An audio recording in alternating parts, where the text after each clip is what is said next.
How's everyone?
Good night, Tallulah.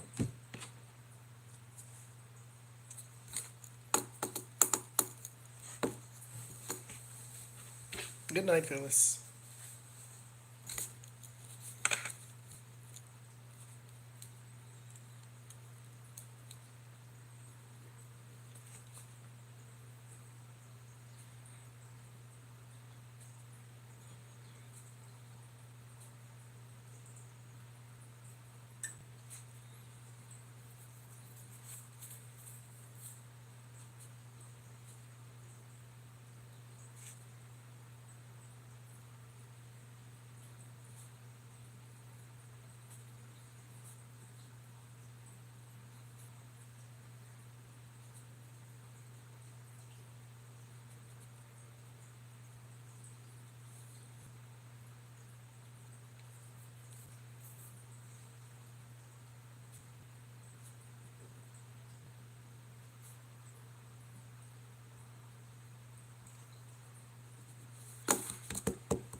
Okay.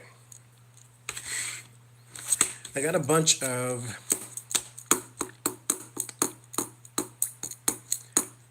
like Trump and Pence readings I wanted to do. I didn't want to make 430 videos on it, so I said, well, let's go live.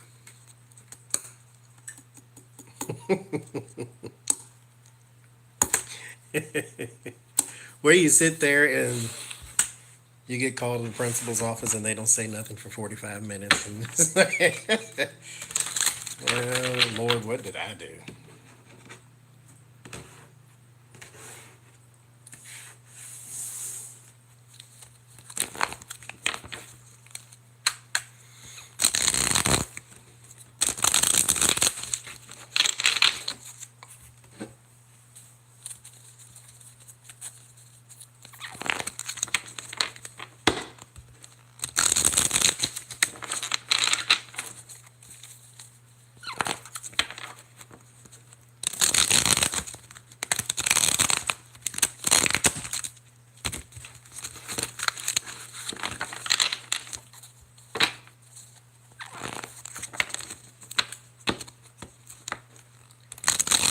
So, the first thing, somebody clarify for me. I meant to look this up before I started, but I didn't. Is hydroxychloroquine meant to cure, treat, or prevent COVID-19? What is it meant to do exactly? Is it just meant to prevent it, or to cure it, or to treat it?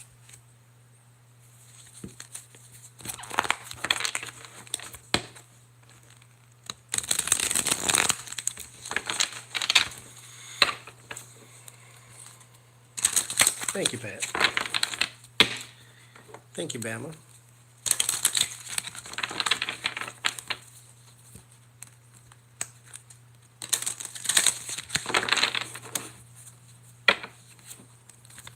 Because here's what I want to know.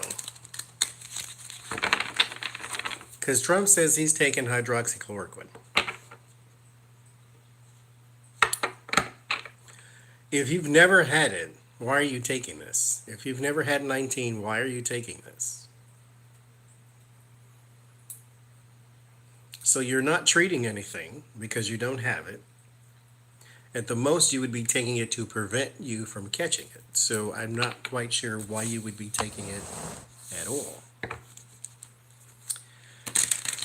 But he says he's taking it. So let's see. Is you ain't. I mean, mind you, he's saying this because he's trying to sell this stuff, but you know. It's like, anyway. At that time, Star Jones wanted to convince you she wore Payless shoes. So it's one of those things. Somebody's paying him, so is he taking it?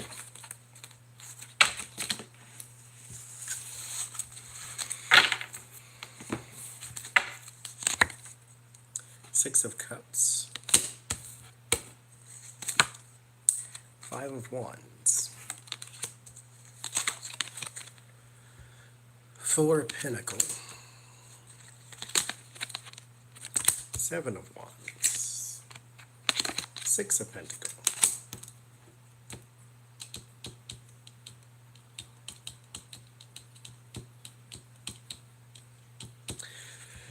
So it is being touted right now as a defending against being sick here with the Seven of Wands and the Five of Wands. This is something that has a history, therefore it was meant to treat or prevent, I would more likely say prevent, not treat, something in the past. Six of Pentacles and the Four of Pentacles, this is a closed house thing to where he says he's taking it. The Six of Pentacles says he's given something.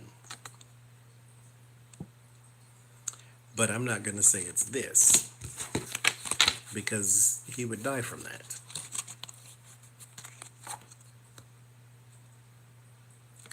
Somebody's giving him something. Only they really know what it is, though. It's probably a Tic Tac, a certs or something like that. What is he taking? Anything to do with sickness? Placebo?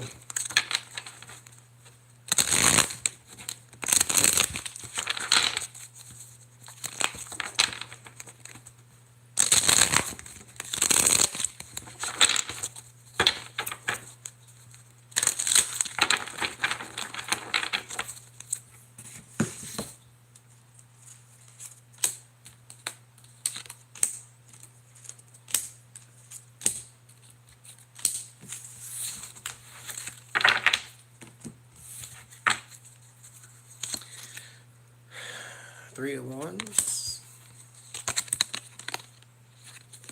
Queen of Cups, Nine of Wands, Queen of... He's taking vitamin C.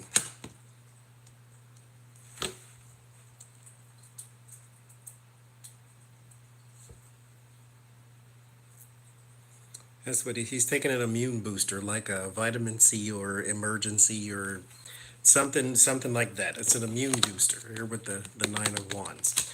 That's what he's taking. He's not taking hydroxychloroquine. Like under zero circumstances is he taking that. Because here's my nurse's card. With the Three of Wands, this is basically he's taking vitamin C. He's not taking hydroxychloroquine. But I think he was always taking that.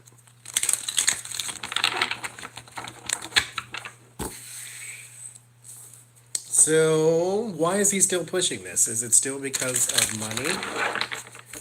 Or does he really truly know what it is? Because you will never convince me he's done research on hydroxychloroquine. So does he really even know what it is? Why is he still pushing this?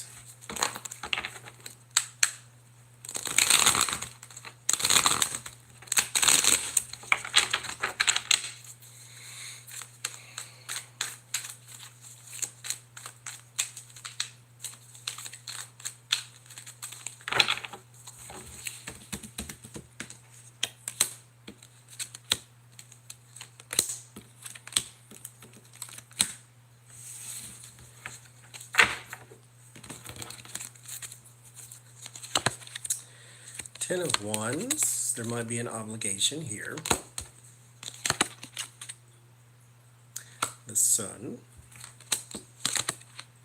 Three of Swords, Princess of Pentacles, there's Page of Pentacles, and Four of Cups. Yeah, it's because of his associates, the people around him or the people he's doing business with. That was awful dark. He's doing business with somebody that is, this is what's causing the stress and the strain. Three of Swords and Four of Cups. This is a, what's the word? It just left me. I don't want to call it sacrifice. Give me the other word that I was thinking of. But anyway, it's a disregard. That's what I was trying to think of. It's a disregard for those who would be on the other side of his words. The people who would inject themselves with bleach, the people who would take this fish cleaner called chloroquine and kill themselves, that type of thing. But it is for money and for favor with the Sun and the Page of Pentacles. So it's still about possessions, things, that kind of stuff. Well, let me ask, does he know what it's for? Does he know what it does? Can he spell it? All these good things. Does he know what it's for?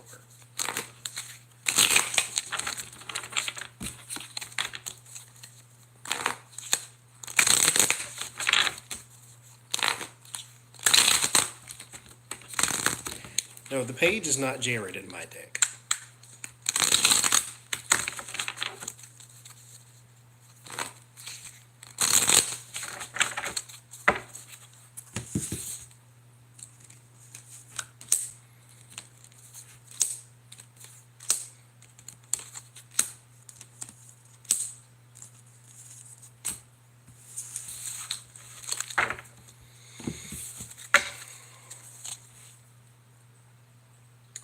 The Fool. That goes to show you right there, right off the top, that no, he does not. You shouldn't, now the Fool is not necessarily a bad card, nor is it a card that means you're stupid or foolish or anything like that. Sometimes it just means that you are embarking upon a journey and you appear to be unprepared. So this is the Fool, but here, when it comes to him, and he comes up this way, is because of his lack of everything. And so Here we have the Fool. We start off asking, does he know what hydroxychloroquine is? I get the Fool as the first card, crossed by the Knight of Pentacles.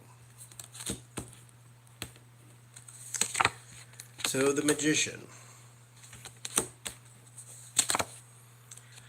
Seven of Cups, there's your confusion right after your Magician, which is also not good. You should go from power to something that substantiates that power, or causes that power to be substantiated, or at the very least, respected. But no, it's Seven of Cups, which is confusion. Knight of Swords, this is haste. Haste makes waste. And then Four of Pentacles, this is closed up. So the knowledge that he has about hydroxychloroquine comes from what he's been told, but he has no outside knowledge himself. Now we know he doesn't. I mean, he reads less than I do, so that's bad. So we know that he does not go and research things, especially if it didn't say hydroxychloroquine Trump at the end of it. So no, he does not know what it is nor what it does. So therefore, he definitely is not taking it. I mean, not that we thought he was, but no. But oddly enough, they are giving him something. I mean, I would just be content to say, oh, he's lying and move on. But there's a wizard behind the curtain there too, that is meant to tell him, hey. Now, is he supposed to be taking it? Like this company wants him to be a guinea pig? Is he supposed to be taking it? Knight of Cups, no. That's facade. Nine of Pentacles, no. That's image. Three of Cups, all those are image. No, he's not supposed to be taking it. This was really meant, this is just a story, basically. And it will stay that way. Why is it so far? Push it. So he right now, I seen a tweet of his going back and forth with Fox News because he doesn't like the way Fox News talks about him and his administration and all this stuff.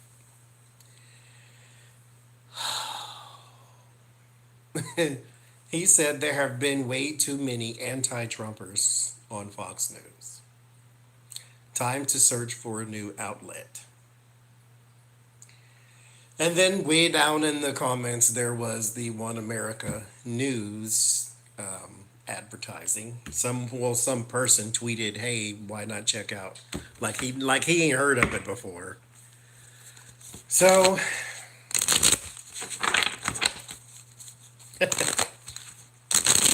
is this relationship going sour between? Let me do a general read on the relationship of Fox News and Donald Trump. Because maybe it's going sour. Maybe this is just him having a tantrum at the moment. You know how he is.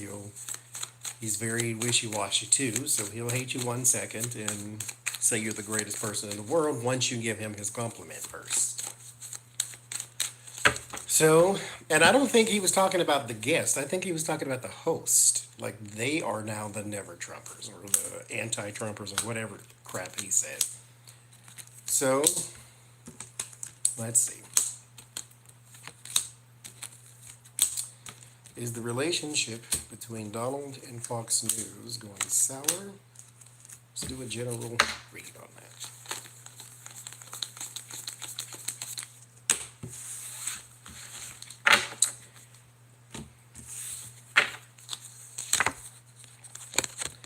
Queen of Swords. So this is him and his feelings. This is the negative part of the Queen of Swords is wonderful in who she is, but the negative part can be very vindictive. It's like extreme petty, so this is not just petty. This is like make your life hell type petty. So this is amped up. Eight of Wands. So yeah, there's his talking and tweeting. So you got the petty and the tweeting. right off the bat. So this is where we are right now. I think he's having a momentary "I don't like you so much" thing. Now, human beings, all human beings will disappoint other human beings they come in contact with at some point. All of them. Because they're human. They can't help it. They're at some point you're going to expect something from them that they're not going to give you, whether they did it on purpose or accident or they just weren't aware you wanted this in particular thing because nobody goes around reading minds. So, in this in particular case, instead of just saying, "Oh goodness, there's another story about me" or whatever, he tweets about it. And so he makes it worse. That's where the vindictiveness comes in at.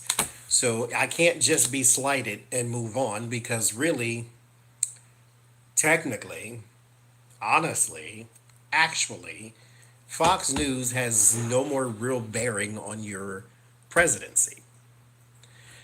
All of the media gave you free attention when you were running. So that's besides the point. Fox News, yes, they kiss your behind on a daily basis, whatever. But when you think about it, you have a lot of stuff to do as the leader of the free world. So what they say about you on an hourly basis really doesn't matter, technically and actually. But to the vindictive, childish, petty one, it will. If you say whatever about him that he cannot stand. Just like Marco Rubio saying his hands were small. Who cares? You're about to be the president. Yes, haha, oh, he has small hands, and you know what that means? Okay. But technically and actually, this is where if you were really jealous of Obama, you would listen to this. Obama was slighted every 10 seconds. You're slighted maybe every hour on Fox News, right? He's slighted every 10 seconds on that network, and he didn't come out tweeting about it every other day. He didn't tweet about it at all. That's how grown-ups handle these things. You say, "Oh, I have big ears" or something. Who cares? I'm the president. I got stuff to do. There's stuff on my desk. Why do I give a crap what Fox News had to say? You got to get out of that mode, which you won't because you're 77 and you're not going to change. But there you go. The Wheel of Fortune. The tide is turning on this in particular relationship. Nine of Wands. It's being held up at the moment by those at the top. That's what is holding this up right now. There are people who can still say or have some sort of influence, and not the top as in the CEOs and all that's like the top personalities, the Hannitys and the Tuckers and stuff like that. Right now, they're the only ones who are still leading the Kiss Your Behind parade. But it is taking a turn because they can't keep this up forever because it's only two of them. And you will have more Shepard Smiths more than you would the Hannitys. King of Swords. It's about Donald Trump. That's him at the top. Seven of Pentacles.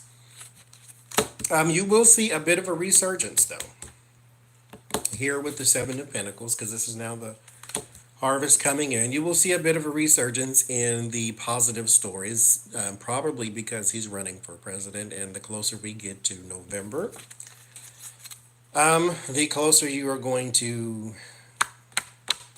or the more you're going to see stories about him, about the positivity of his administration. And the fear is the Knight of Pentacles, so carrying forth the message. The Eight of Swords, they are stuck together because he's the only guy you got right now. So they are stuck together. The Lovers, there you go. And Ace of Cups. They will have a renewed interest in Donald Trump. So he's being pissy right now, but it will fade once he goes to the party and all that type of stuff.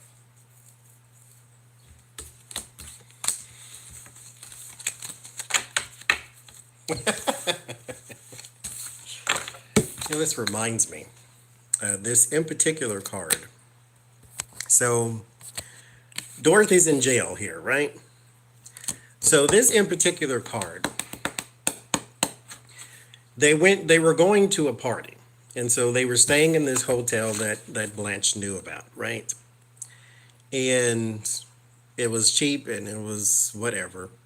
And so they go to just, to stay at this hotel because it's close to the party. And they stay there. And as they're trying to leave to go to the party, they're all arrested because it was a sting for prostitution. And so they got caught up in the crowd. And so that just reminds me that they're all kind of stuck together, whether they did anything or not, simply because you're in Trump's sphere. So you will have to pay for this, and your image will forever be tarnished. And the moment we hear your name, that's all we're going to see. That's how you ruin an image. You are stuck together forever and ever and ever. Did that one. Did that one. So, well, I can skip that one. Let me do these other ones. Has he always been a narcissist? And I have a question after that too. But has he always been a narcissist? I will ask the other part. I'll just ask just one part. Yes or no, what pops out? Page of Cups. Page of Swords would be more well, no. Page of Swords would be an unruly child. Page of Cups is an emotional child. This would be more of your narcissist. But let's keep going. Let's pull cards on purpose here.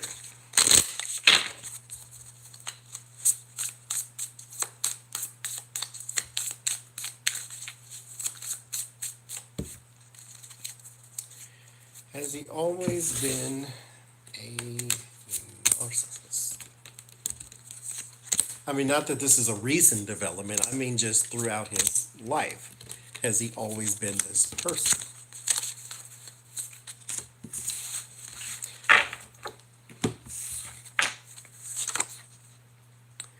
Two of Wands. Eight of Pentacles. Death card. Something changed, so I'm going to go with no. The Lovers. And Seven of Swords. No. I think once he hit high school, college, then yes, because he was admired for his money, his connections, and the people he knew. The Two of Wands, he started out as a basic person. This is preparation possibilities. So no, he had a blank slate like the rest of us. But the Eight of Pentacles, once the money started set in and the Death card is here, there's your change. And then he was starting to be admired with the Lovers and then the Seven of Swords. Then he learned how to manipulate and sneak and be that person that New Yorkers always hated and the rest of the world just hadn't known yet. But no, he wasn't always one, but in his high school and college years, that's when he definitely started being admired. So the other question was, who had the greatest influence on who he is right now?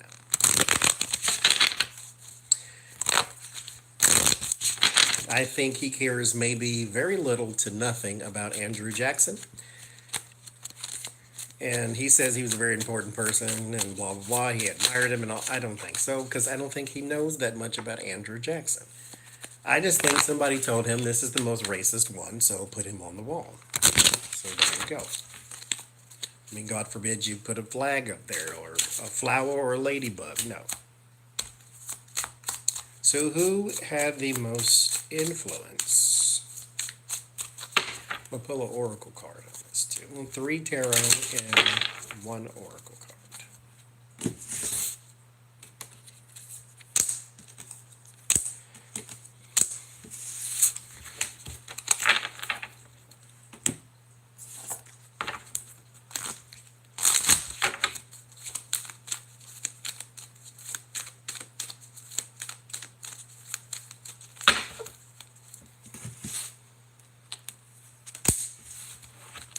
Who had the most influence?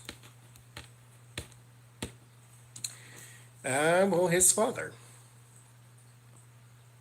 Because I get King of Wands and Knight of Wands. He wanted to be just like him. Feared by some, admired by others, jealous by others. Here's that Ten of Pentacles, so there's the legacy. So you got the legacy card, Knight of Wands and King of Wands. And then fruition, who he was growing up to be. Who he came into fruition. So yes, his father had the greatest influence. Who was a small-minded, racist piece of trash. So you can see where he got that from. Who was also a criminal. Which is interesting.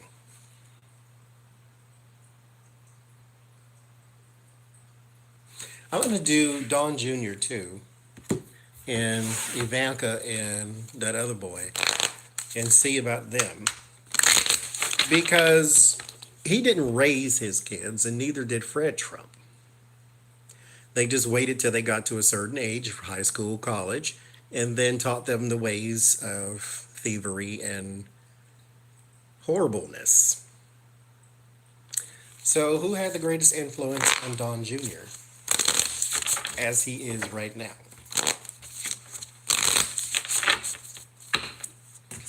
Because they were raised by probably nannies and their mother, or military school or whatever. And then next thing you know, they're horrible cretins too.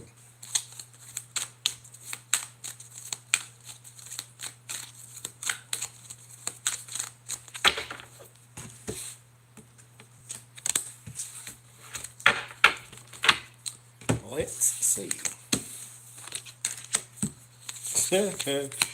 Yep.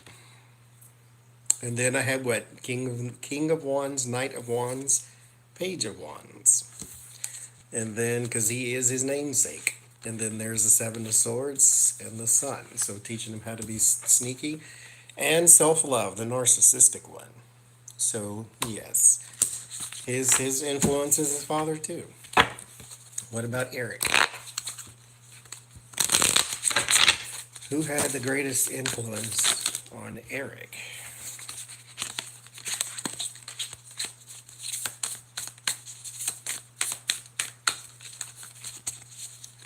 Because when he gets questions, he doesn't even know how to lie correctly.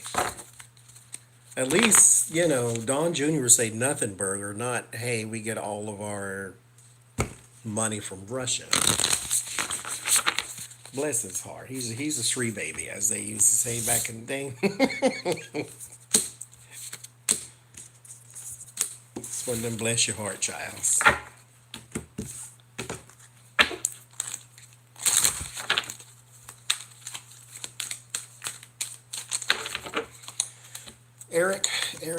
Eric.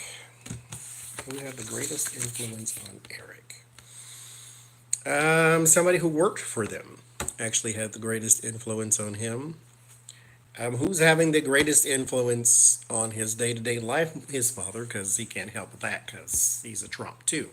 But who he is in here right now, someone who worked for them. So it's probably someone who raised him. There's the Nine of Wands, the Moon. This is a person we'll never know. And then the Two of Cups. So this is someone he was close to, but it wasn't a family member. It's someone that worked for them, like a nanny or something like that. And then you have the Path. This person eventually left. So his greatest influence was a home care worker, whatever you want to call it, nanny. So Ivanka, who has the greatest influence on who you are right now?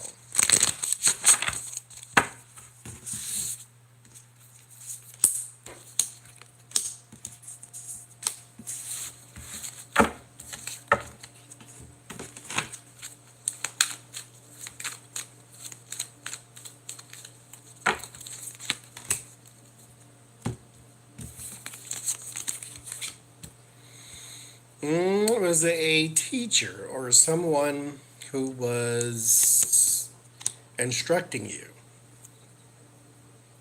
Because here's with the possibilities. Here's with the Magician and the Four of Cups. This person this person was trying, and you remember that. They didn't make the greatest of impact, but they didn't make the greatest of eventual impact, but they made the greatest of temporary impact. As in, you grew up to be the person that they would recognize, but then you turned into your father. But the Magician and the Two of Wands, and then Release. This is a person who is trying to free you from the confines of mental limitations, because she gave you the, I guess, the indication that you really could be what you wanted to be. Maybe this was not something you believed at an early age. Maybe you had a self-esteem issue or whatnot, but this person gave you the confidence to be someone else, and there you are. So, speaking of, the next one I wanted to do, what does Trump want to be? Not narcissistic Trump, I mean deep down in his soul and his heart. We not judging him or whatever, just him as a human being, as a part of this species. What does he want to be?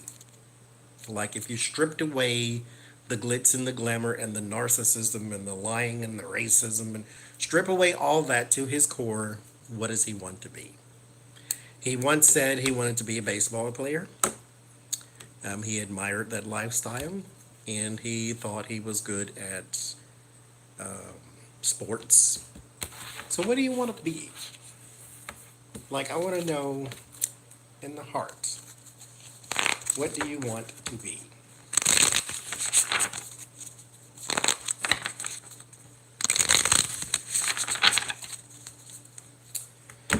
Deep down. Deep down with the High Priestess. That's something deep. So here we are. It'll answer us here. The Eight of Cups. So deep down, he would love, like in those moments where it's nobody else, it's just you and your divine. There are situations where he longs to be elsewhere. Because put the judgment for him aside. Deep down, he is still a spirit and still a soul. He still belongs to someone. He's still important to the divine. So, deep down, what does he want to be? He does have those quiet moments like we do. Three of Wands. This is, okay, let's keep going. Nine of Pentacles. Let's do this instead.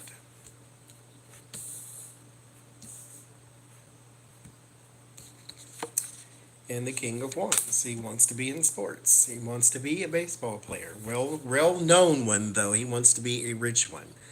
A well-known baseball player with the Knight of Wands, the King of Wands. Yeah, because that's what I was picking up here. Thank you, Cha-Cha. But I wanted to get some other stuff. He wants to be, he doesn't just want to play baseball. He wants to be like world-renowned Babe Ruth type thing. He wants to be that. Yeah, that's in his heart of hearts. When you take away all of the garbage that his influence put on him, his father, he wanted to be a baseball player.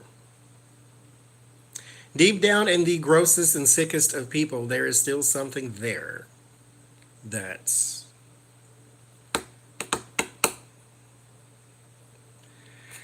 the divine would recognize. There's still a hope and a glimmer that they could have been something else given the opportunity. But now, as far as his instructors and stuff go, they say he was the worst student and he's probably no good at baseball either. But that's neither here nor there. Like I said, no judgment. I just wanted to know. But now let's suspend judgment again. What does Stephen Miller want to be?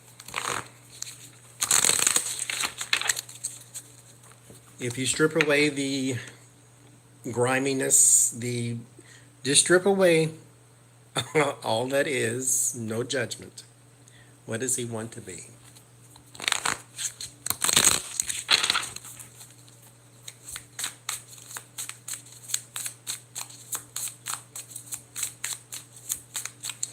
Oh, that's sad. Let's don't say that. Let's I'll pull from the top. Okay.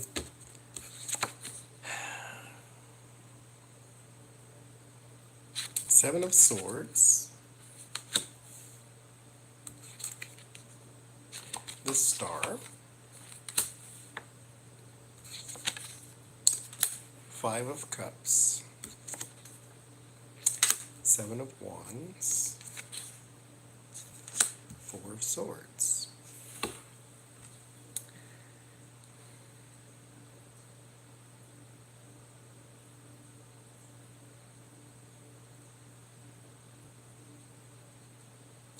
He wants to be like a soldier or a fighter or some sort of assassin.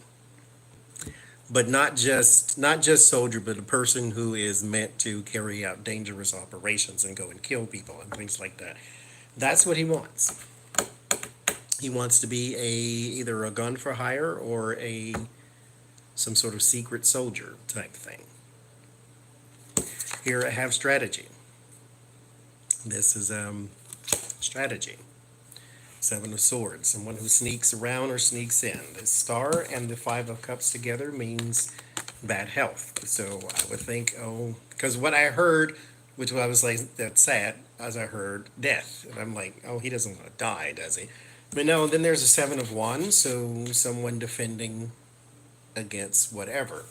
And then the Four of Swords, which is my death card, my actual death card.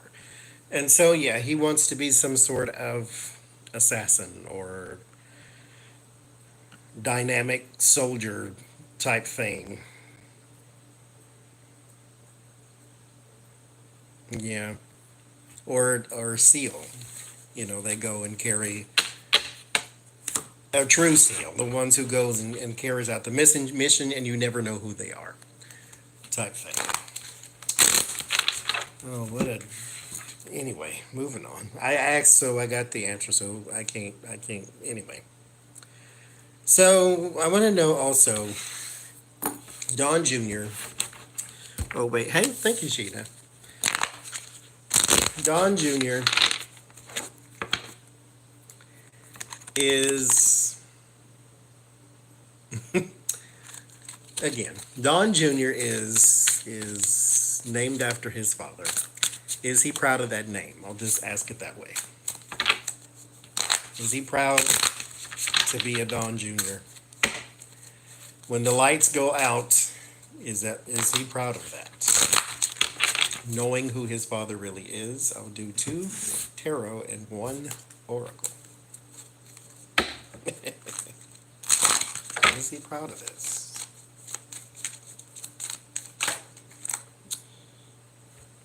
Oh, come back.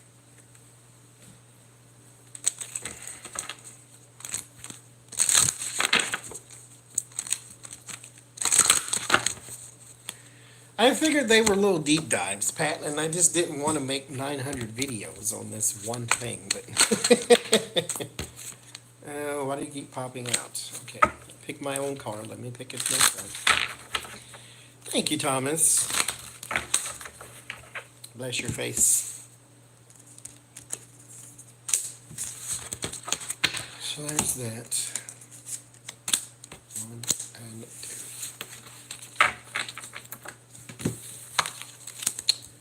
Is he proud of this? 6 of Wands, Ace of Wands, action, yes.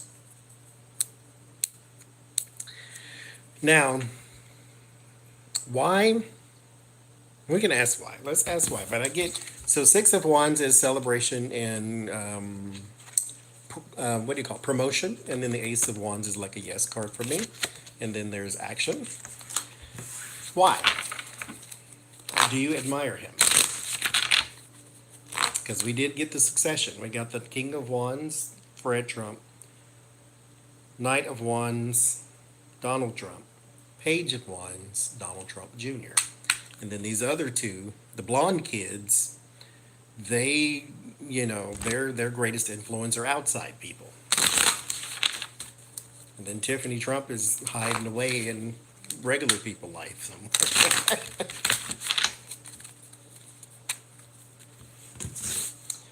Why are you proud of this name? It's because you just like him?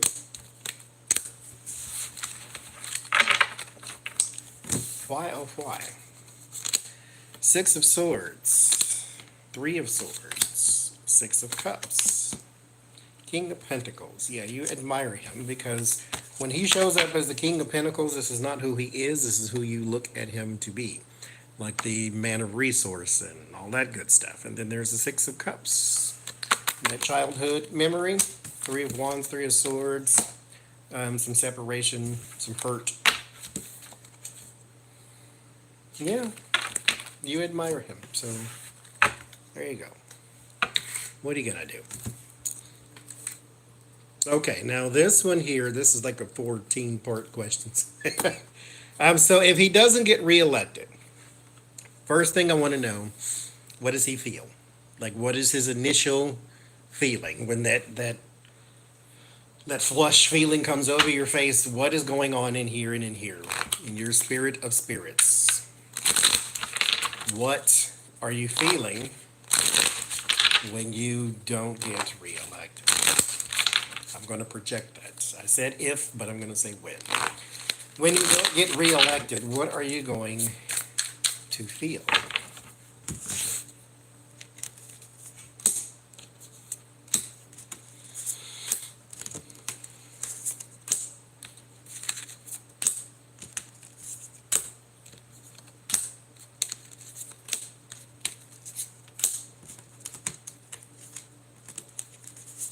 And there's more to this in particular line of questioning, so I'm just stopping at the comma. So there will be more.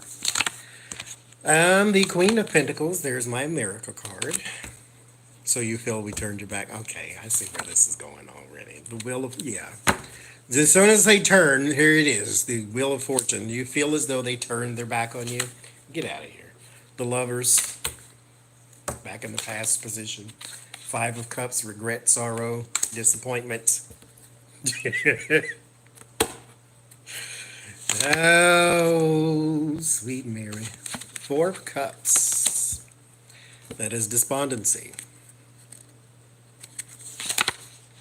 Dissatisfaction.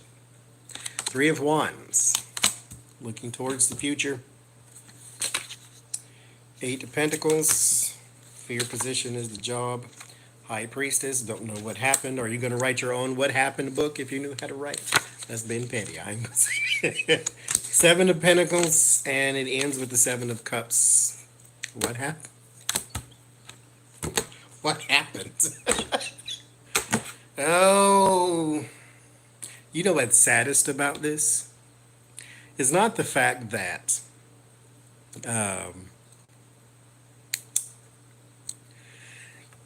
what's saddest about this is how do you question what happened? How do you feel apathy? How do you feel despondency? How do you feel disconnected from the American people, knowing good and darn well you spent 4 years being the exact opposite of what they wanted? Now, if I could throw in some conspiracy, I would say the reason you want to know what happened is because y'all had a plan of action that didn't work. If you pick up what I'm putting down. That's what I would say is what's really going here, because the fear position is work. So there is some, maybe some manipulation y'all thought was going to just, push you to the front, and then it didn't happen, and then, oh, what happened? Well, you know what happened. Anywho, but that's what he will feel, is broke down and despondent. Okay. So, how does he feel? So, giving the election, what does he think is going to happen?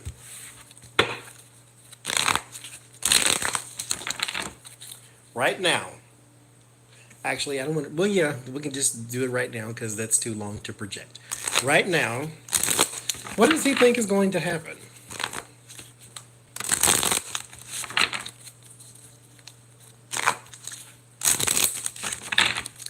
What does he think is going to happen?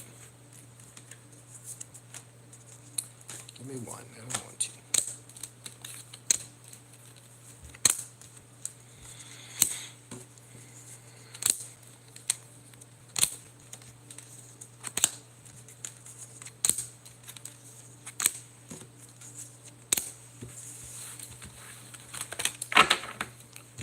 What does he think is going to happen? Oh, then I get the most naive of the Golden Girls. Seven of Cups. What does he think is going to happen? He thinks, let me keep going. Six of Swords. Ten of Swords. Five of Cups in the same position. Five of Wands. The Star. The Tower. Ace of Pentacles. Three of Cups. And the Page of Cups. So this is what he feels is going to happen. I think this is because this is what he was told is going to happen. I don't think he has a real indication.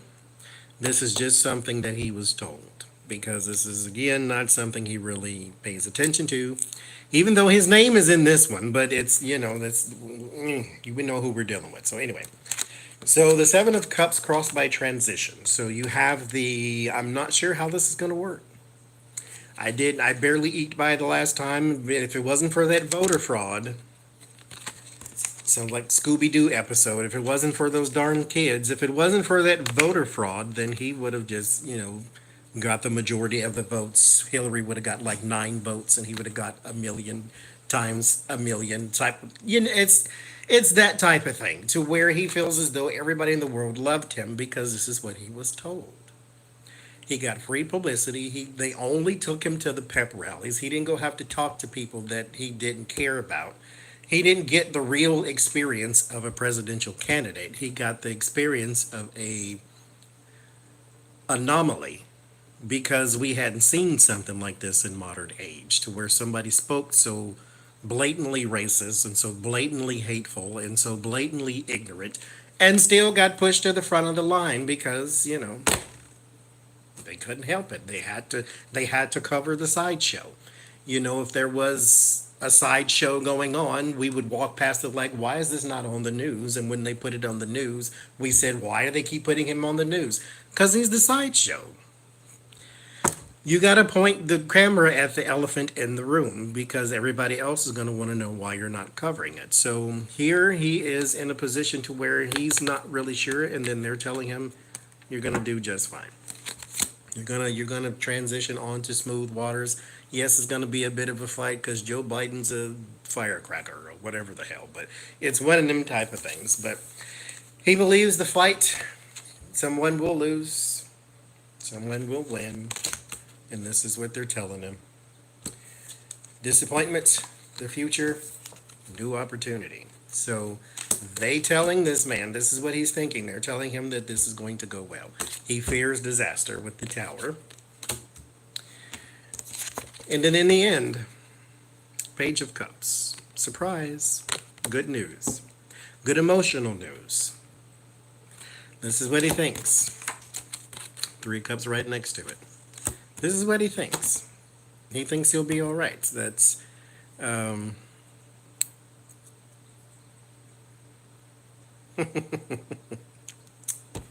that he'll fight and fight and fight. Joe Biden will be hard to defeat, but he will push through. This is what happens when you don't base everything in reality. You can base it however you want to. So that's what he thinks will happen. So, what does he fear the most? Just period. Not in this election, because we know what he fears the most there.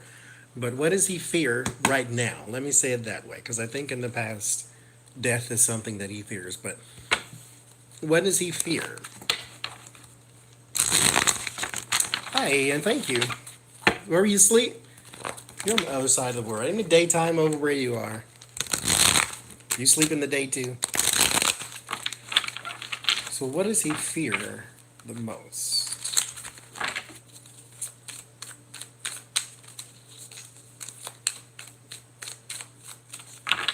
Right now, what do you fear the most?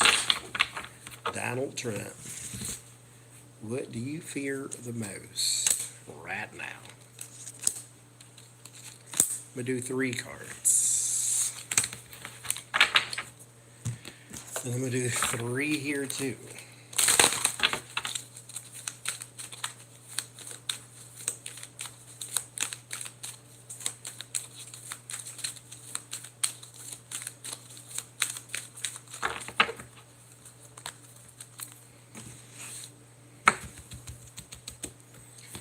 Right now.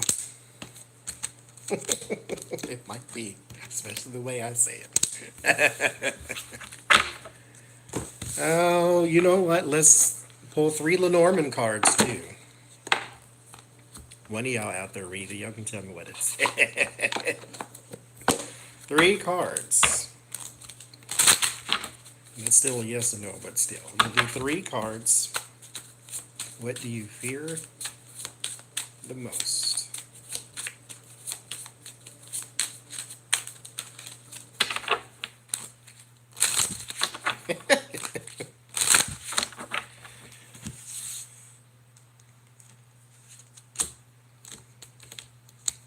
It's May. I think. I didn't know it was the 19th though. I'm like, good Jesus. How we get here so fast?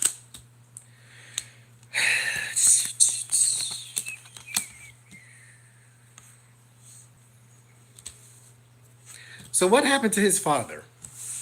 Does anybody know?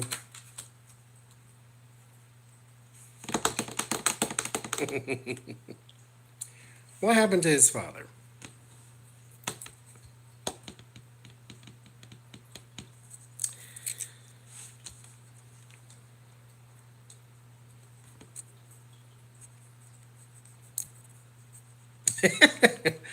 I know he's dead.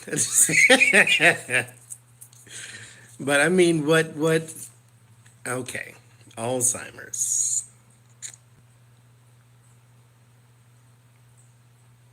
He fears ending up like his father, is what I heard. So here is that King of Wands we talked about earlier, and then the 7 of Swords, and then Fate with the Wheel of Fortune. So he fears, because here with the Swords is a mental card too. So he fears going like his father. Nourishment, boundaries, and blossoming. So growing into something, growing into his father. There was a boundary his father had. Was his father? Dementia. There you go. And then I got the Tower, the Whip, and the Lilies. That says the same thing to me.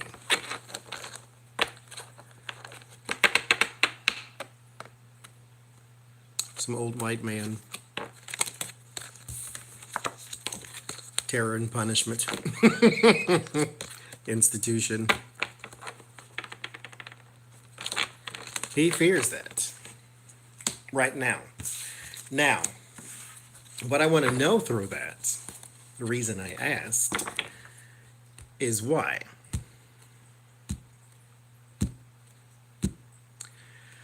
Why?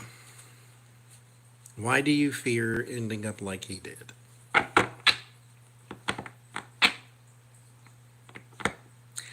Are you experiencing symptoms that make you think that something like that might be happening? Or what? Or are you just reminiscent?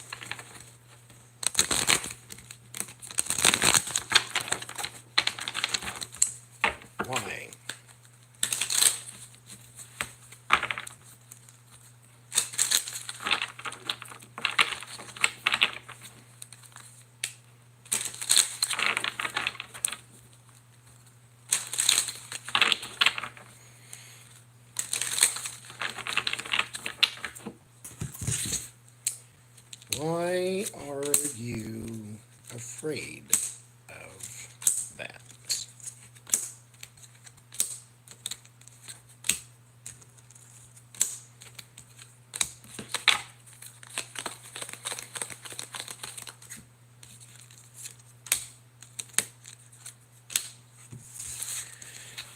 dementia before he went.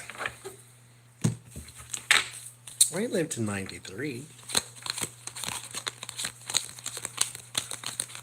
I mean, not that that's a consolation when you have dementia and Alzheimer's, because that's torture. Four of Cups.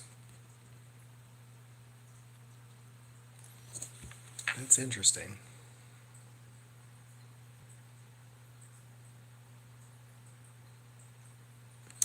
Huh. There it is. Nine of Swords.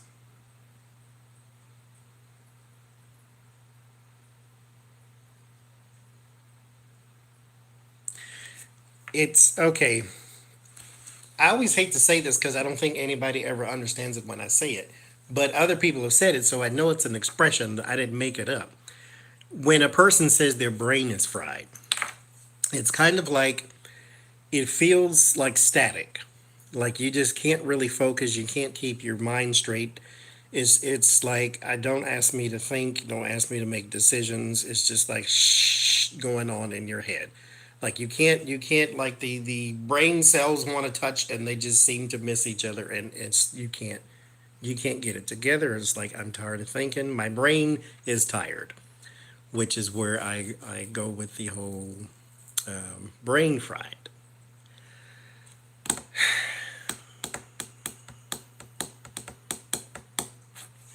What?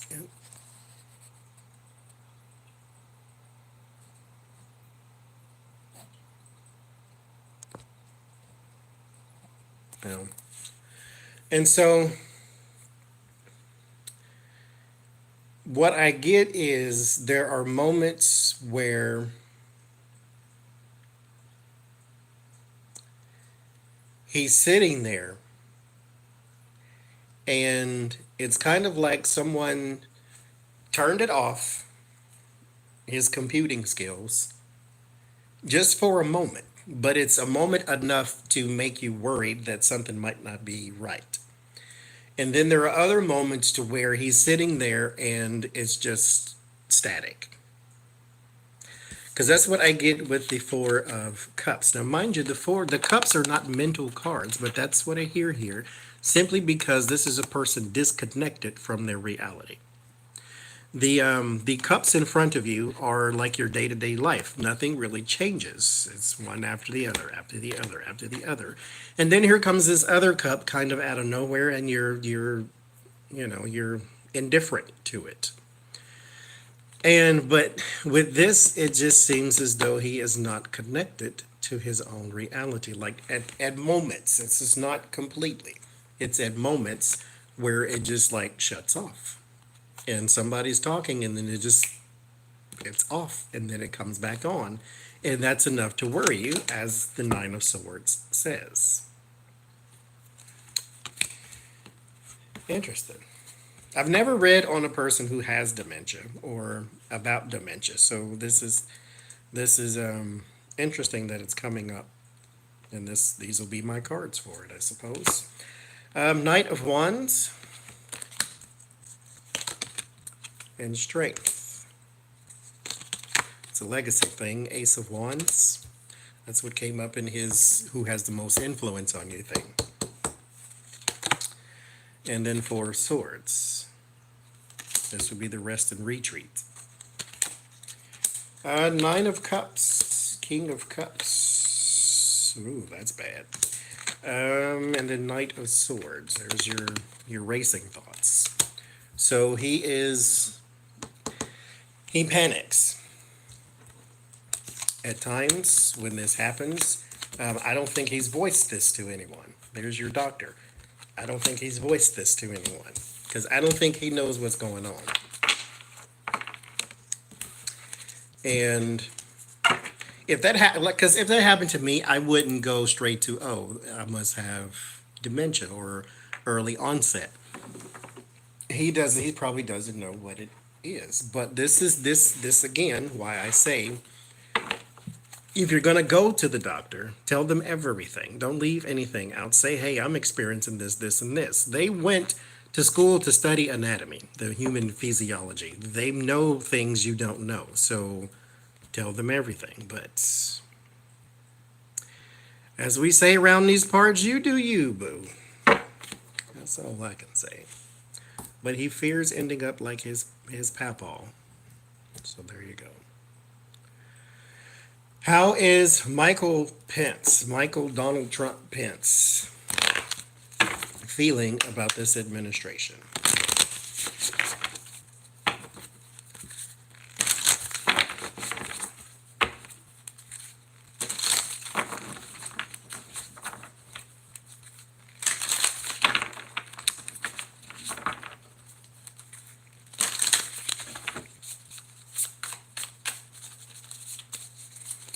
Well, Enter Baby, that's what came to me. It's like it's little glimpses. It doesn't stay around forever, but it's something that he'll be sitting at the table of sycophants and then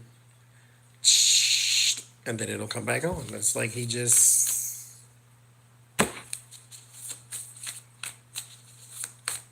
Fred Trump's middle name was Christ.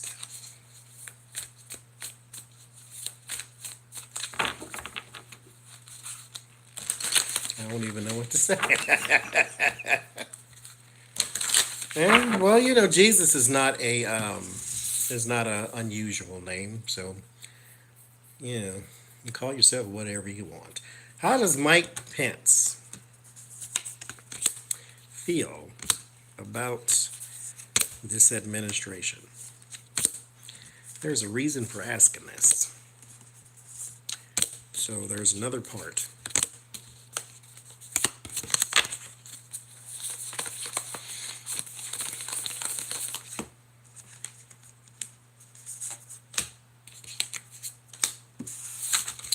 Because thank you, Julianne. We did a reading. It was me, Tallulah, and Adrian. One of them, father or mother, is not a Christian. I mean, they are in name only, but not, indeed, definitely not, and they're not Christian, period. I don't know which one, but one of them is not Christian. So how does he feel? Here's the world.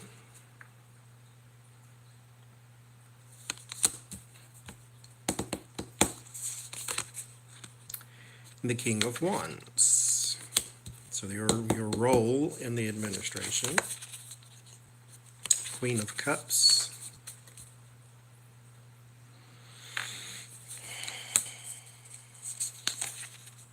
Nine of Wands. Six of Cups. The Sun. Five of Wands. Queen of Swords.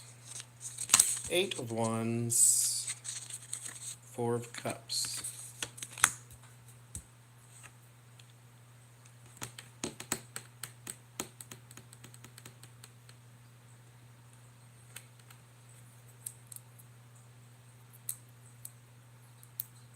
That's my problem.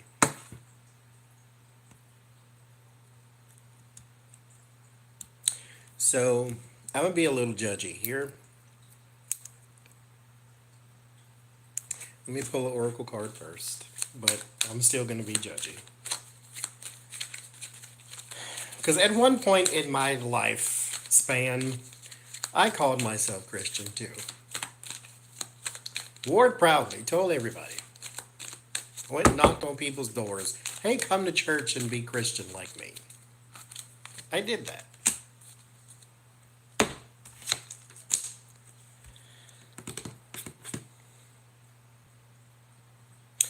So that doesn't mean that a Christian person has to be perfect. Because I still cursed and all that good stuff, so that wasn't Christianly. I still judged people that wasn't Christianly. So you do things that are not Christianly.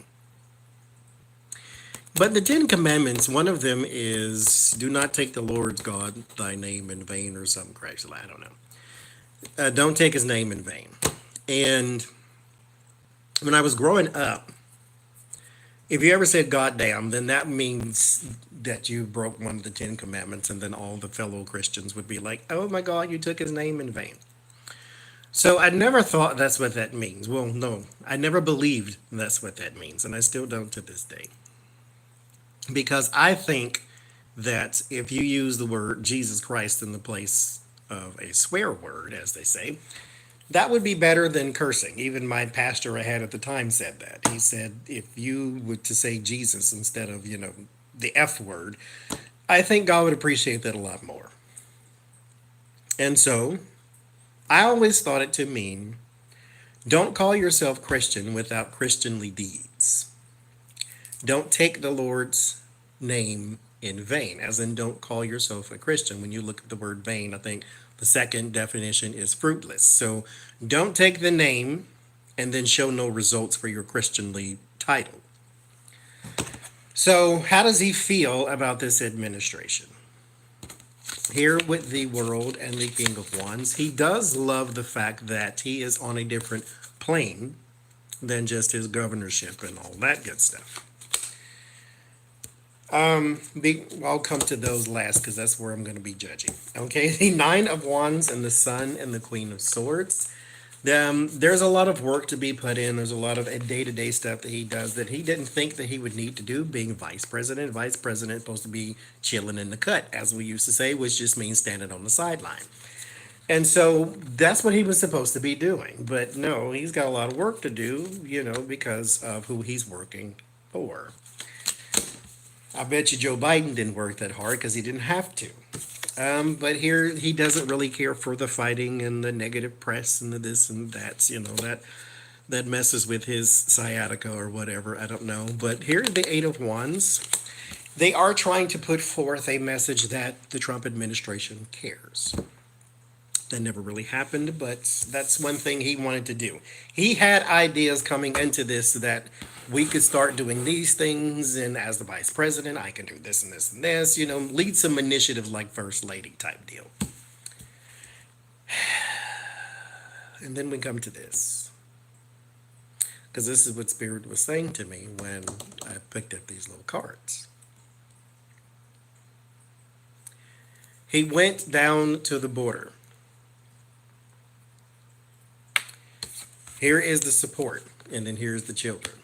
He went down to the border. And then when he left, nothing changed. Now, he's not technically the second most powerful person in the world. I think that would be Nancy Pelosi, being the third in line for presidency. But vice president does nothing but break the tie in the Senate or something like that. That's all he does. And then stands, in the cut, as I said, in case the president keels over or something. But image-wise, prominence-wise, he is a very important person in the world. Very. You are second in line to the throne, as it were. This is indifferent. And so when you go to this is where I'm coming to. He went there and didn't like it. He saw the conditions. It bothered him in here. This is why I'm being judgy, which is why I say Christian in name only, which is why I say don't take his name in vain. That's why I was saying all this. He went there and it bothered him in here, but he did nothing out here. So don't tell me you're a Christian and then you are indifferent to suffering. I can't get with that. I'm not getting with that. I'm not buying it with 2 coupons. You go in, you literally see a child wrapped in something that looks like, I'm going to say the bad word, looks like he's wrapped in tinfoil on the floor. There's infants and toddlers and all this here. Everything is there. You look at that. You see the conditions. You see 15 Mexican men in a cage this damn big, and you walk out and nothing happens. You didn't go talk to Trump and say, hey, stop this. You didn't say, Stephen Miller, you're fired. You didn't go to the press and say, this is bad. We're going to do something. You didn't go to those people and have a translator say, I'm going to get you out of here. Don't worry. Christian in name only. You cannot be indifferent to suffering if you want to call yourself a Christian. Remember, Christians crucified Christ. They looked up at this person on the cross, bleeding with stab wounds and cut wounds, saw his suffering, and did not care. You are no different than they are. You saw a person, and not just, it's not like walking past a person who's sleeping on the sidewalk. No, these are children locked in a cage who have broken 0 laws. And you walked out and nothing changed. There is 0 reason why that should have happened if you were more than just Christian in name only. So how do you feel about this administration? You feel as though they're doing all right, but in here something bothers you. But in here, I don't really care because it never comes out of here. Meanwhile, back at the ranch, you want 2 gay people to get married? Let's sign legislation so that doesn't happen. Something comes out, but the hate comes out instead of helping. I'm not even saying you got to go help them plan their wedding. Just don't stand in the way. But meanwhile, there's a child in a cage and you saw it with your own eyes and nothing happened. You're not a person who has no power. When you were in Indiana and you signed your little religious freedom bill or whatever the hell that was, and then you got the social pressure to change it and then you changed it, how come you couldn't do that here? How come you couldn't go sit at the table when Donald Trump is in the room with his sycophants and say, hey, that stuff going on down the border, that needs to stop now? Now, here's the problem I have with you and the rest of his base. All of you in the Freedom Party, in the Liberty Party, in the America Party, in the blueberry pie, apple pie, baseball, hot dog party. All of y'all claim to be Christian. And none of you do nothing. Nobody. How godly are you if a child can be in a cage and you just walk by like nothing happened? Meanwhile, 2 people who know each other, who love each other, want to get married and you have a problem with that. That's a weird kind of Christianity. It's a weird kind of Jesus that you worship. It can't be the one in the Bible because that's not the one that would have done what you just done. There's examples of that. Walking past a man who is blind and then healed him of his ailment for free. You stood in the same room with these people. It ain't like you just heard about it. The same room. It bothered you in here, but you walked out and you did nothing. That is Christian in name only. So, now, I want to know, what do you regret? Anything? Nothing? A little bit? A lot of it?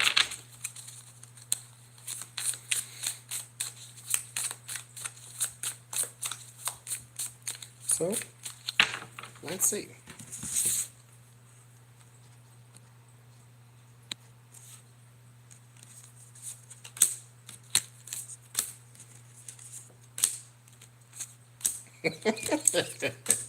Amen, Thomas.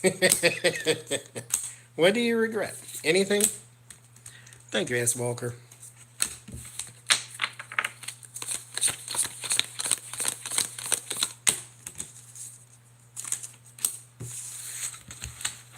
I changed the question. The question is, what is the toughest thing for him to overcome? I don't want to know that. I want to know, what do you regret? Which I guess can tie into each other. The Tower is the first card we get.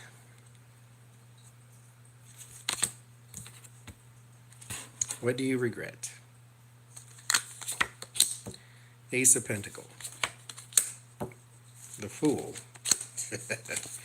King of Pentacles, the Sun, Ace of Swords. You regret the whole thing.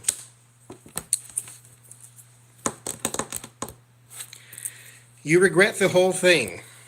And I'm indifferent to you. Because may your spirituality melt in the hot sun, because you have none. The Tower and the Ace of Pentacles, the opportunity that you received from the Fool, and your acceptance of that opportunity are the things you regret. You regret taking this job. You regret getting involved. You regret Manafort, person of leisure and money, coming to you, thinking that this was just going to be something you can just skate on by. All you have to do is be attached to Donald Trump. You don't even have to do any work. That's what the VP is for. He's just there to stand by in case Donald Trump's wig flies off and he jumps off the cliff after it. Then you're president. Other than that, you're just fine. Okay, I'll do it. And then now, this is what you defend against, the opportunity from the Fool. You regret getting involved.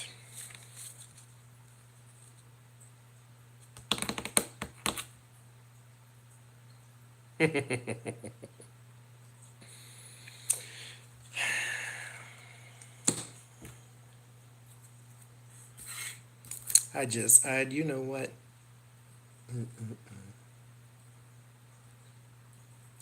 Well, let me ask that. Let me ask, what is going to be the toughest thing for you to overcome?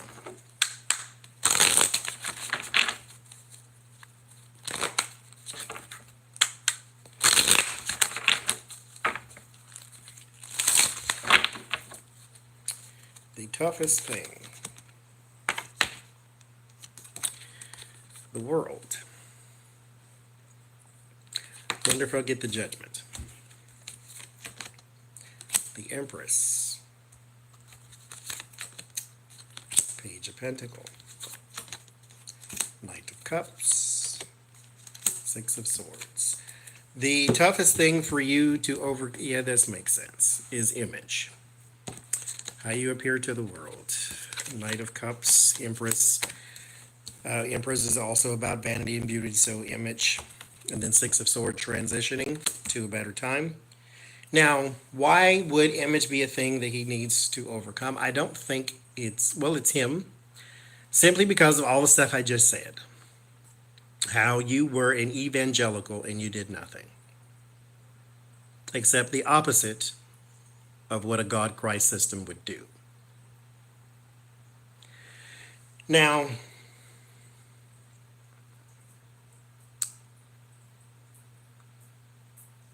you're never going to be able to overcome this. Now, there is hope for everything. Like you could make a change, and some people will believe you and some people won't. That's just the way the rest of the world goes. But you will never be able to overcome this, in my opinion. I'll say that.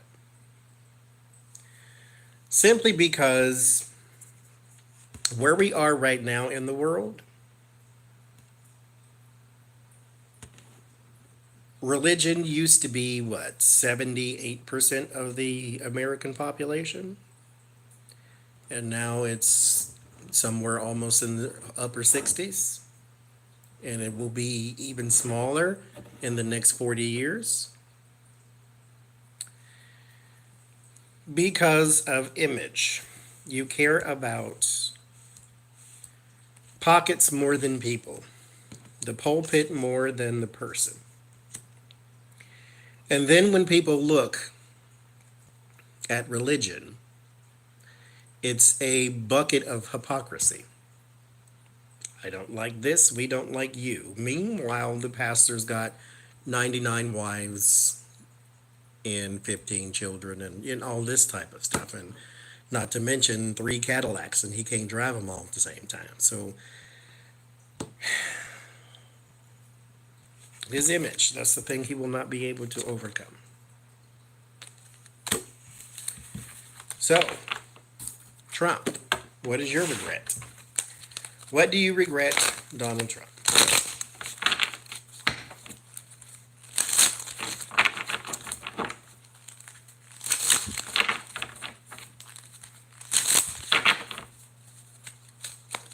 What do you regret? 4 swords. 9 of wands. Ace of cups. The hangman. Ace of wands.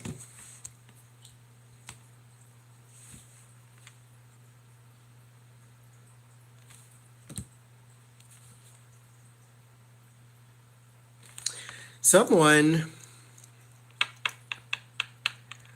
died by his order, and for some reason he regrets it.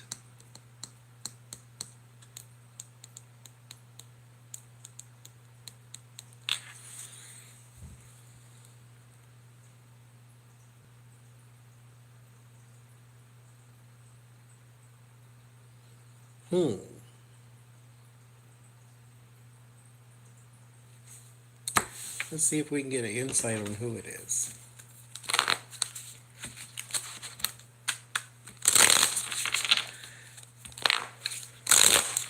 Only 3 cards, so we'll limit, so we'll get 99 different possibilities. 3 cards.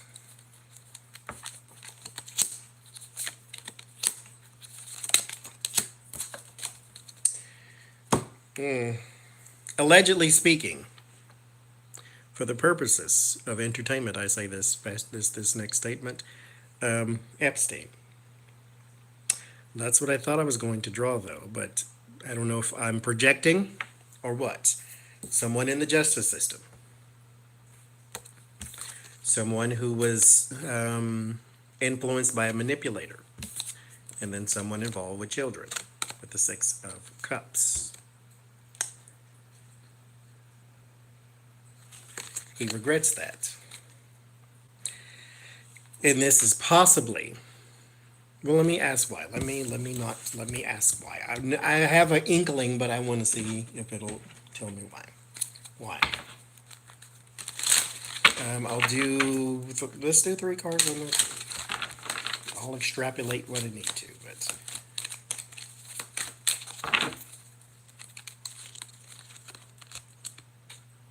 One of these. 10 of cups. 2 of wands. This is what I thought. Because this is not tied up with a bow. As in, there are way too many, even just way too many conspiracies around this. But there are investigations that could happen. This was not a foolproof thing.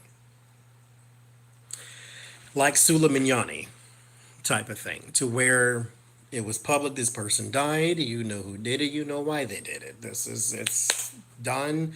There's really nothing to invest. You can investigate because there's something else there too. But because they said he was planning to do this and planning to do that, but whatever.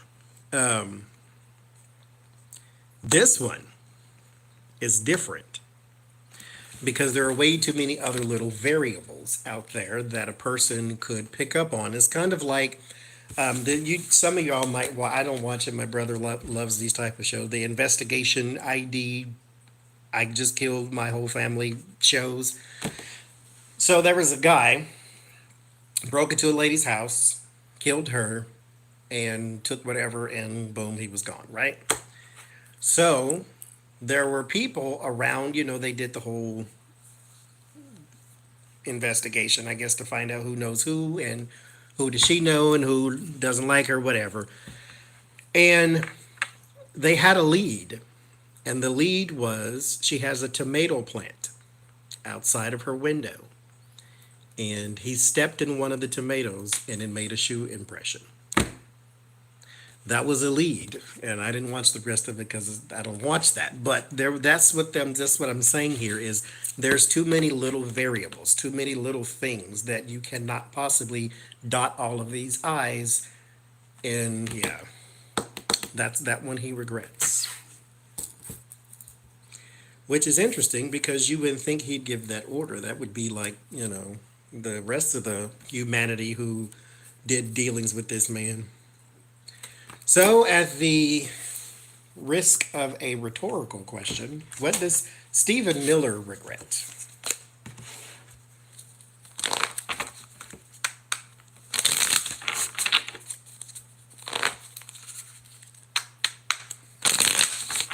Well, he did defend Roger Ailes, so he liked creepos.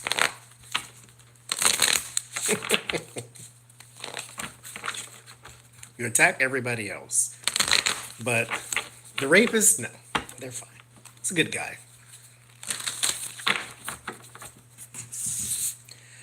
Stephen Miller, what does he regret?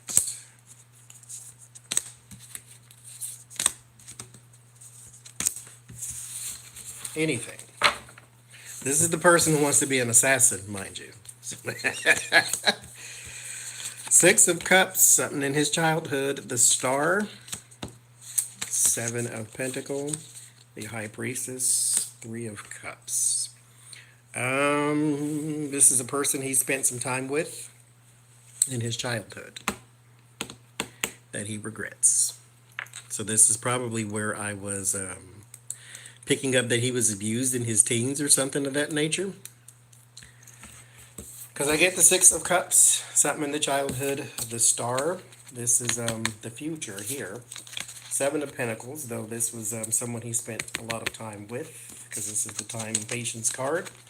The High Priestess, something happened in secret. And Three of Cups, nobody else was the wiser. So that's the only thing that pops up, which is gross in itself. So, Mike Pence, did I do your regret? Yes, I did. Melania, what do you regret?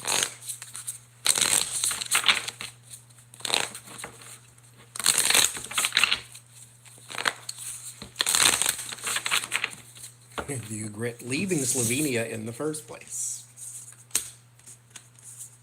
There was a tarot deck I was looking at that was shipped from there. The creator is in Slovenia.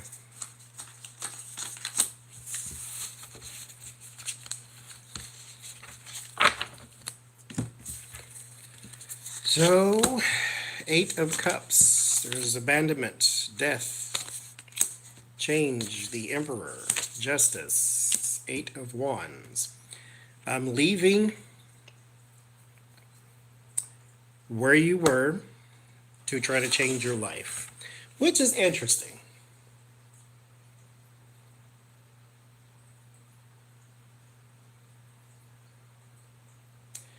Because here you have the leaving, right, with the Eight of Cups.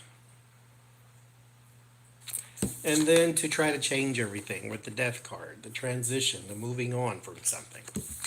The Emperor, like she regrets trying to chase rich men and rich and powerful men on top of that.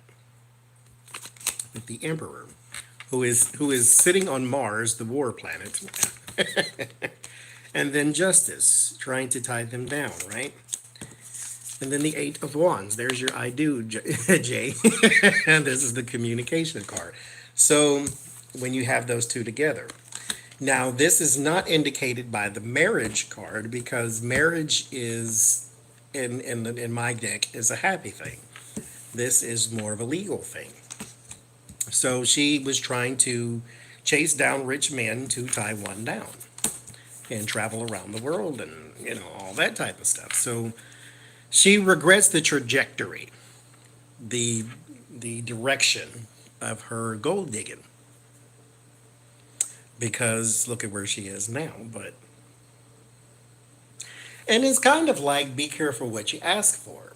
She wanted this, right? Because she wanted a better life And, you know, she wanted to go to Oz and all these type of things. And then she looked behind the curtain and there was this guy with the tie that's too long and a dead cat on his head. So,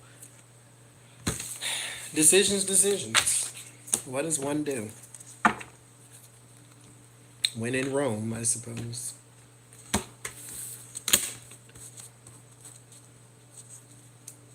Mm-mm-mm. Well, that's what I had. I mean, imagine how many videos I'd had to make when I did them. Mercy. Okay, I can't see. What are you saying?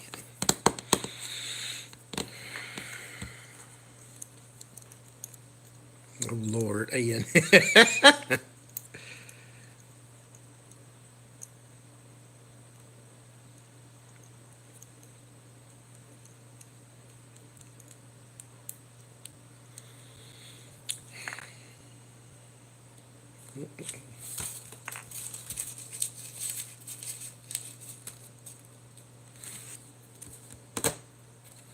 Hi, Terry.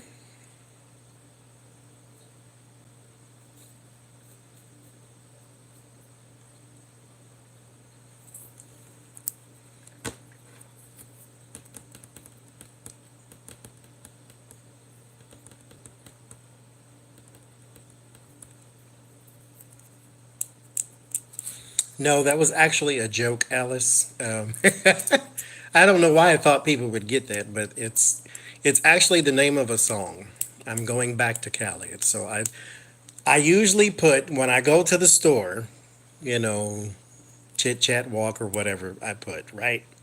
And then when I come out of the store and we do another live stream, I usually put going home or going back or something like that.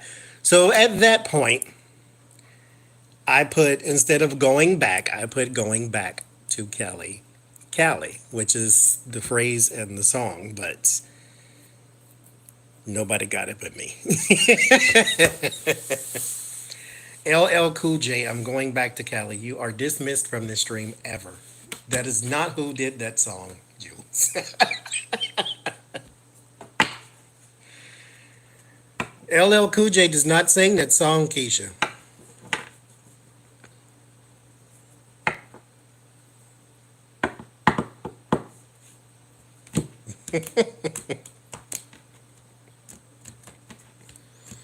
Thank you, Savento.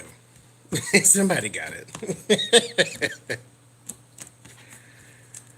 But no. It's Notorious B.I.G., Jules. It's not LL Cool J. Going back to Cali. Adele. Oh.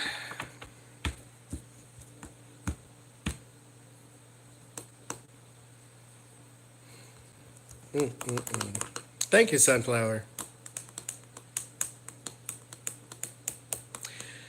It is not LL Cool J. We are not having this discussion.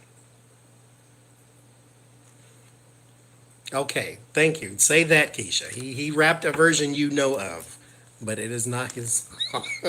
It is not his song that I'm thinking of. Let me say it that way. It is not LL Cool J. I mean, the song "Going Back to Cali" even spells the name Notorious B.I.G. in it. I need y'all to be on the same page with me if you're gonna understand my joke. Sweet Mary and Joseph.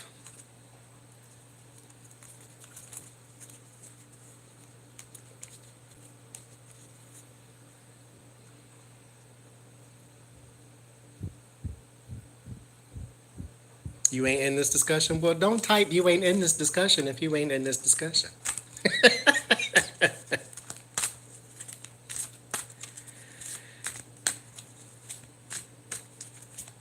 I think he is in NCIS.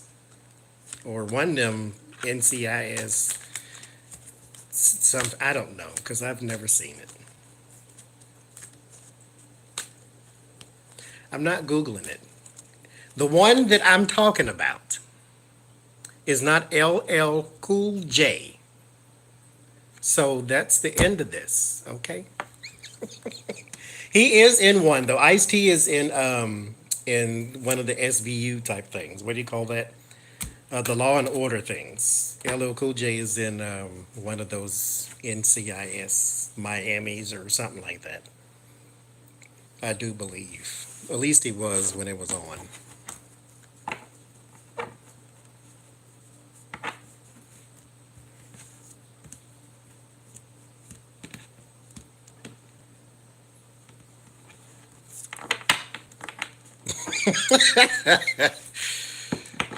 So that's a Nene Leaks reference, is it not? I said what I said. Yes, you did. You absolutely said it. You sure did.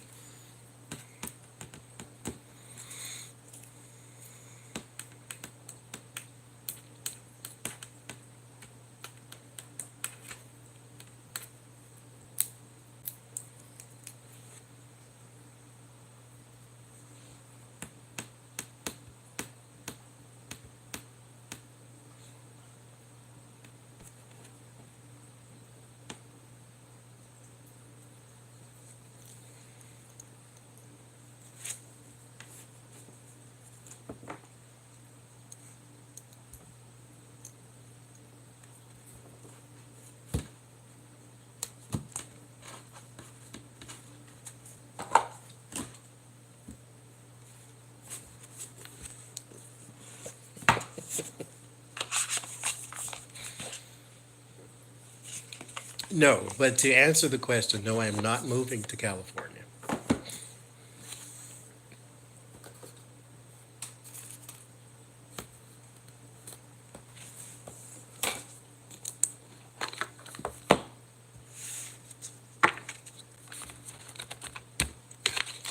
I am moving, but where? I don't know.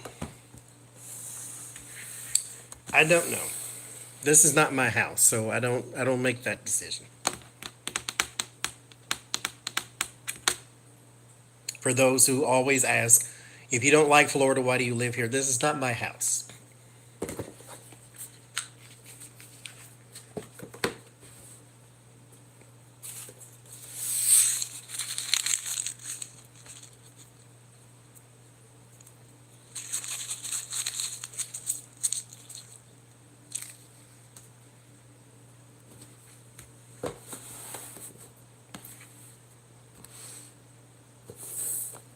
I would love to move to Canada.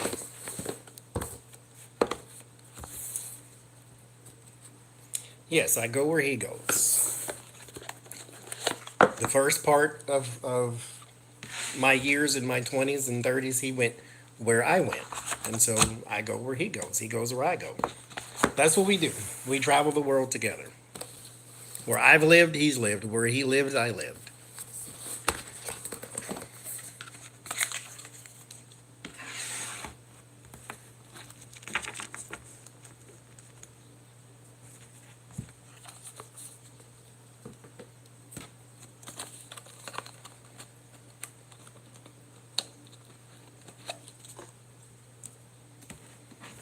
Oklahoma was, it's very slow. Let me try to be objective. Oklahoma is very slow. It's a really good place to retire, as in the economy is very slow paced as well, which means things are cheaper. Don't go there if you're trying to make money unless you have some sort of connections or degrees or something of that nature. Because I mean, there's some good paying. Like my niece lives there. She makes $22 an hour, which is a fortune for Oklahoma. As in, my very first apartment, I've said this before, in Oklahoma was $290 a month. So it's not an expensive place to live. Like for when I worked at the mortgage company there was a house in California, two whole bedrooms, two of them, just two, was $1,000. That was their mortgage payment. The house was worth 1 million something for two bedrooms. I don't forgot where they were exactly, but two for $1 million in Oklahoma, you can get like a 7 bedroom house. So it's worlds different. Things close at 9 o'clock. They do have a 24-hour Walmarts and things like that in the cities and stuff, but things close early.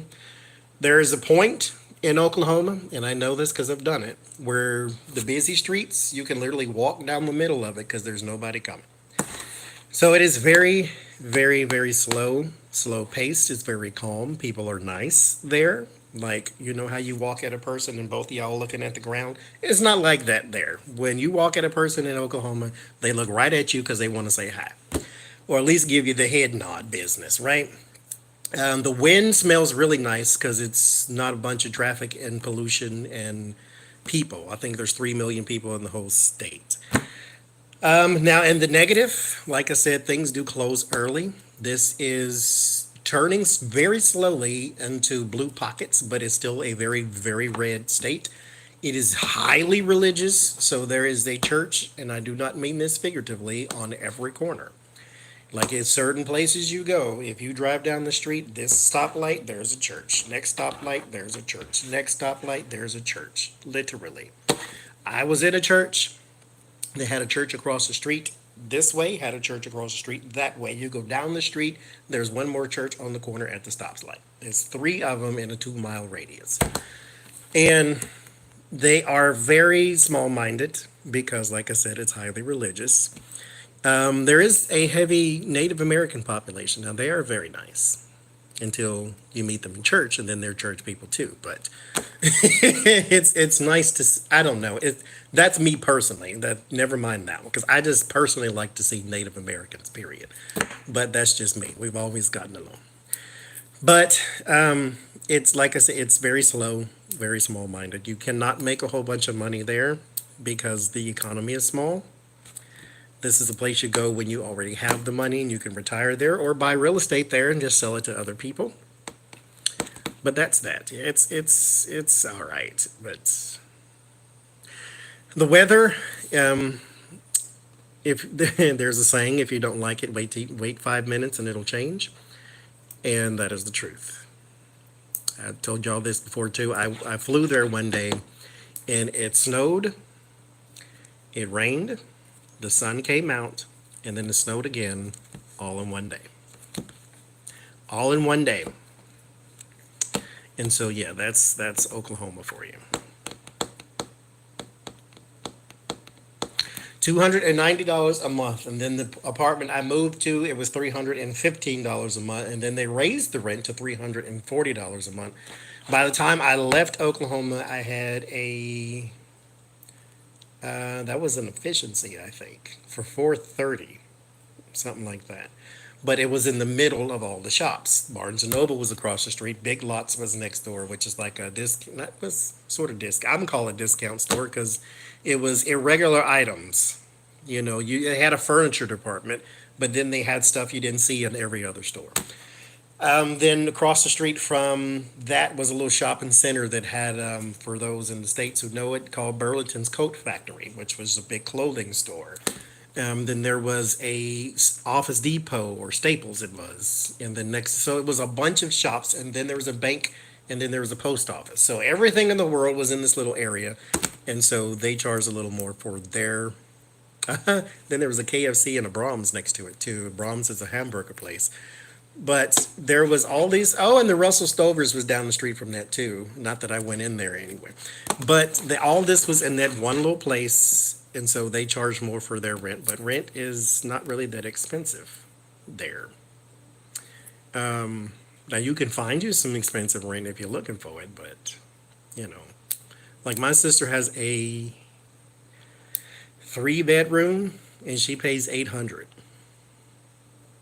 860, 870, something like that. So it's not, as you know, they have they have everything. Well, not everything, but they have a Popeyes. They just didn't have a Popeyes where I was. It was KFC, Brahms, and Denny's, which I don't recommend unless you're going to eat the floor and the chair you're sitting in. Other than that, But those were the eateries. And there was an ice cream sign. Oh, that was the Russell Stover sold the ice cream. Oh, and then there was a Best Buy. Interestingly enough, you want to know what there was not? There was not a church over there. Because I guess it was more of a commercial district.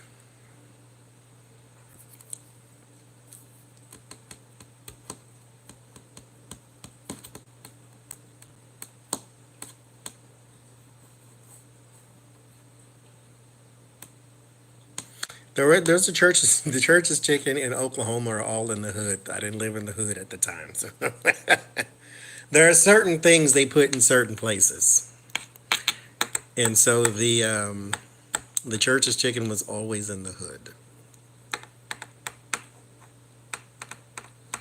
Yes, Russell Stover sells chocolate primarily, but they had a little ice cream thing in there. They didn't really sell a whole bunch of it because, like I say, Brahms was down the street, and Brahms was their initial attraction as ice cream, and then you can get hamburgers and all that kind of crap there too. But it was like a Dairy Queen, so you can get food there, but people really love the ice cream.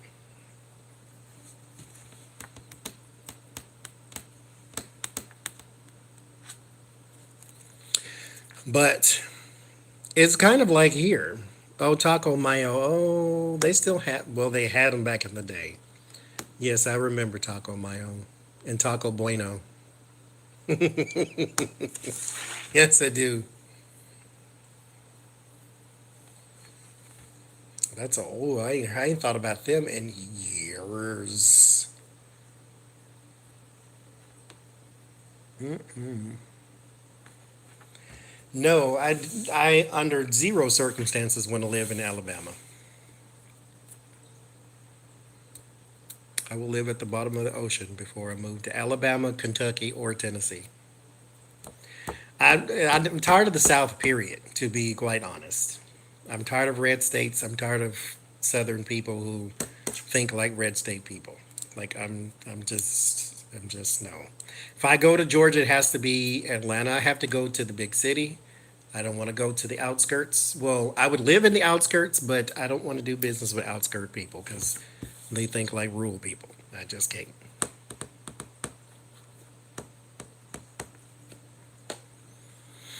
I do want to go to Seattle, actually. I like rain, and apparently it rains like 27 hours a day there. So that's my speed. Yes, they still square dance. My sister actually was enrolled in a dance class. It was for weight loss, and she did lose weight. She was lost a lot of weight actually, but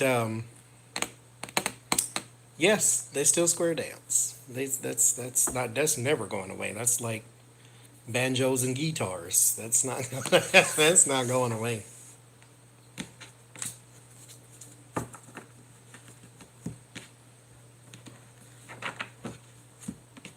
I think that was the other place that we were talking about. Somebody told me I would love Toronto, and I think she said Toronto and Vancouver. Said Toronto and something else, Ottawa or something. I forget, but she said Toronto definitely.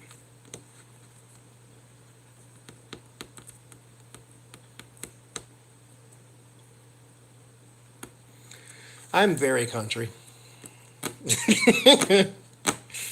I am.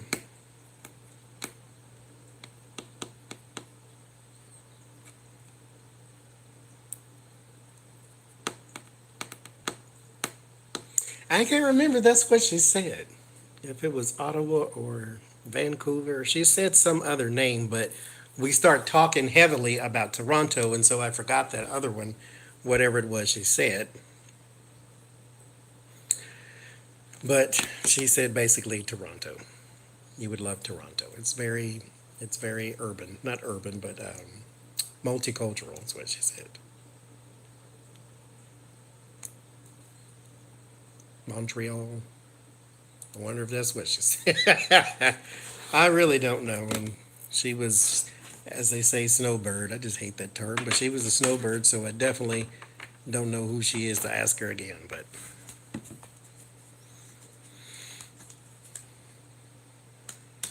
I would just settle for just not living in the South. Now, I didn't mind where I lived in Texas, which is where we might go back to. I didn't mind that. It was actually quite nice.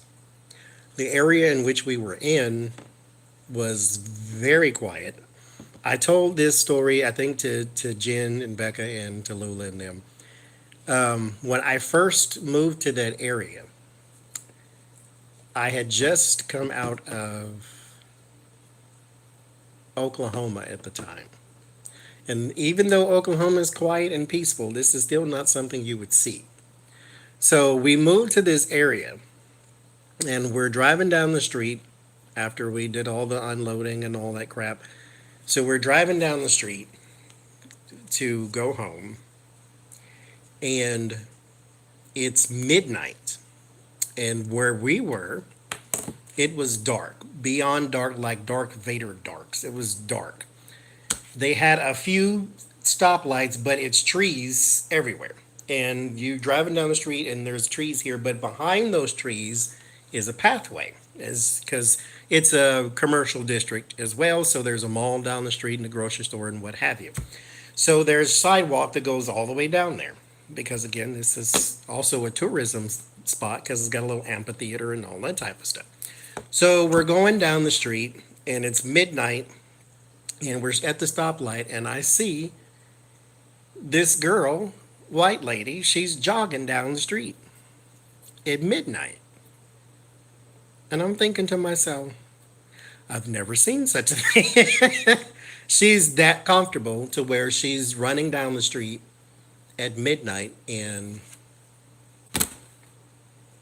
but when you live in them type of areas, I guess that's the type of thing you could do.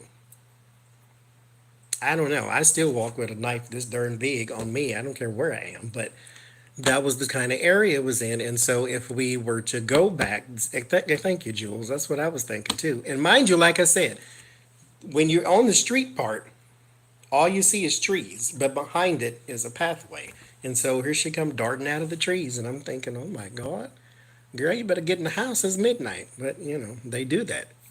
And when I worked there at the grocery store down the street, the one I talk about all the time, I would walk home at midnight because that's when we closed. And people out walking the dogs and, elderly couples walking down the street. They don't avoid because, like I said, things are more afraid of me than I am of them in the dark. But they'd walk at me, hi, how you doing? And, like it's not midnight outside right now, but they just out for a stroll.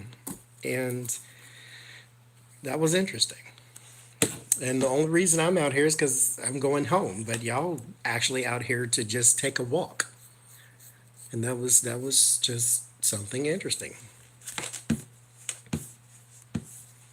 Now, when I lived in California, it was the same way, but it was kind of set up that way because behind us was the bay, and there was a trail. Well, not a really well, whatever it was. You could walk along it and exercise and whatever, but it went for like 18, 20 miles, and people would be out there all the time because it's by the bay, so there's no crime and traffic and all that type of stuff. It's well lit, so you don't have to worry about being jumped by a coyote or something. So I don't know, just the interesting thing. See, Jay, that's okay. That's where I'm going. But who said that? Ocean Garnet. It made sense to me. But that's because that's all I've always said that people are more afraid, or whatever is in the dark is usually more afraid of me than I am of them. But, that's how it goes.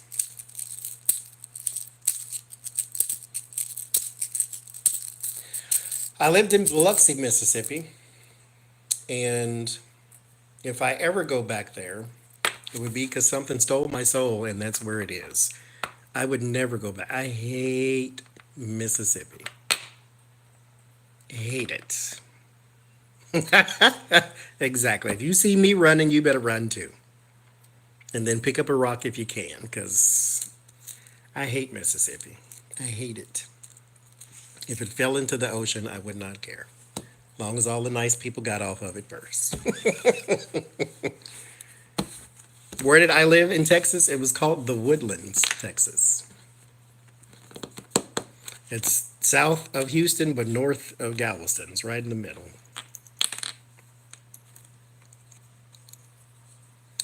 Most people who lived there didn't work there. They actually worked in Conroe or Houston, from what I was told.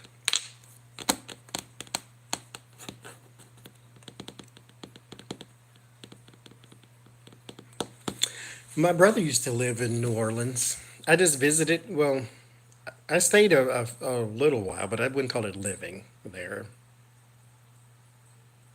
I haven't been there in a long time though. I love the Woodlands. If we, like I say, we are moving from here. I don't know when exactly, but if it's back there, I'm all right with that.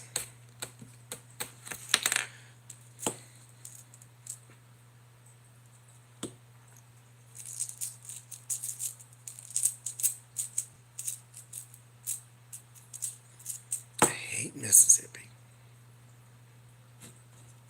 The devil's breath is constant. It never goes away. And then the people, it's like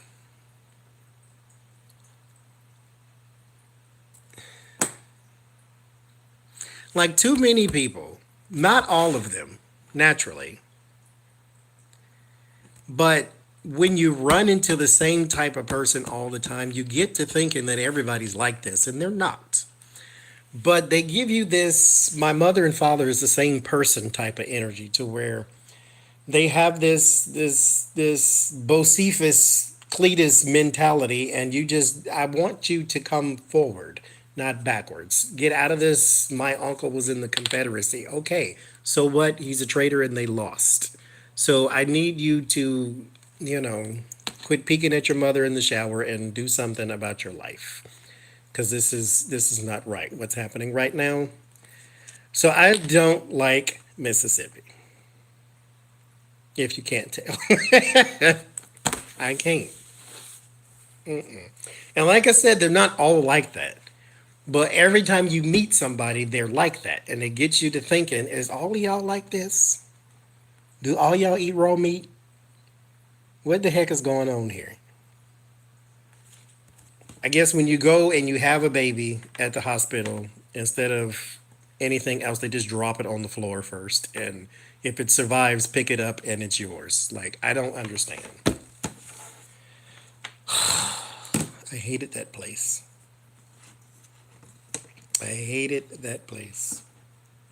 And that, like I said, that devil's breath never went away. That's humidity for those who weren't on our live stream that day. Humidity never stopped.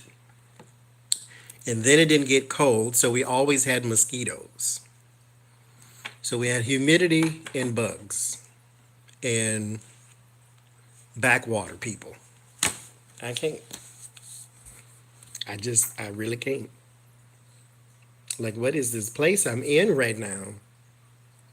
And then this fool got it was one fool. He got this old 1542 Fred Sanford truck, and he got these Confederate flags. He got one. He got no. I wish I could have took a picture of it.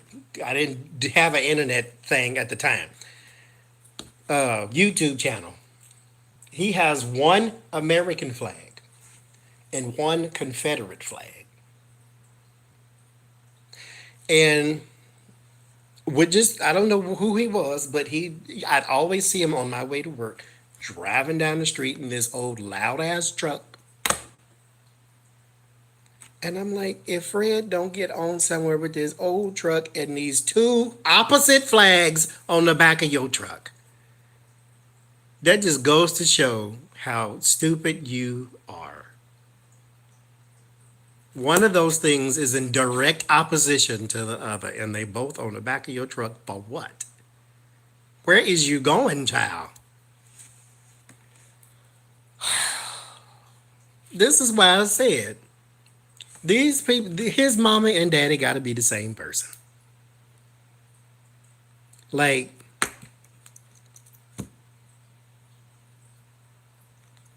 I don't get it. I don't.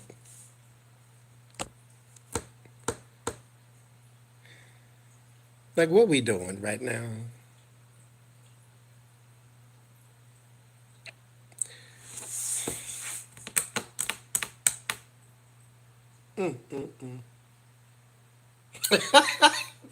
Thank you. His father is his brother. Gotta be. Mm, mm, mm, mm. You might as well put the British flag back there too. I don't understand you. That's, I guess, one is his country, one is his heritage. You don't need to be proud of that heritage. They tried to overthrow the country that you say you love right now. And all of it was found on racism, so don't even get me started. Okay, so there you go.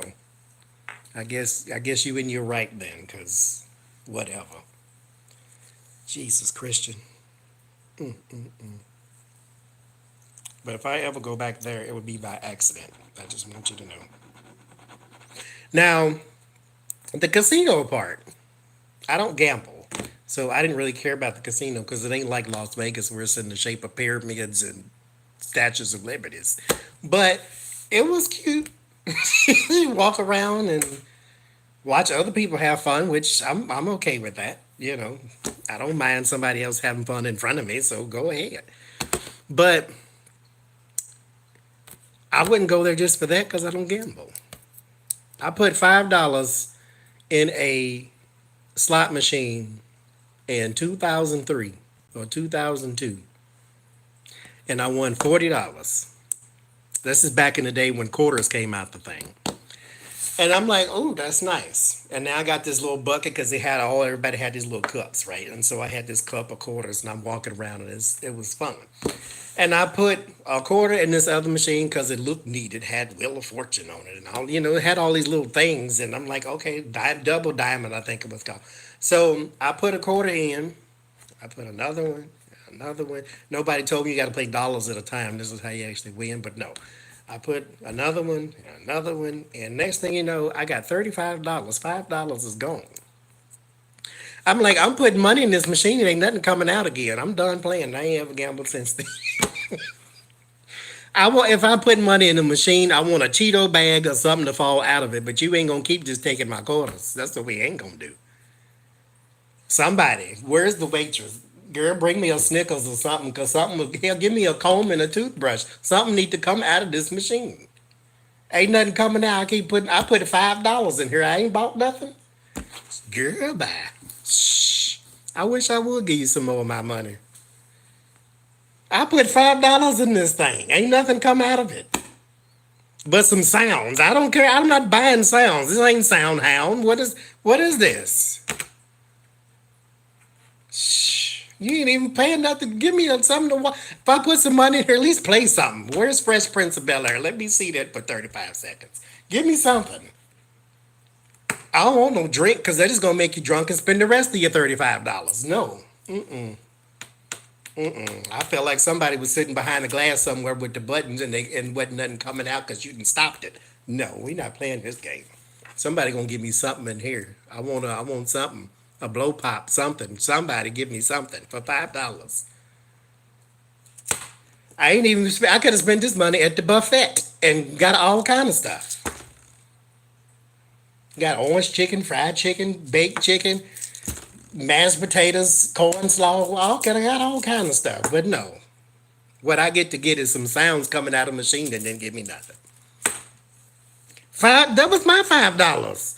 I put that $5 in that machine and it gave me $40. And I'm like, oh, this is fun. Let me go try it on one of these shiny machines. I should have stayed where I was. Nobody told me that either. I went over there to the shiny machine and it ain't gave me nothing but some sounds. What I'm gonna do with these sounds? I can't put them sounds in my pocket. I can't go over to the buffet and with these sounds and say, hey, I got $5 worth of sounds. How much food can I get out of here? No, get out of here. You ain't getting no more of my money, period. I don't care what state I'm in and how many casinos you got. No. And that was at the Caesar's Palace, and that was my mother's favorite one. And I ain't ever gambled ever since then.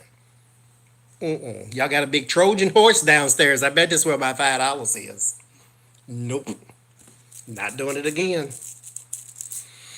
Fooled me once, shame on me. Fooled me for $5, I'm gone. No. I'm just saying. Period.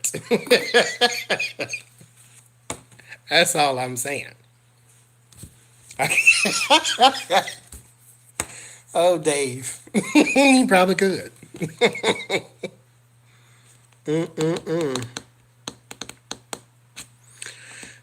Shoot, I stopped. I stopped when I kept putting stuff in there and wasn't nothing coming out.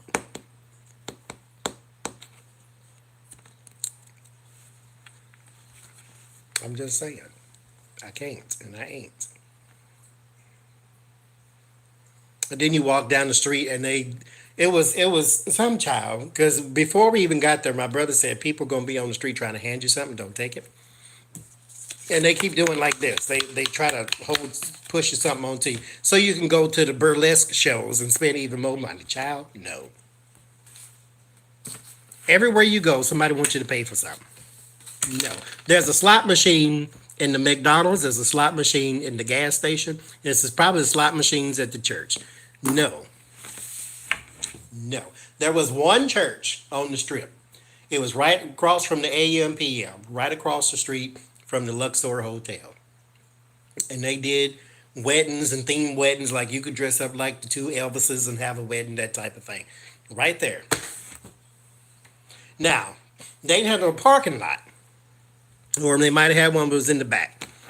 Which means they don't hold services. They was doing matrimony type stuff. And I'm like, everybody got a slot machine. Everybody wants some money. The McDonald's, I guess in order to be on the strip, this makes sense though. The arches was all golden and shiny, had lights all over it. I said, y'all better go ahead with the golden arches, got lights on it too. Everybody got a slot machine.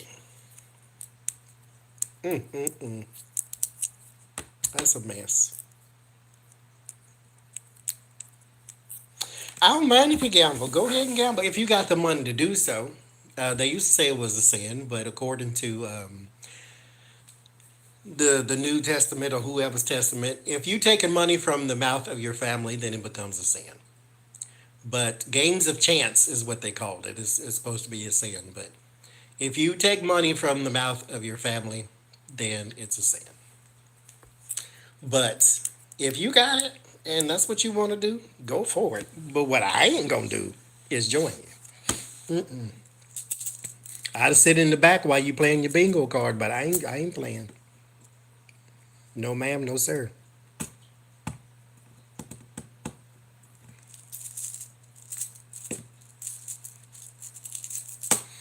And I would definitely wouldn't go to them tables and stuff. Because I don't know nothing about that.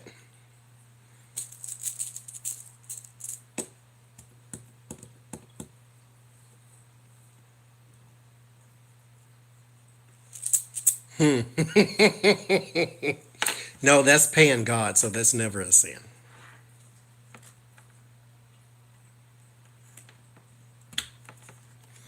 The more I talk, period. See, when I do my readings, I have three voices, in case y'all didn't know. When I'm doing this part of the stream, this would be like if y'all was sitting right here at this table. I don't have to put on no air. I don't have to let spirit speak through me or nothing like that. I just talk. Now, when you do your readings, you have to, well, you don't have to. When spirit takes over, you tend to be a little more demure, a little more sophisticated. You know, you got to talk like you got some darn sense. That way, I don't sound like a buffoon or I don't sound like I'm joking all the time, but you know. But when the cards go down and it's just our time, then we talk how we talk. I can't hear none of y'all, so I might as well be animated myself. This is how I talk if it was just us sitting here. I don't have 511 chairs, but if it was just us sitting here, this is what I would sound like. And I'm close on the camera for it. I can't stand when a person is like, get back. What the heck is going on here? That just drives me insane.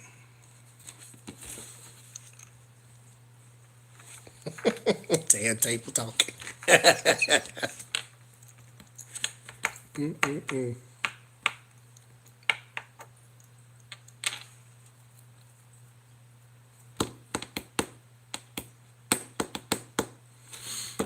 No, I've never heard of Mama June.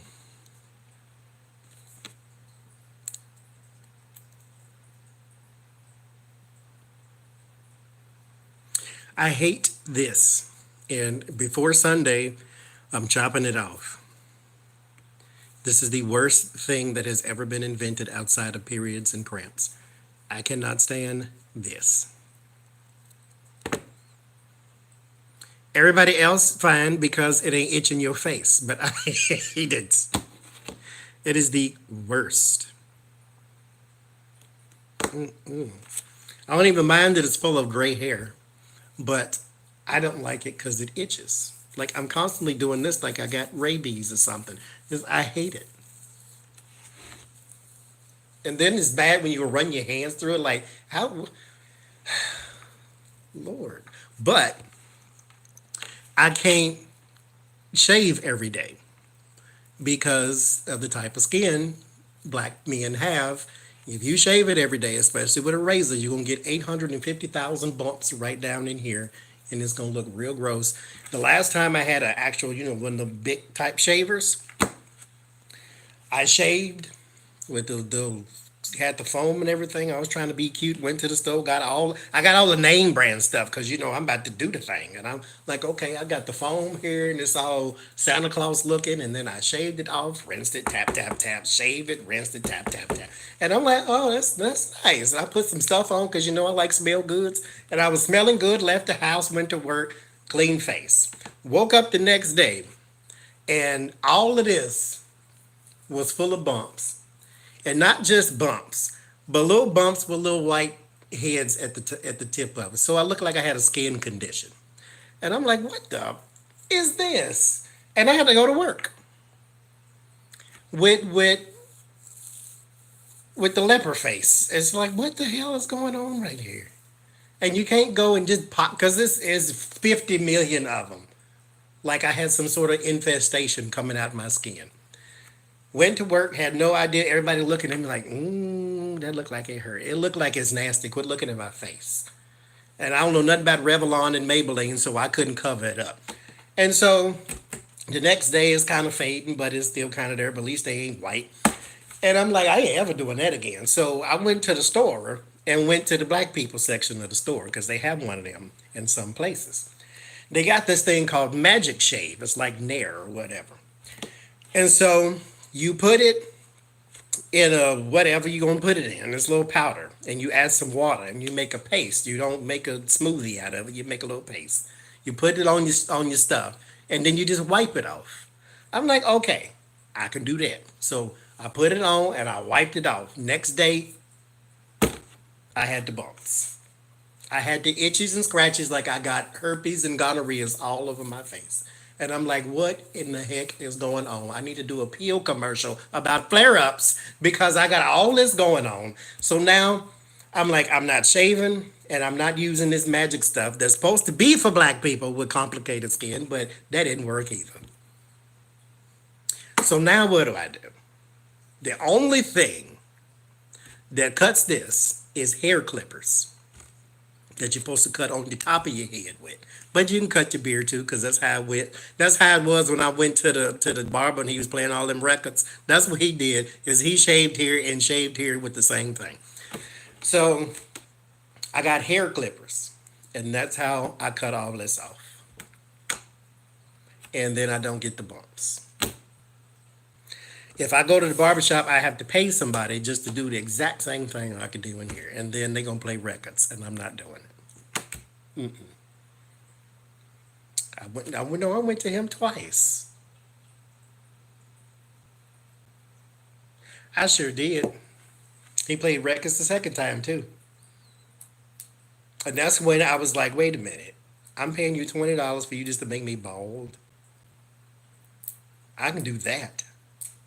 All you need is something to cut your hair with. I'm just cutting it all off. It ain't like you put some zigzags and styles and made me some dookie braids or something. You just cut it off. I can do that. Now I know how to mess up some stuff, but I know how to just cut it off. Like, child, please. Paying you no $20 to give me no bald head. So that's what I do. Yeah, we do right now. There is zero. This closest thing is a Sally's, and you know Sally's ain't got but two, three things for us in there. And I wouldn't even say that. My brother goes in there because he don't have African America's hair. He's half something. I don't know what he is, but he has Native American hair. Because ours grow up, his grow down, and it's curly. So he has that kind of hair. But his father was full blood something, whatever it was. And so that's the kind of hair he got. So he can go to Sally's and get, all that kind of stuff. We got to go and get some different kind of stuff. Dookie braids is something. It's plaits basically. It was a really big thick braid, and it looks like dookie, and they called it dookie braids back in the day. And it's like really really big thick braid. It was unnecessarily big, and it never was cute. See, I say that my hair is ultra curly though. So I use Garnier Fructis, and you know that is not for African Americans, but that's what I use, and it does fantastic for my hair though. But this is a nuisance. I hate it. Hate it even more. I think so. I hate the word nappy hair, but I hate this even more that if I shave it when it's growing back, it itches even more. It's not as bad as if I just leave it like it is right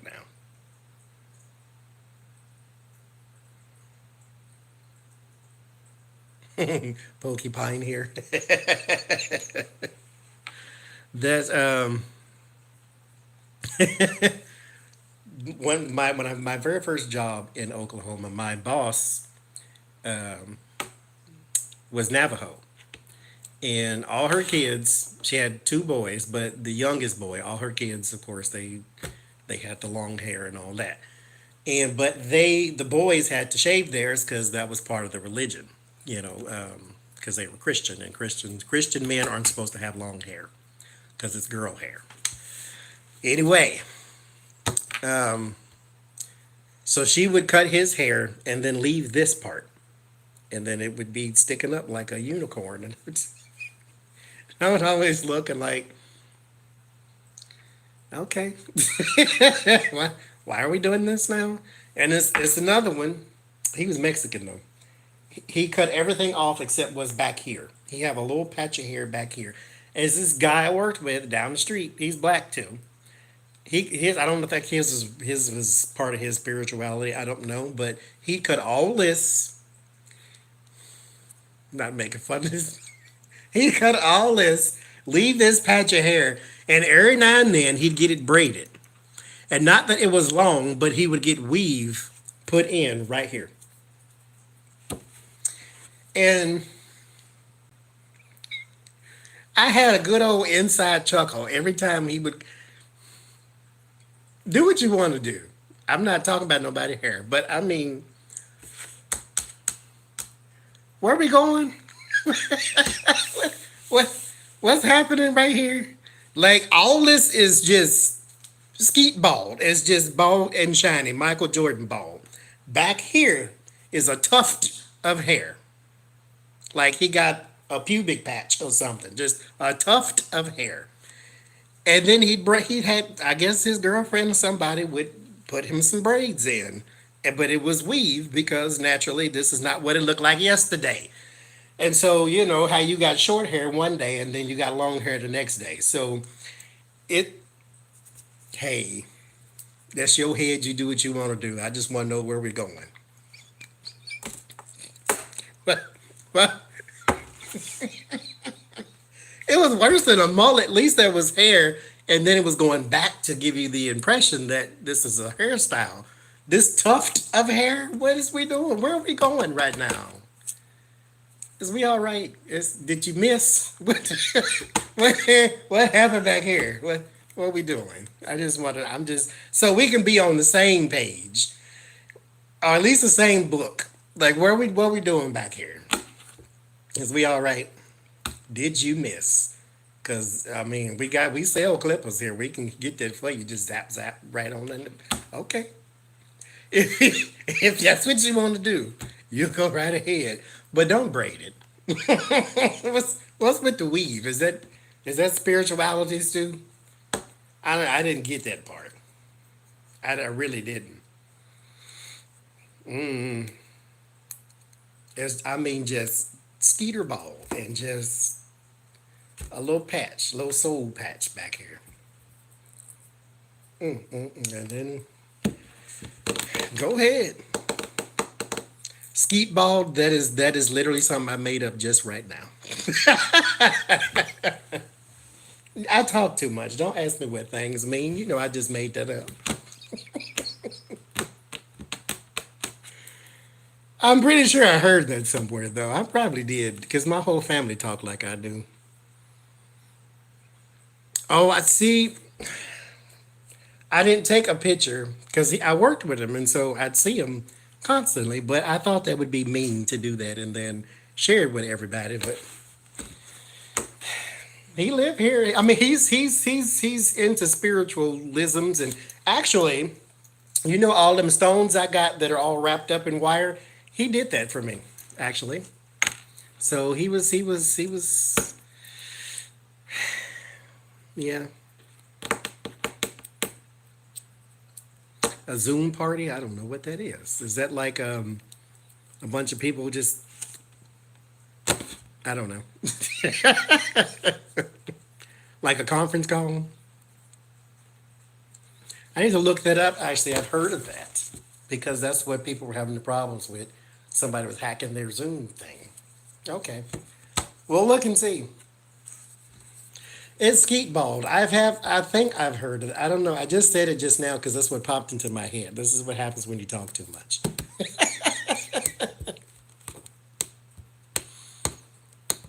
Did he use that word? FaceTiming? Okay.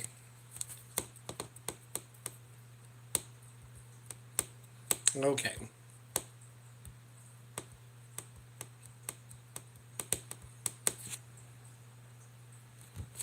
What is a roll card?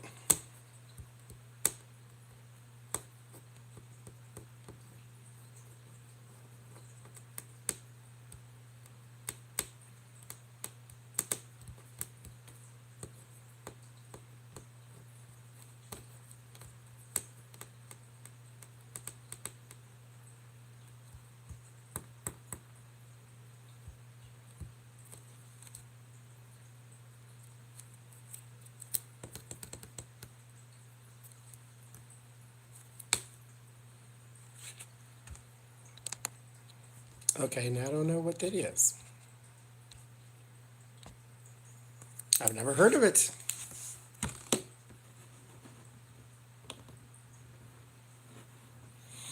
Mm. So you want more people on here? I ain't cutting up enough by myself. That would be a very bad thing, probably. Especially if you get 4 or 5 people talk like I do. And keep in mind, I'm trying to keep PG for the sake of YouTube and the sensitive hearts among us. But because everybody don't want to hear no bunch of cussing and carrying on. But it almost came out a couple of times.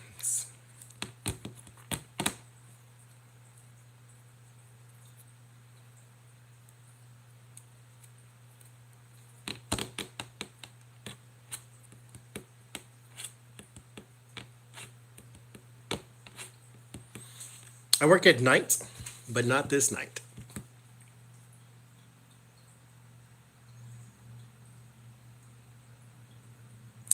Oh, there's a whole family of people that talk exactly like I do. I live with one. I told y'all my brother is the nice one, but if you met me, you met him. He talks just like I do. Just got a different kind of voice, that's all.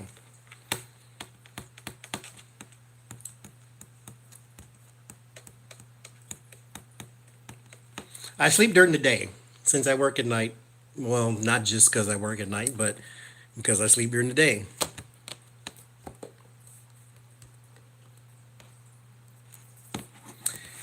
That's the way my clock works.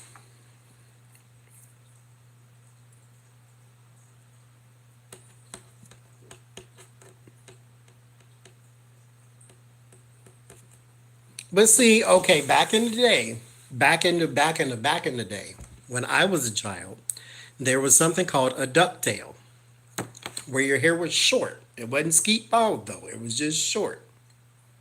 And then this part was long and braided, but it was still your hair. So this is usually when you had an afro, which I did, and then you would cut it down, but you would leave this part, and then it would be long. I had one of them. Or they would give you a box, and the box was a box. And it was actually nice if they did it right. And then you would have a ducktail from that. But it would always be some hair that's long enough to look like a ducktail and not something just sticking out the back of your head. And not a tuft of hair. It was actually something braided. So back in the day, that was a hairstyle, but you wouldn't cut all this off. You would cut it short down. I don't know what he was doing, but it looks weird. It looks like it's something on the back of your head, and then when you look, it's like, why you got hair back here?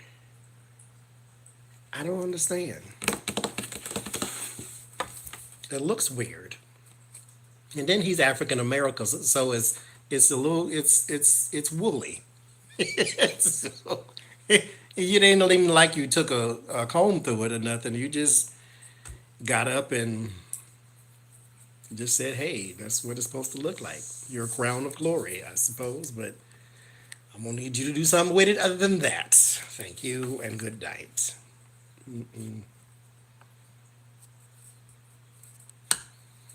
It would be nice if it was a tail, but he had weave.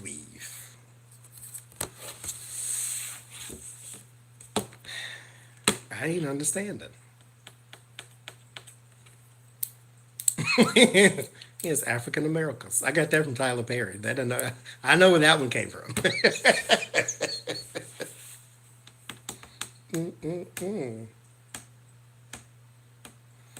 Good night, Kimberly.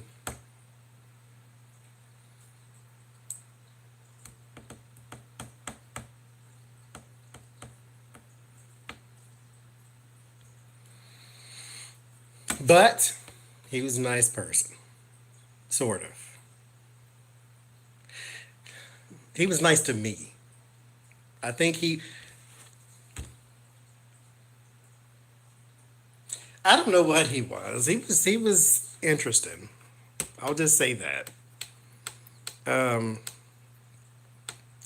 his girlfriend was white, and yet he had a problem with our managers because our managers were white women. And he had a problem with white women telling him what to do. And I guess his girlfriend doesn't tell him what to do, but it was just weird now that I think about it. Because why do you have a problem with these two white ladies and your girlfriend is a white lady? I'm severely confused now. But like I say, he was nice to me. But everybody else was weird, I suppose. I don't know. That was peculiar when I think about it.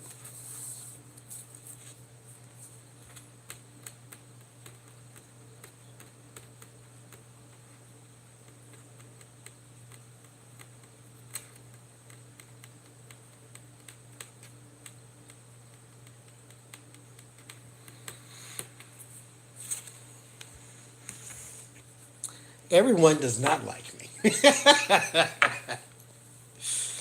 Oh, which is so strange to me. Like I understand why people don't like my brother. Because like I say, he's the nice one. And he's nice to everybody.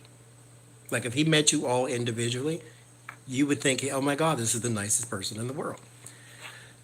But there's a jealousy that sets in with people around him, then they don't like him. Me, I have no idea why somebody comes along and just does not like me.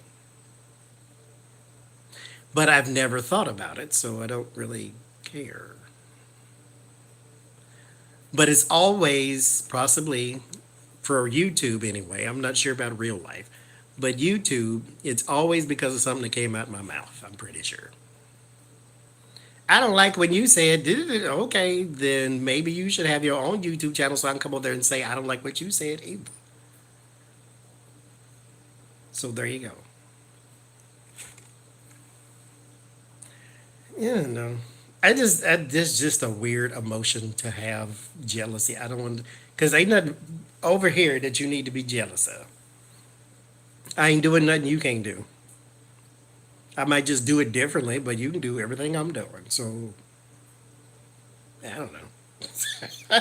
I never thought about it. So you do you, boo, is what I always say. So I'm just thinking, if you got your own space, you can't be looking over here talking about what I got in mine and not liking it. Like, what the hell? Because I got early on when I first started YouTube, and actually it has been very fortunate because YouTube is home to the worst people in the world when it comes to comments.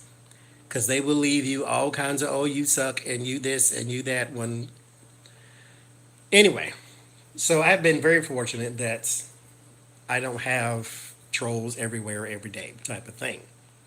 But I first started YouTube, I got plenty of, you should do this. And I told y'all before, let me say it again for the new people or for the people in the back.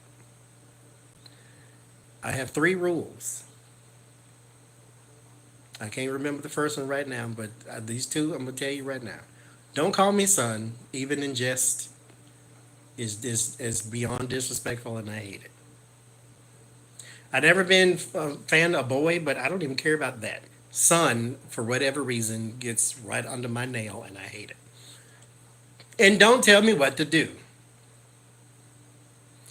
I hate that. And it's irrational the way I react to it because I overreact to things. If you don't know, I'm gonna tell you this right now, a little peek behind the curtain. I am petty and I overreact to things. Okay? Don't tell me what to do. I hate that. So when people come over and say, you need to watch what you call it, it might help you with your reading or whatever the hell. Don't tell me what to do. Don't shuffle on camera. Don't tell me what to do. You can come and say, hey, I read this article. I thought you might like it. Okay, fine. But do not tell me what to do. I said it before. I ain't got to do nothing but stay black and die. Outside of that, I ain't got to do nothing else. Take that to the bank and cash it and put it in Bitcoin or pennies. I don't care. But I ain't got to do nothing but them 2 things. Now, if I work for you, that's a whole different thing because I've already signed on to submitting to your authority. Therefore, I don't have a problem with you telling me what to do. I have a problem with you with the way you tell me. Like, don't talk to me like I'm Ford. Don't talk to me like you own me. Otherwise, I'm gonna set your whole car on fire. But outside of that, what you want me to do? Fine, boom, I did it. But it's every day that I hear that, oh, this person sent me a message, you should be doing this, and I don't believe you doing that, and did it. Lord have mercy. Like, I don't understand. I do understand. So here's what I understand. Let me say this first. When you go to a person's channel, anybody's channel, I don't care what they're doing on YouTube, they can be talking, playing video games, whatever the hell. When you go to a person's channel, there's a part of you that sees something they doing that annoys you or you don't like it, and the first thing you want to say is, oh my God, I wish they would stop doing that. And you might want to go down in the comment section and say, oh my God, this is a great video, but every time you do such and such, it just makes me cringe. Don't do that. Because sometimes, yes, sometimes, the person in the video has no idea they're probably even doing it. Like people who say, I can't stand when a person says a bunch of times. They may not even realize they're doing that. Okay, that's just one of them bridge things till you get to your next thought. But when you go over there, understand that ain't your camera, that ain't your house, that ain't your person, that ain't your video. Stop trying to tell people what to do.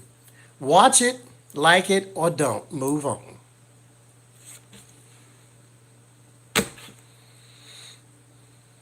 I would do readings. I can't believe you're doing a reading on that. There's so much else going on in the world. Okay, then maybe you should get an own channel and you do the reading on it. This is not secret.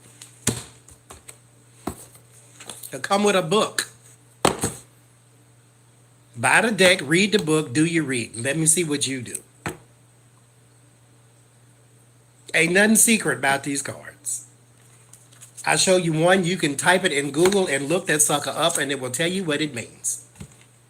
I didn't make it up, look it up. I say that all the time. So when people go over and I should read this and you shouldn't read on that and you shouldn't read, don't tell me what to do. That's why it's 150 people right now in my block list. We exchanged numbers the other day. Jen Lynn, I think she has like 10 people. Becca's got like 6 people. I got 150.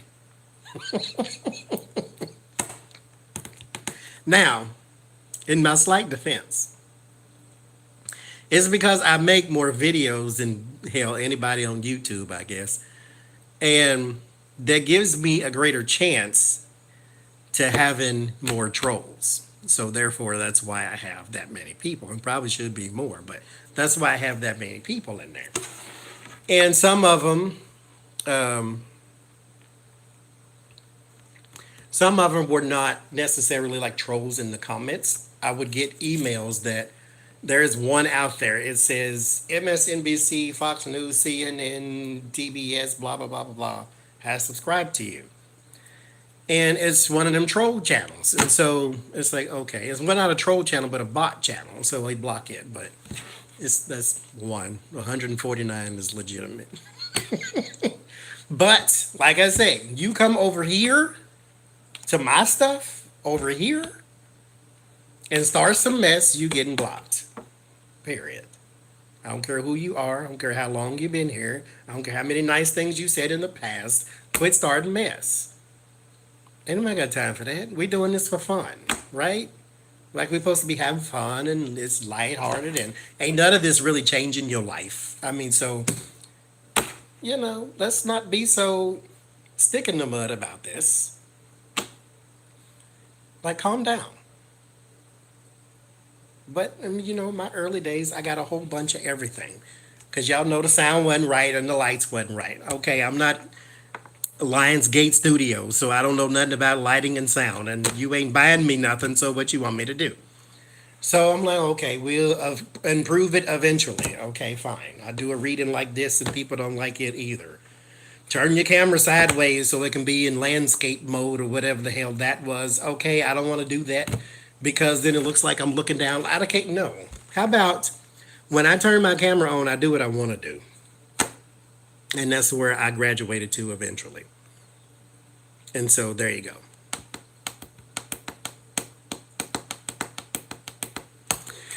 I don't know what's going on with the iPad and the iPhone and why it won't let you do that. That's very strange.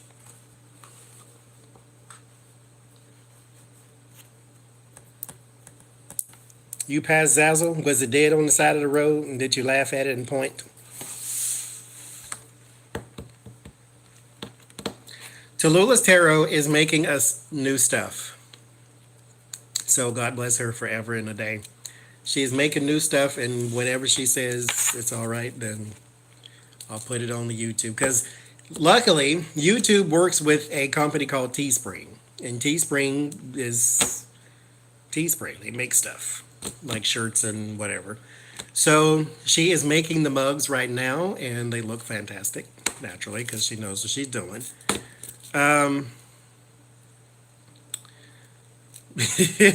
Yes, they probably have a tuft of hair back there too, so you can't see it. That's how they do. But she is going to make shirts and all that good stuff. So she's going to make all that for us. And so whenever she gets done, then I'll let you know. I ain't gonna start on Zazzle. Zazzle is a son of a bee, and I'm sticking to that. I don't know what Zazzle is, Georgia Moon.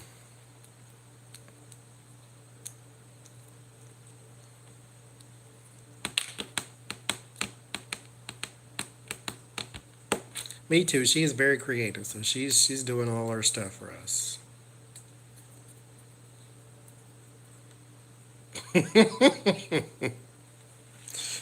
They something. They're the whores of Satan. That's what they are. They can die in 2 fires. But I ain't going there. I just ain't. No.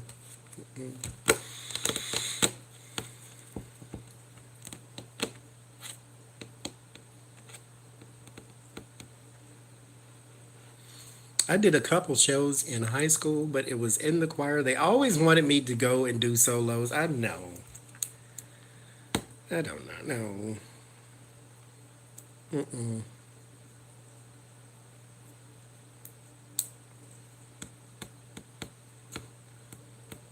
Zazzle is like Claire's in the mall. No, Zazzle is like well,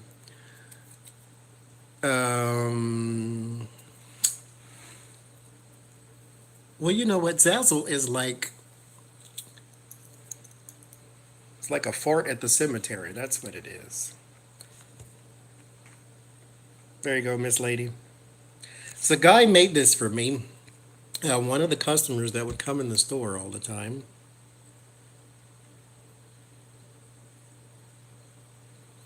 And these are all little bitty beads. Like, I don't know how he did this, but there you go. It's a bunch of little beads. He's got the horn here and some beads here.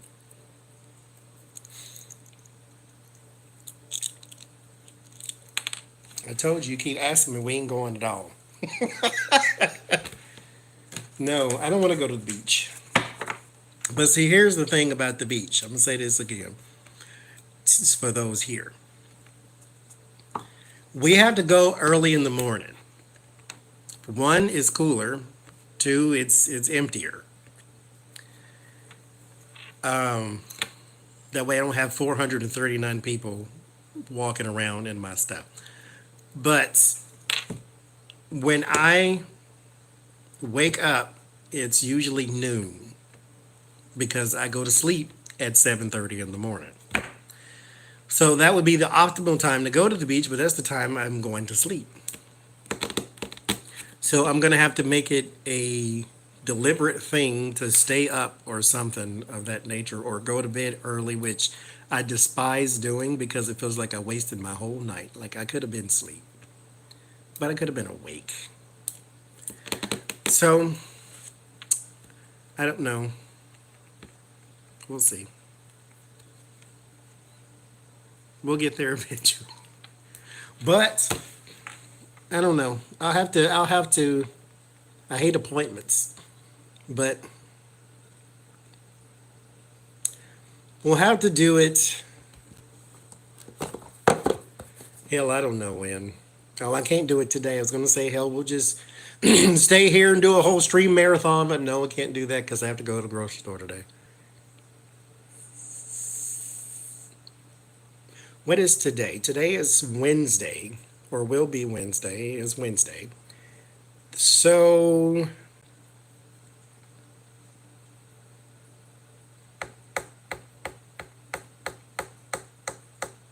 we cannot go now because it's dark. There's 2 problems with that. 1, I'm dark, so you can't see me. And the beach is not well lit, so you wouldn't be able to see it either. And I've said this before, I'm the wrong complexion to be walking down the street at 3 o'clock at night in anybody's neighborhood. So we will have to go at like 6:30 in the morning or something like that. Now here's the problem. Half the people ain't going to be in the live stream because y'all going to miss it. When is the full moon? Because it actually, believe it or not, Where I am, it does shed enough light to where you can see in the dark. Like it is, because it feels like it's like sitting right in my room when like all the other lights are off. You can write a book at nighttime right there. You don't need light at all.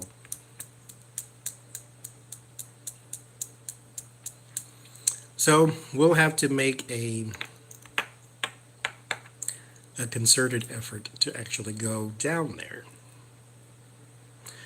Like I say, today is grocery store day, so I have to go to the grocery store. But it's not like the regular shop I walk to, so y'all ain't coming with me on that one. This is like get the big cart type of grocery store. And then I got to go to like three of them because I got to hunt down a specific thing from each one. Um, what's the next day? Thursday? What's going on Thursday? Oh well, hell, I'll be asleep Thursday, Fridays, Thursday, Friday, Saturday is when I actually leave the house for other things. Oh, I got to go to the PO box tomorrow too. Some of you sent me some stuff. They send me a text message when some stuff has arrived. You'll pencil me in for Friday at the So what happens when I don't show up? Do I get a pink slip? But I have to go to the PO box because I got some stuff in there. I've never had one of those before, so it was quite interesting to see. Oh, you have a package. From who? Oh, okay. Got you. So I will do that. June 5th and 6th full moon. But I'm not going at night because even though we could be able to see, I don't want to be stopped by the police. And I would be. Because that's the thing that hangs over me. I don't care where I move to. The only place I've never been stopped is the Woodlands, Texas. The only place. Every other place I've ever lived, I always get stopped by the police. Always. I'm fine with that. If I lose a subscriber because I don't go to the beach, I'm all right with that.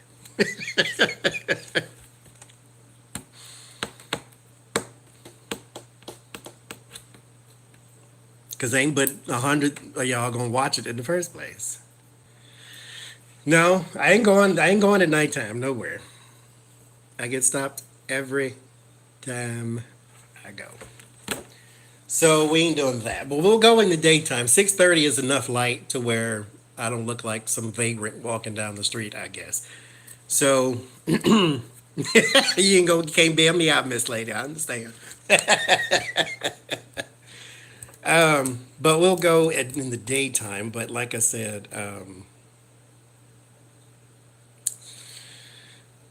I have to make an effort to actually be awake.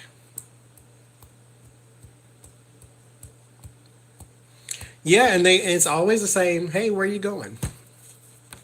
Why do you care?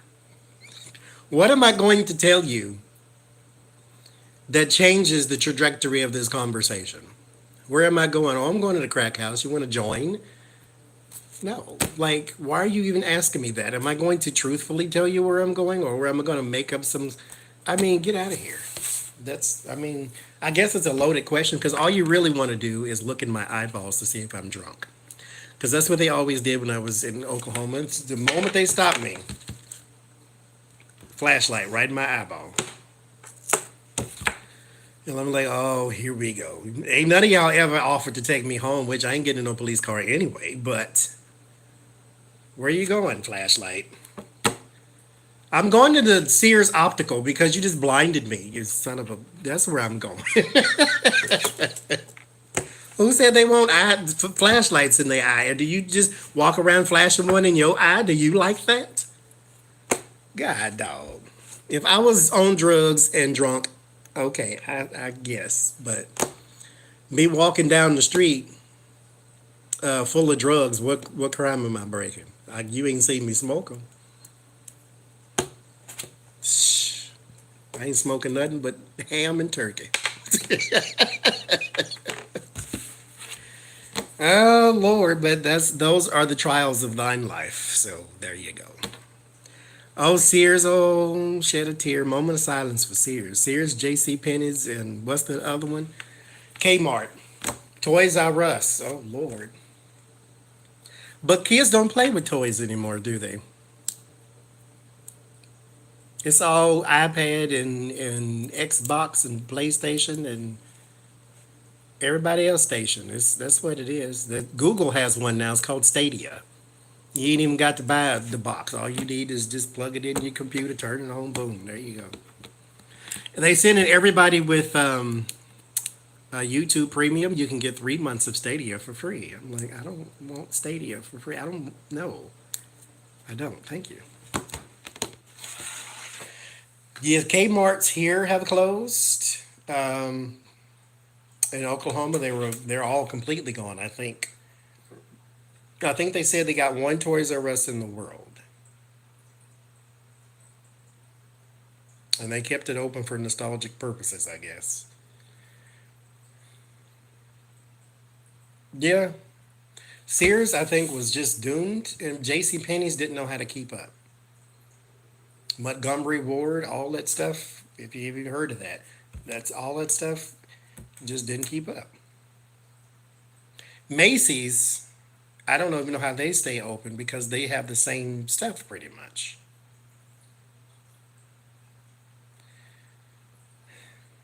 Like who do people go? I don't, because you see, I wear the same crap every day because I care very little about clothes. I hate clothes. I like accessories. I hate clothes. But do people go clothes shopping at Macy's? And I guess they do because they're still open. Oh, I loved Pier 1. Could never buy nothing out of there because everything you want one cup, 29.95 for this cup. What's in it? The blood of Jesus? I'm not buying this for no 29.95. Girl, bye. See-through blue glass and it's $30 for one, and you get a plate with it. What I'm gonna do with the plate? I can't afford no food. I just spent it all on this cup. Put me some ice and some water in here. Go ahead. What you child? Pier 1 was high as hell. I went in there one time and walked straight out. I said, first of all, everything too close to me. I feel like every time I turn around, I'm gonna break something. And then you got these ass cups, and this cup is $30. Who made this cup? Joan of Arc? What is this? Uh-uh. I can't and I ain't. I'm getting out of here. It's nice and sparkly. Everything is shiny and it's all clean, but I would hate to work there. You got to clean all this glass all the time.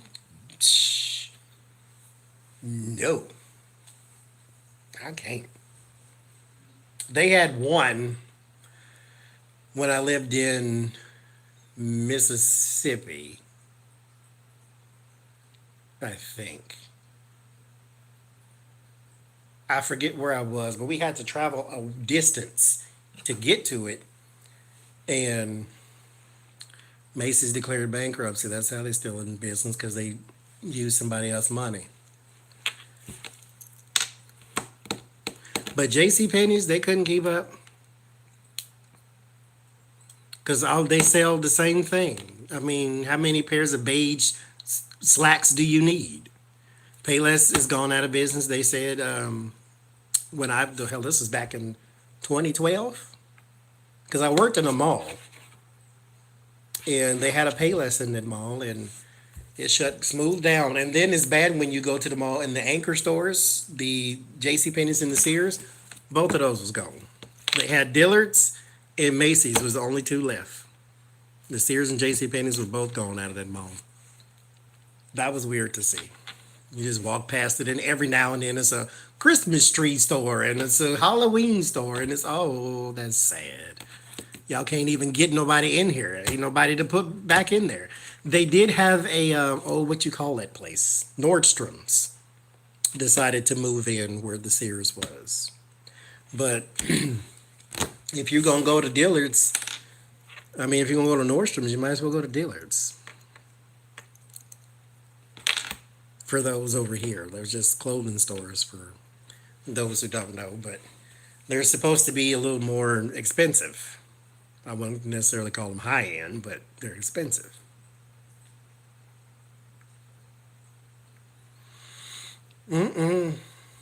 We have I've heard of that, but I don't know what Marshall Fields is. We have a Marshalls and a TJ Maxx and a Ross. You know, those will never go out of business because you go in there everything 10 cents. So it's like Ross just found a bunch of stuff people threw away and just put a price tag on it, and they sell it.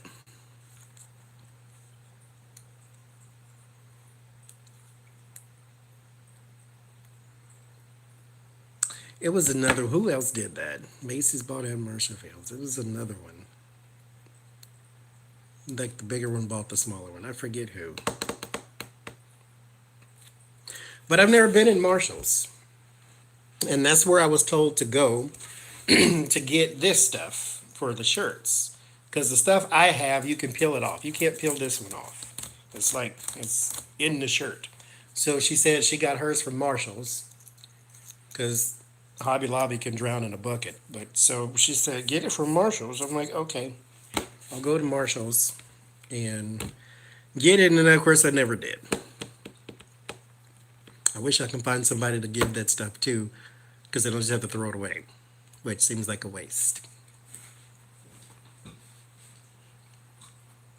Yes. You get some shoes from Ross, just know you need to buy at least 7 pair because you're going to need one every day.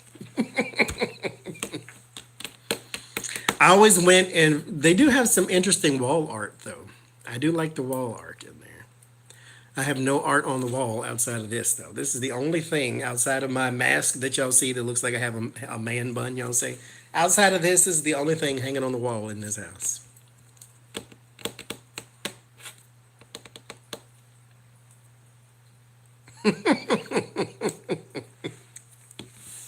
Who did I say just now? I've worked for everybody except clothing stores because I don't know how to fold clothes and I ain't interested in starting. Well, Hobby Lobby, I say can drown in the bucket because they were the one on that anti-contraception. We're not paying for this stuff. And then one in the Supreme Court over religious freedoms or whatever. Yes, I am a minimalist, sort of. I have a lot of the things I like and then everything else, no. Like I have a lot of this type of stuff. I have a lot of accessories, and then I have a lot of tarot decks, and then outside of that, I don't have anything else. I got 7 pair of glasses, which is a lot, I guess, if you consider it. I can't wear but 1 pair at a time, but outside of that, I don't have a bunch of clothes. I don't have a bunch of shoes. I don't have a bunch of anything. And yet, every time we move, it always seems like it's a bunch of crap in this house. We got a bunch of gadgets. That's what it is. We got a bunch of TVs and radios, and my brother still has CDs like we live in the 90s, and we got rice cookers and pressure cookers and everything that you can cook something in. We got another blender, even though it's one in there. There is a coffee maker that I have that son of a mother started leaking from the bottom.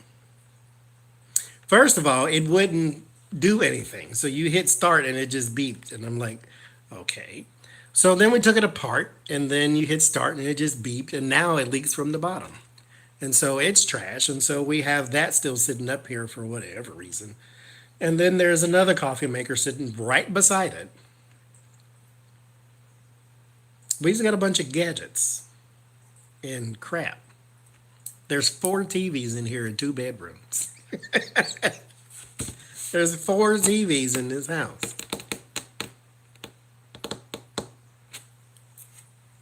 Mm-mm.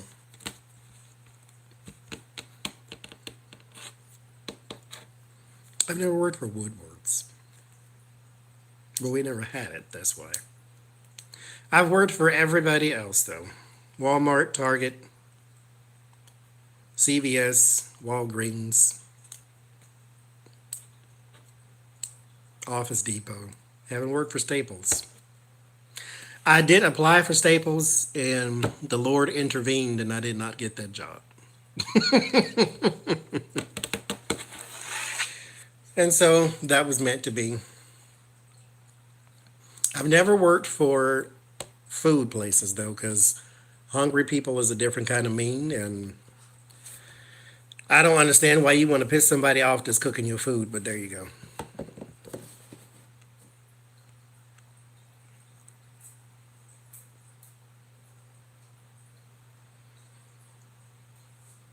I think we have only one store here that I've never heard of until I got here, and that was Fresh Market. I've never heard of it until we moved here, but it's, like a not farmer's market because it's a store, but it sells primarily a lot of, well, it's supposed to sell a lot of fruits and vegetables, but that's not a hot ticket item here. Yes, I get the rings anywhere that I just walk past the ring and like it. I get it. Or online or wherever. Yeah, I can't with that whole the food industry. I can't. I just can't. We did have a, oh, what was that called? Was it called TGNY? Yeah, it was. I don't know why I'm gonna keep calling it TGIF, but no, it was a TGNY. And there's a not Ruby Tuesday because ain't Ruby Tuesday a eatery? It's something else. It might have been Ruby Tuesday. We went in there one time because we were looking for pillows for the sofa, and I think everything in there. I swear it felt like a Salvation Army or something that had a different name on it. I was like, I don't really care for this. Ain't nothing done, nothing match. Where did you get this stuff from? Is this a real store? I feel like I walked into somebody's Tuesday morning. I think that's what it was called. To somebody's garage or something. Yeah, yes. All the stuff nobody else wanted. That's what Big Lots is. I like Big Lots though. But that's all that is. They get a bunch of weird off the wall stuff because I used to work there too. But they have a furniture department if you want to, decorate on a budget type thing.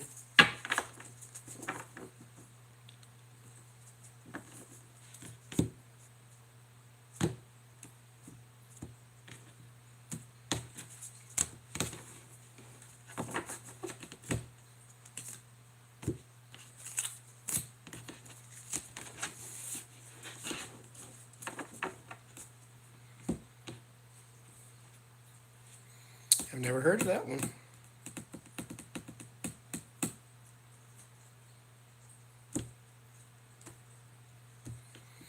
Yeah, there's I think it's still one. I forget where we lived. Lord, we lived a lot of places. I forget where we lived, but there was a Tuesday morning there.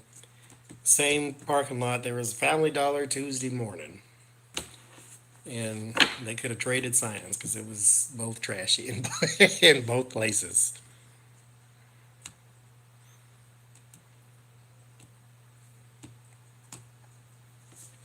See, thrift stores I don't mind. Salvation Army and Goodwill I cannot stand because it's gifted items that you turn around and sell. Now, if I can understand if you turn around and sell it and then you're feeding the hungry kids in the world or something, but I don't know how that system works, so I don't like people to sell something I give you. That type of, it just, no, I don't like that system.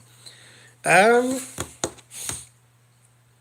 well, it's not a bunch of stuff in there, Jules, so I don't really know.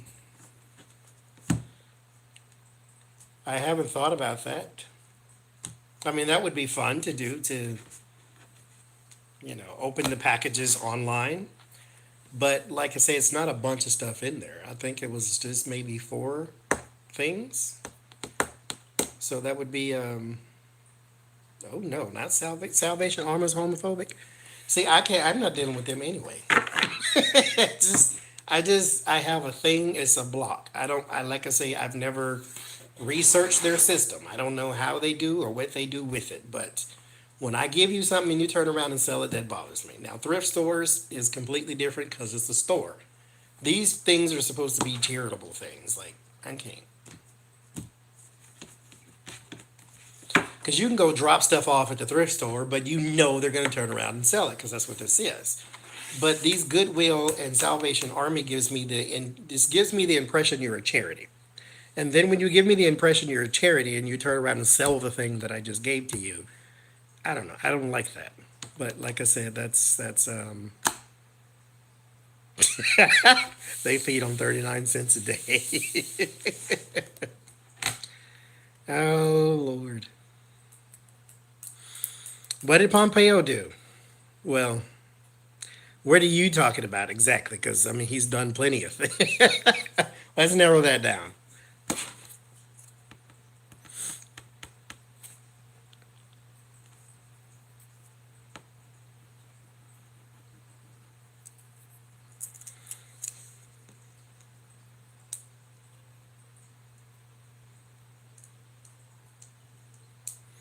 Well, oh, Dave, that's true, but there are only a few things that get you demonetized from YouTube. Tobacco, alcohol, firearms. So if you have alcohol in your live stream, not like wine in a glass, because that could be grape juice for all they know. But if you're doing your stream and you're talking about, beer and you got a beer sitting there and saying anything about beer that you should be talking about it for way too long, then you can be demonetized. Not just your video, but your whole channel can be taken and demonetized for alcohol, tobacco, and firearms. If you have a gun in your video, that's instant demonetization. They don't care what you're talking about. Smoking, because there are people on YouTube. This is why I say everybody can do this, because there's an audience for everything. There are people who review cigarettes, and so people who smoke cigarettes on YouTube, you can be demonetized for that too. If you're, I guess, reviewing alcohol, alcohol may be a little different because alcohol can still technically advertise here in the world. So alcohol may be a little different, but tobacco and guns for sure, demonetization. So as long as it's not that, then we should be fine.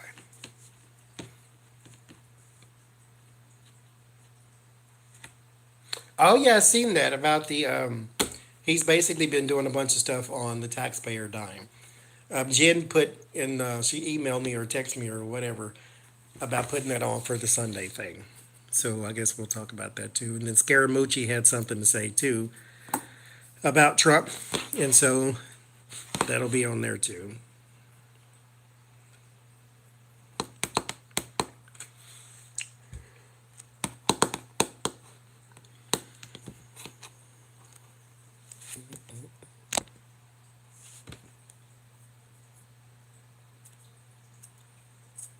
Yeah, she needs to be under investigation. All that drugs she brought in here.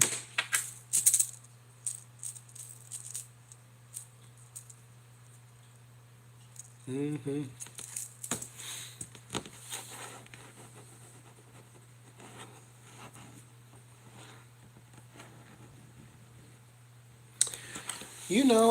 I wonder what kind of impact that's going to have with Fourth of July coming and meat sales going to be like here.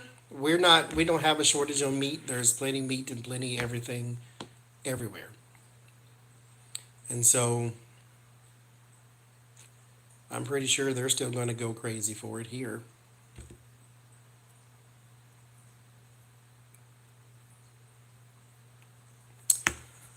I'm going to quarantine myself again till summer is over.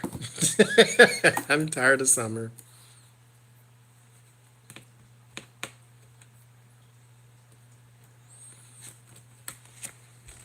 I should do. I should go be a psychic somewhere. Do readings full time.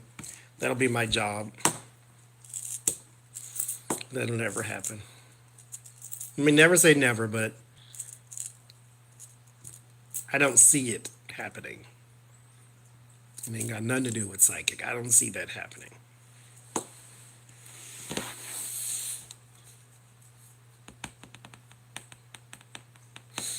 Oh, my Lord, I miss the days of a deep freezer.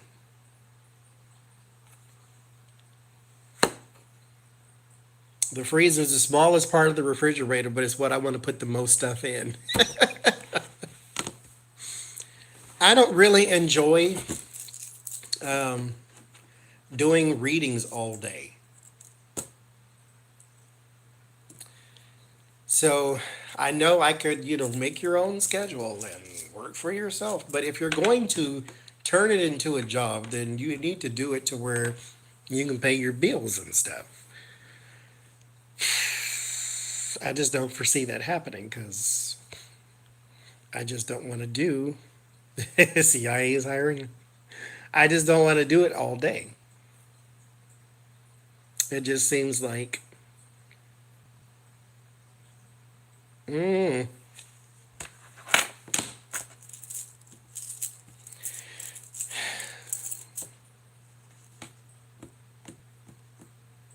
if I get 20,000 subscribers, then yes.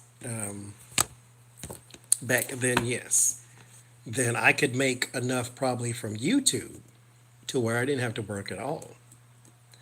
Because I think when you get that high up, then, you know, your ad money is different.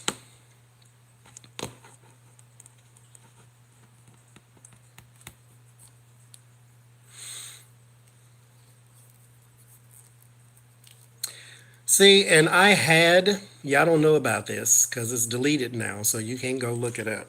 I had a commentary channel. I didn't tell anybody, but I had one. And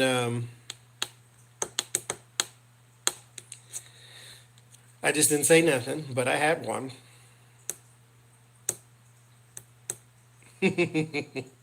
Well, see, here, okay, let me rephrase that actually. Um, it's not the subscribers, it's the people watching. Um, well, good morning or whatever, Karen. I think it's morning where you are. But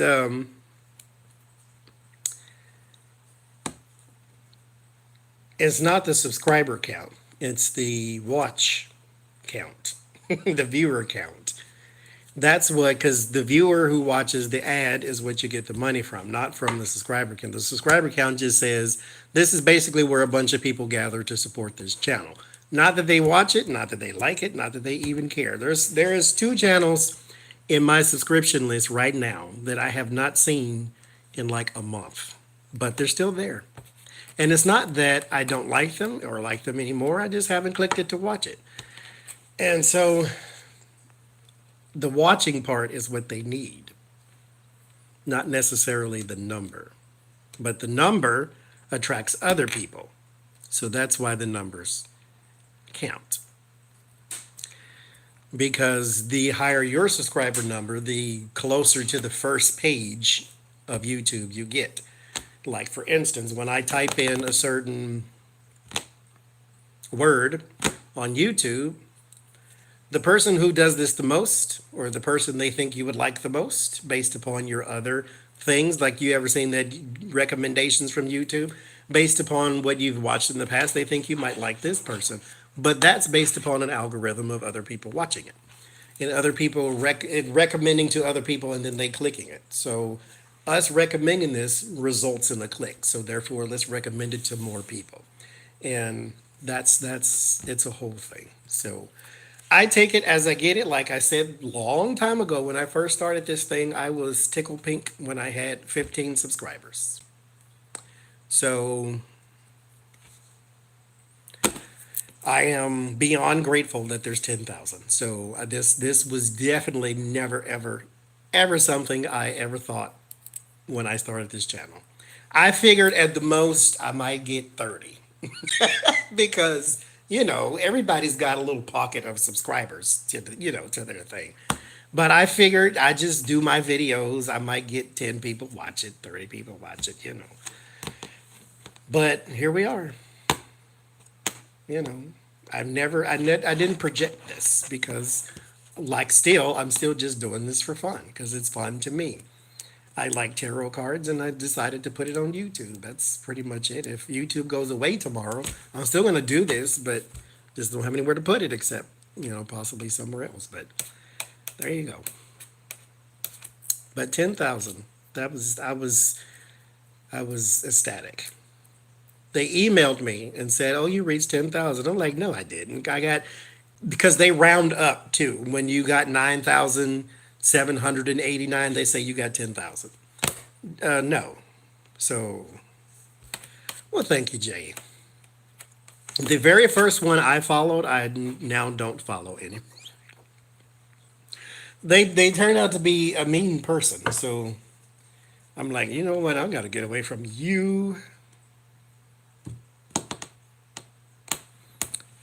No, I don't know Linda G. I know the people you see me with, or I guess you haven't seen me with, are the people I know. Outside of that, I'm not interested. So just like Jen Lynn, Becca from the House of Lenormand, Tallulah's Tarot, Adrian from Red Lentil Healing, Sienna Rose Tarot, Gonga Tarot, Lori from The Way of Positive Change, that's 7. Lena Rodriguez, Tarot Down Under, and Cindy from Soulprint Intuitive. And then there was one other one, but she doesn't do videos anymore. But those 10 people are the ones that I've done readings with in the past. And I've done a reading with Footprint, but those are the people I've done readings with in the past, at least more than once. And outside of that circle, then I don't know. I don't probably figure I'll do readings with anybody else. I don't know anybody else. I don't really. And I say this, and I don't want this to sound like shade, so y'all don't take it this way and don't go spreading around the YouTube streets that I was talking about somebody. But if they don't do, I'm being meaning to watch her. I got old people brain, Jesus. Water Bendita. I seen a second of a video one time, and she was doing the bowl thing, and I'm like, I see it. I get what you're saying. But I didn't go back. But yes, I need to go back and watch that because that was fascinating. But if they don't do tarot cards, I don't watch it. Whimsy too. Yes, I like Whimsy. But if they don't do tarot, Whimsy's actually a moderator on this channel. But if they don't do tarot cards, I don't watch it. If they don't do a card of some sort, because as you can see by how many I have, I like cards. So if they just sit there with the eyes closed and they tell you what they get, I don't watch that. Because that ain't what I connect to. So I can't get down what you'll get down. Not that you're not good at what you do. It's just like I say. Yes, I like Marianne. But I've never done a reading with Marianne, so I was just naming the people I've done the readings with. But yeah, I like Marianne. I like Whimsy. I like Dr. Victoria Scarabo from the Seeds of Transformation Healing Center up there in Massachusetts. She did my chart, so I just haven't done readings with those in particular people. But Lynn Tarot, same one. Not Jen Lynn, but Lynn Tarot. I'm subscribed to her too. But that was one of the ones. I just haven't watched the video. I didn't have time though, did I? I have a little time, but I just didn't go. Oh no. Okay.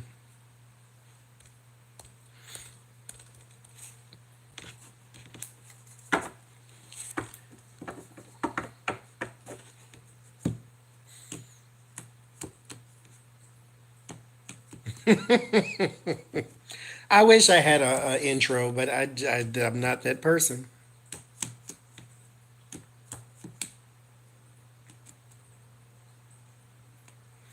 Oh yeah, Marianne. She was in our chat room the other day.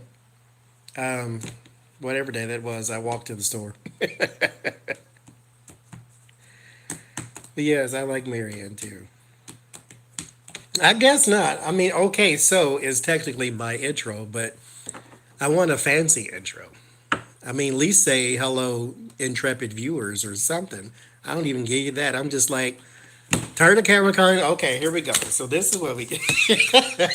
But I did get people when I first started YouTube to say, I appreciate that you don't talk about what you did today and how your dog is and how your brother is. Like, just you got to the video, you got to the thing, and I can go on about my life. I don't have to sit here for 25 minutes while you tell me everything you did that day. Okay, I get that, but you can always fast forward through that. As you see, I like chit chat, so I never minded when people do that. You know.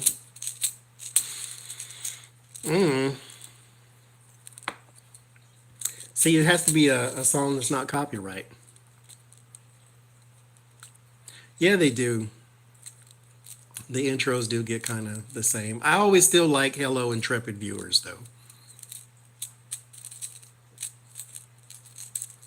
Yeah, that. I don't. Somebody did say once, and I didn't mean to like call her out. Wasn't saying it in that fashion, but it was a lady who wanted me to do an outro, and the closest I came up with was "I love you, pass it on." That was my outro. But she says when she's listening to my video, she's doing something else, and as she's doing something else, the video just stops, and so it's unsettling that she's listening and then it just stops because I didn't tell you I was about to cut it off. So I understand that. But the problem is when I get into these readings, I said this before, I'm not always present. And so sometimes, no, most of the times, probably all the time, when I turn it on, it's go time. Okay, so shuffle the cards, tell you what I'm doing, do a little brief explanation, spread them out, do the reading. Oh Lord, these people, or whatever, and turn it off. And then once I put that on YouTube, I'm disconnected from it altogether. So I don't know.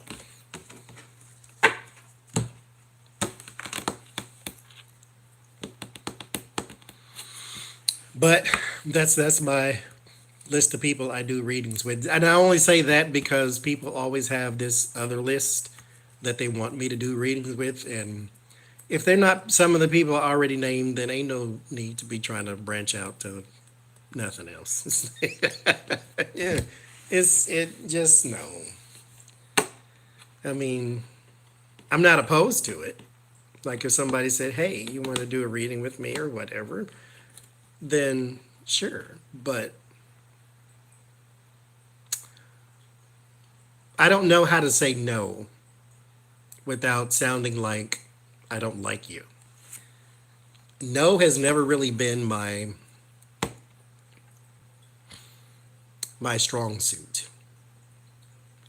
When my days of retail, I always tell my bosses, and I have to tell them this because it's in my spirit to tell them, even though they shouldn't know this information. But they do know it because I tell them. I said, if you ever need me to stay late, you have to ask me in the right way. Because if you give me an out, I'm going home. Do you want to stay late? Always results in a no. Can you stay late? Always results in a yes. So you have to word it in a different way. Do you want to do a reading with me? Results in me deleting your email because I get to ignore it. Can you do one? Then that's harder to delete. I don't know. I just can't. Not with everybody.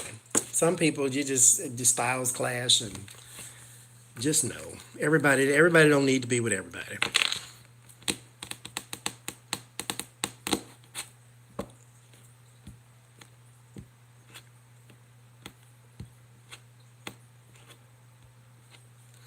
Good night, Alice.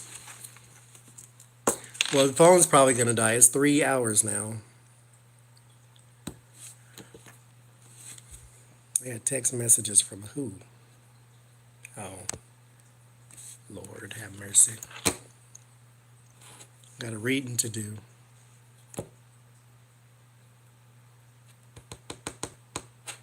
Okay.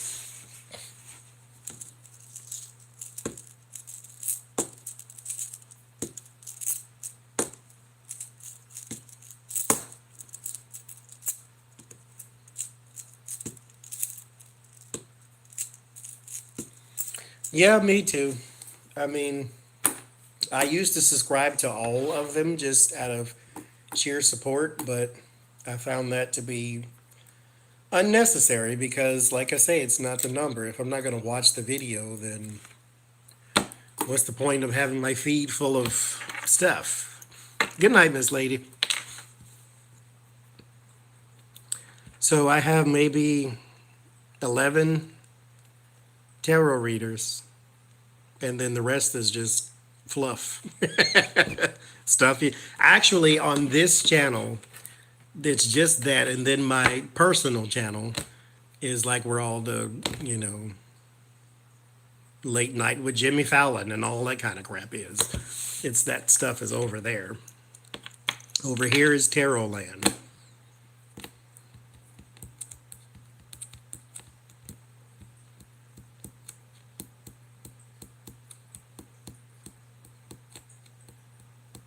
Yeah,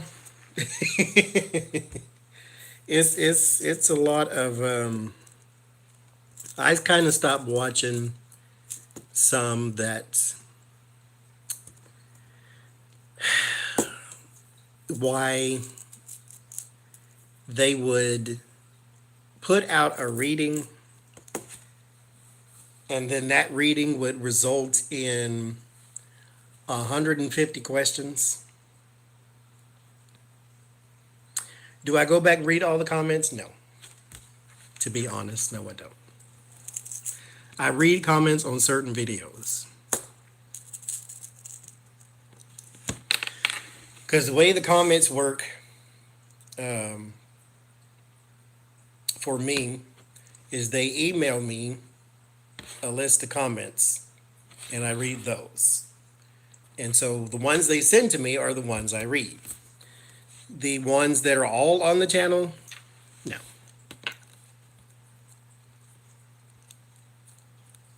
Like the fastest way to say something to me is email it to me. YouTube comments are just I just hate going through it, trying to read it, and then you scroll down the page and then it starts buffering and loading and then it gets back to the top and I hate it. I just do. But in the beginning, yeah, you can put comments anywhere though, but in the beginning, I would, because there weren't that many. And then when there's like 168 on the video, it's like, I don't want to read that. And so on certain ones, I have to read all of them because the problem is somebody says one thing, whatever it is they feel, and then underneath it, everybody's got to go and argue with them. And so that's when I go and like delete the whole thing. And so, yeah, I can't.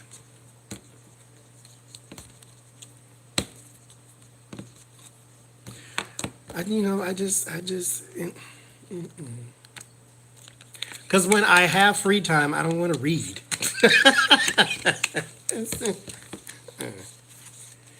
But I don't turn them off because, leave all the comments you want. But some videos I do read all the comments, like the Donald Trump Zodiac one, like what I do Donald Trump's May. Okay, we'll read on that one.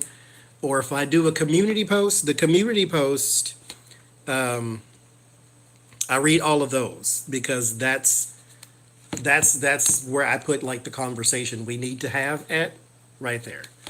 And so I hate to argue too, and I can't stand this. This is why I stopped in the beginning.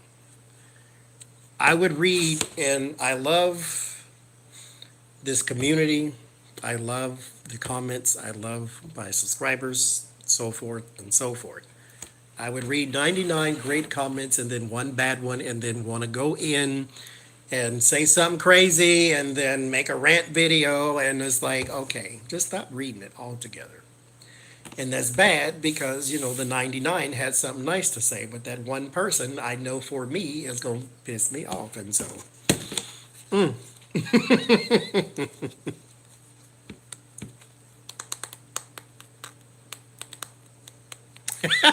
She terrifies you. Who is it? I watch one. She's a Jamaican lady. Um, there's another one. Um, she's Jamaican, but she lives in Scotland, and she has an English accent from time to time. It was interesting to see. Okay, there's actually one out there who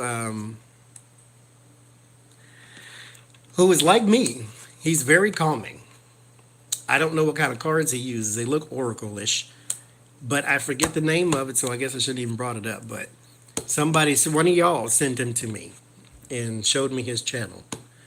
Very, very, very like calm energy, but I have no idea what his name is. I watched it one time and Gemini spirit went off in the wind.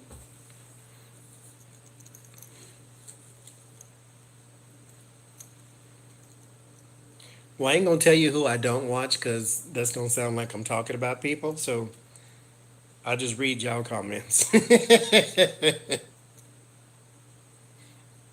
I don't know a whole lot of them, though.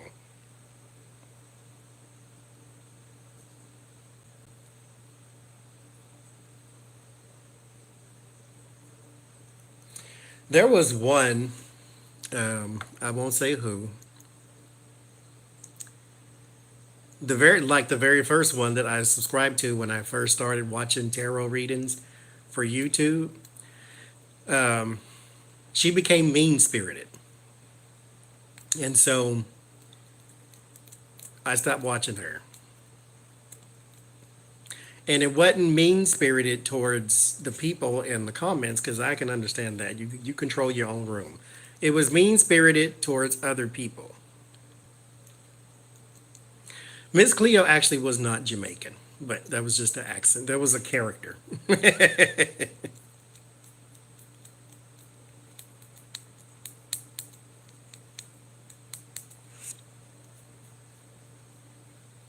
See, there you go. That sounds like a good list.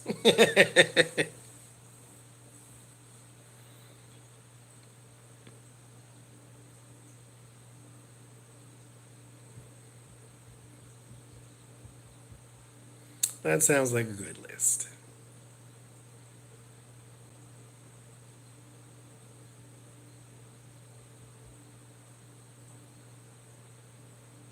Mm-hmm. There are a lot. There are a whole lot.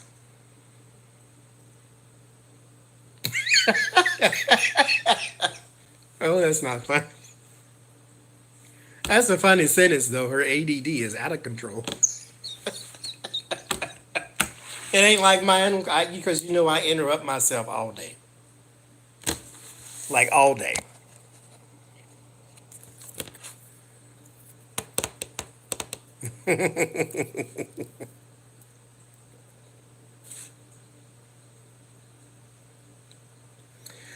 I have 11 that I'm subscribed to.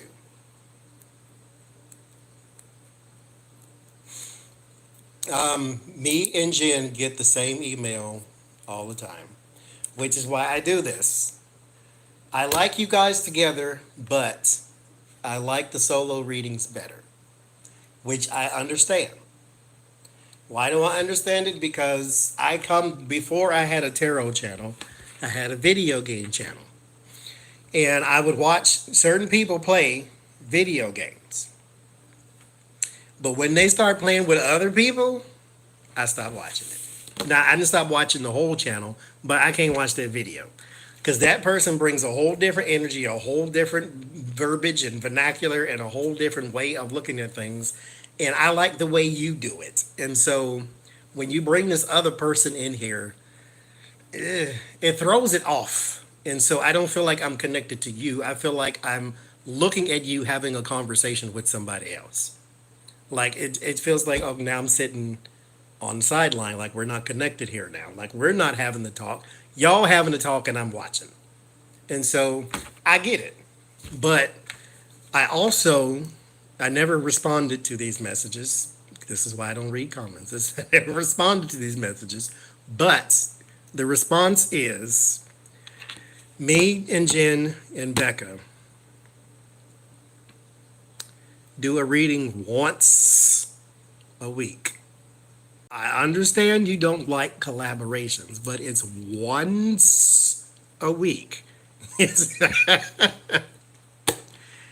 oh, you know what, Jules? I will put myself. I will stand chastened and rebuked. I talk over people. Well, no, not over them. I interrupt them all the time. And I want to change this about myself. I just don't know how. And it's that Gemini brain that goes faster than it's supposed to. And every time somebody says something that jolts my memory of something else, I feel like I need to say it right now. And so I do. But I need to stop that because it's annoying to interrupt people while they're talking. I don't know how to stop that though. Like I do that. I don't do that necessarily on YouTube, but I do that. Oh, there is one, Slava or something like that. She's a pro-Trump reader. She's a pro-Trump. She's the one who keeps saying that Obama's going to be put in prison too. So yeah.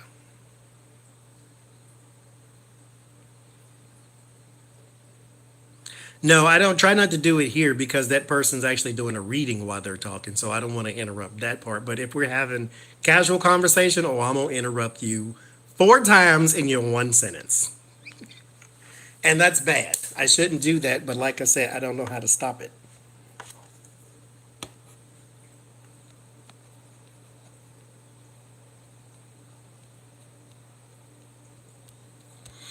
But that's why I do this because, sometimes you just want to see that one person and they all have a channel and they all do them too. So, you know, there you go.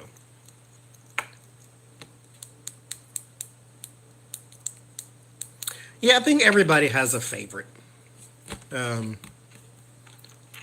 or somebody that they connect to more than anybody else. So that's not a bad thing.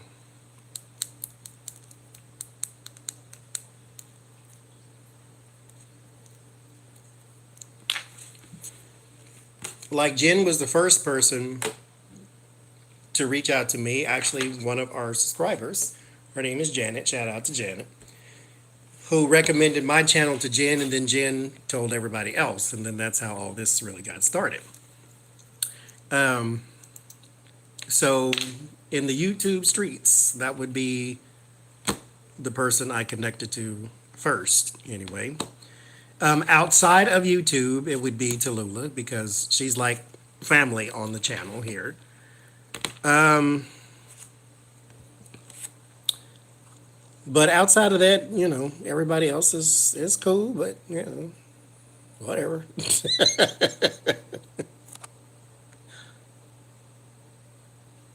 Like those are my first points of contact. Like Tallulah's been subscribed forever and ever and ever too.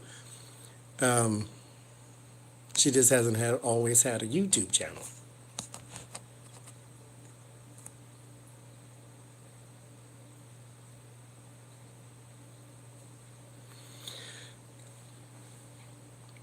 But I'm not close to doing a reading with anybody. Well, I take that back. There's a couple, there's a handful that's absolutely no. No, this is not,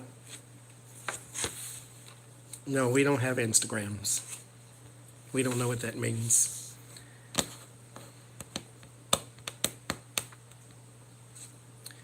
We don't have Instagrams. We don't know what that means. Thank you. I think when they get on YouTube,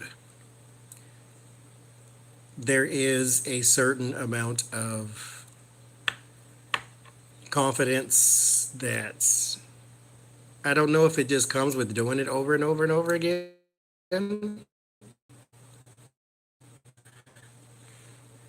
but or maybe we're talking about different things. Because I know, for instance, when I did a reading with Lori from The Way of Positive Change, whenever I do a reading with anybody, let me say this. When I did a reading with anybody that wasn't Jen, Becca, Tallulah, actually no Jen, Becca, actually no Jen, everybody else was nervous. And I didn't understand why, because they do videos already. You do what I do, Robin. I don't know how to stop that. I had to get some shock therapy or something. See, and Lori is fantastic. And she was just nervous as she could be. And I'm like, why are you nervous? You make videos. They know who you are. But yeah, something changes, I guess, when they start doing collaborations or something. But she's loosened up since then. But this was the first time I did the reading with her. And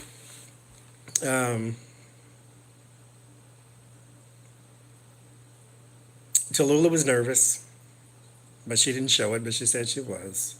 She still gets nervous before her lives, which is interesting because that's your audience.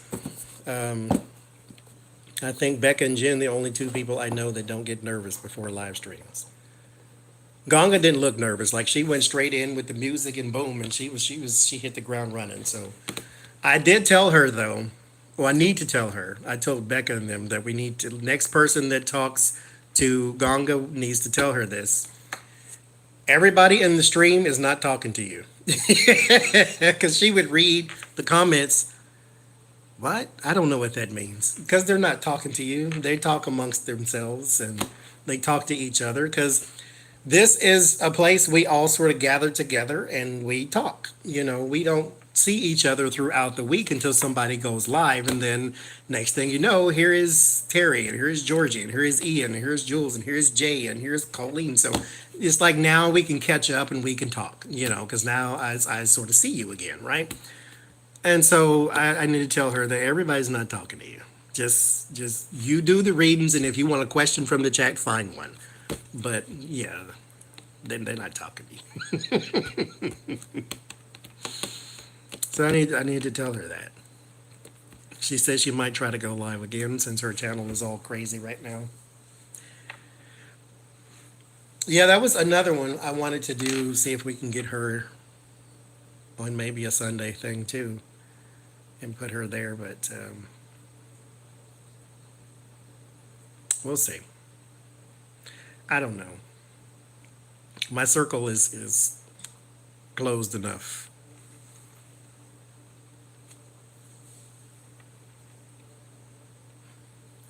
I know all the people y'all mentioned though. I don't know the who's from the UK. The only person I know across the water that does readings are the two in Australia. Right?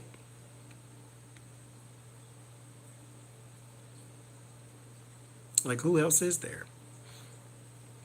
Who's in the UK? I know, like I say, Lena and Marianne are in Australia. I don't know anybody else. Sienna's in Canada.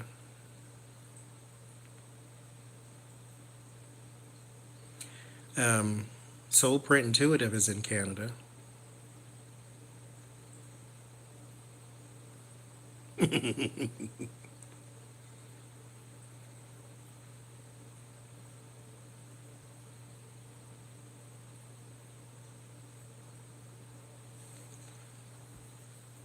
Who's LJ?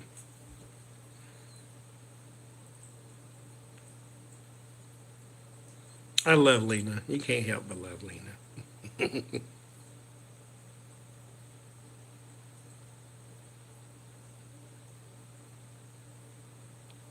Cash Peters is in the UK.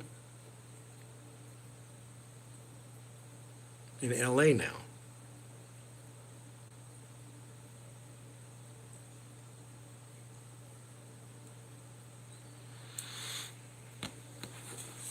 My brother has dreams. He doesn't do anything else. He probably could if he opened up to it, but it ain't really his thing, so he doesn't really care to use it or not use it.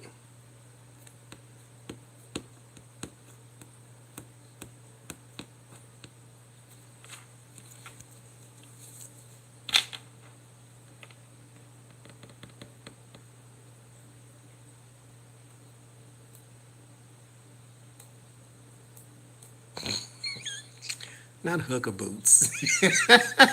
I ain't said that since 78. Lord have mercy, hooker boots.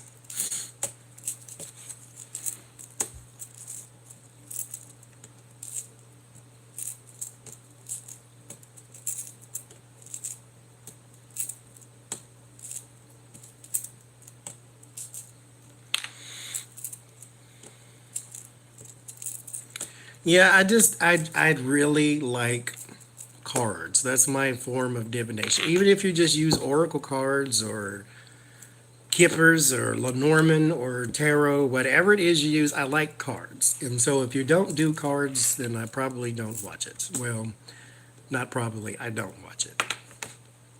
Like I want to see and I'm not a real big stickler about I have to see your cards. Like when you spread them out and shuffle and all this type of stuff. It is nice to see them though. But this is just that part of me that wants to see it is just because I like them. But I don't require seeing your cards, but you know. But it's kind of like how Sienna does it, how she'll shuffle and she pick and then boom, you know.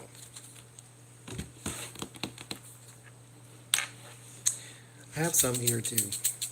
I didn't take them out because it's a pain in the tuchus to get them all back in there, but I need to put them in just one big pile and just pick some out or something. But I don't know. I feel like this is it's enough to do what I want to do. Yeah, a lot of people like seeing the cards, and a lot of people like to see you shuffle. That way, you know, they just feel better about what it is you're doing. That it feels a little more random, and it's hard to see them laid out here through the phone. But there's a lot of people that likes to see it.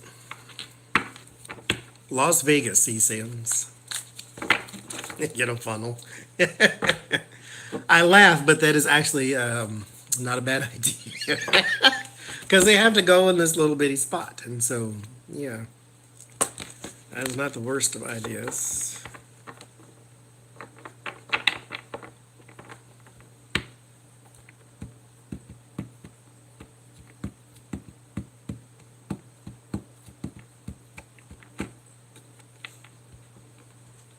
See, me either. Like, I go in and I hope people don't think I'm trying to be rude or something or whatever, but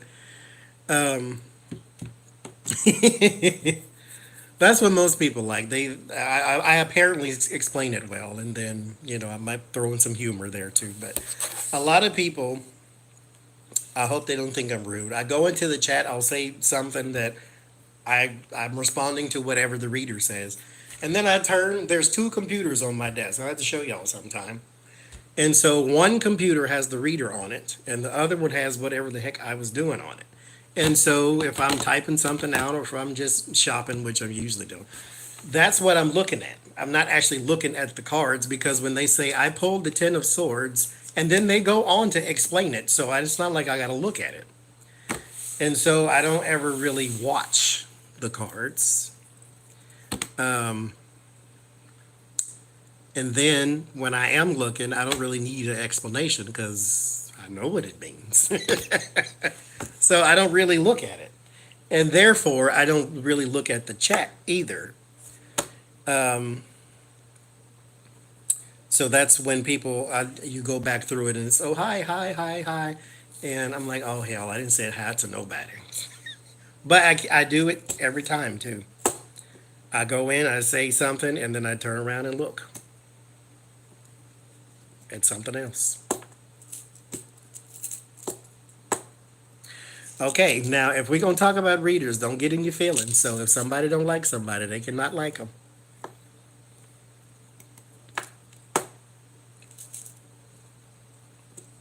I tried to use a pendulum once. I don't connect with pendulums.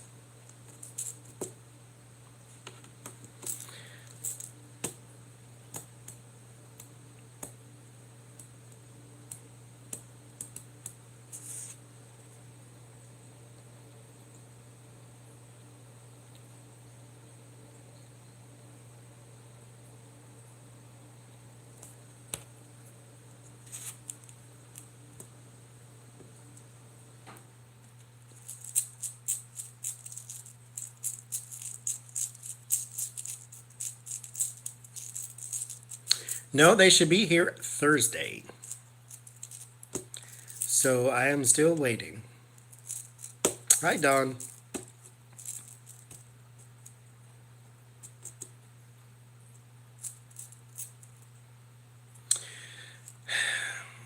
Putting curses on people is very bad for you.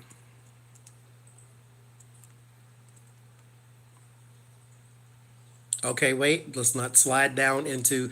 Okay, first let me say this. This is not Marie My Table's channel, so if somebody came over here to say whatever about Marie My Table, they can say it. She ain't ever been over here. I don't know her. We ain't buddies like that, so let's not go with the whole I can't believe you said that about. They can say what they want to say, okay? If you don't like it, ignore the comment and move on to something else. So there you go. Now, what was I saying before I said that? No, the runes are not here, but yeah, I was saying about curses. Curses are very bad for you when you put them on people. They twist your insides.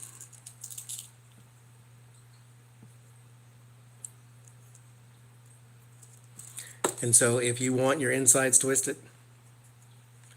then you can put on some curses. But outside of that, you might want to stop that.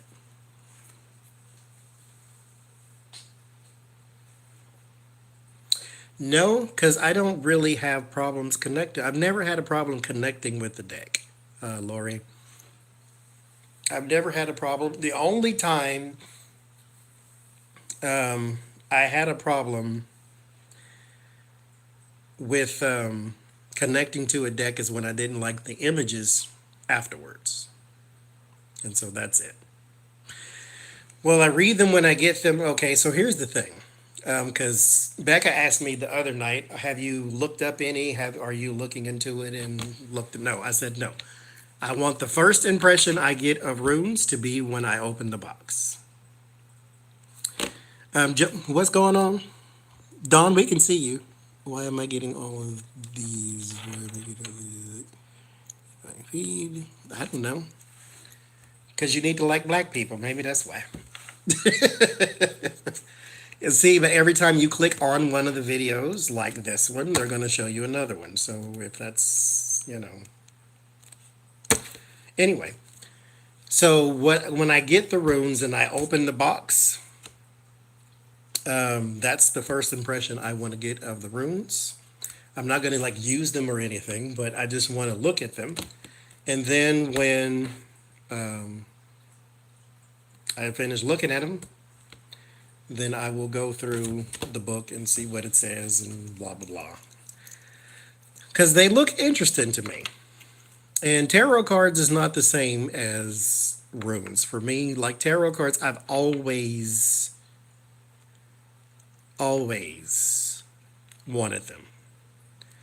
And there was never a situation where I did not want them. Runes is a new thing. And I only started wanting runes after this stuff. So when I get them, we'll see how that happens and how that works and so forth and so forth. Yeah, curses are bad. They twist your skeletal system. Like that's not a euphemism. It's true.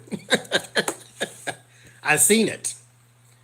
You cast hexes and curses on people, you will have skeletal problems. I know 3 curses and I ain't ever done it. Can't say I will never do it, but I've never done it. I don't know. I don't know about the runes and what I need to do with it. I just want to look at them first and so forth and so forth. No, karma is going to do what it's want to do. You can ask whatever you want, but that doesn't mean it has to oblige you. Spirit, as well as the universe, as they say, is under no obligation to do nothing we want. So, yes, cursing a person out is not the same. Words of anger is a little different. Or retribution. It's not always anger. You did something to me first, sucker.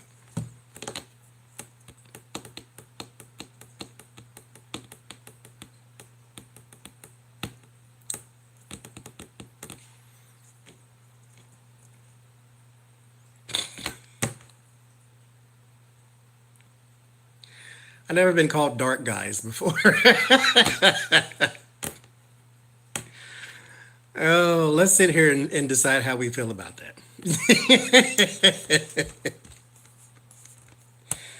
Lord Jesus Christian. Mm, mm, mm.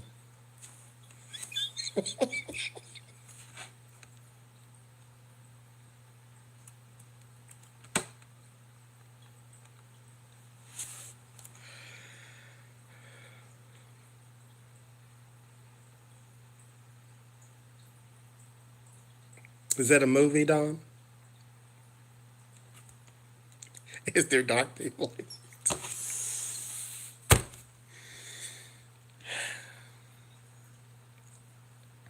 It's a movie? No, I've never seen it.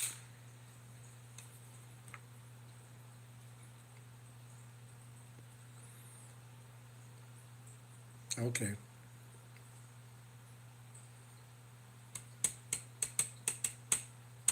What does that mean, Ian?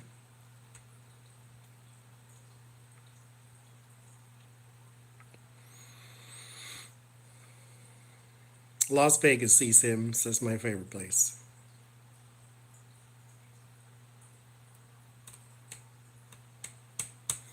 Lori, when I not fell asleep, but I put them under my pillow the first time I got them,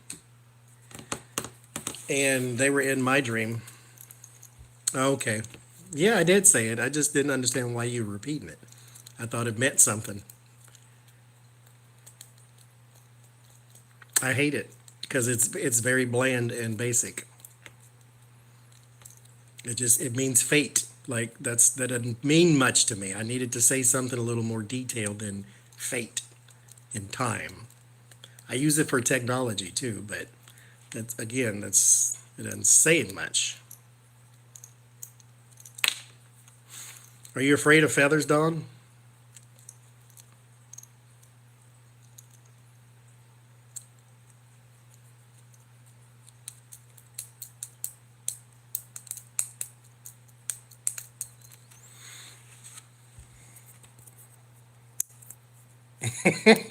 Yes, Desiree, that is wrong.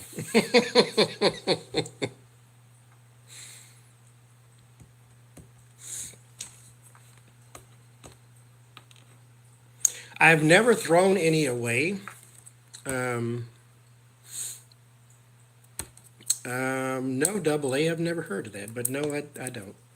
I've never thrown any away, but there are some I don't want.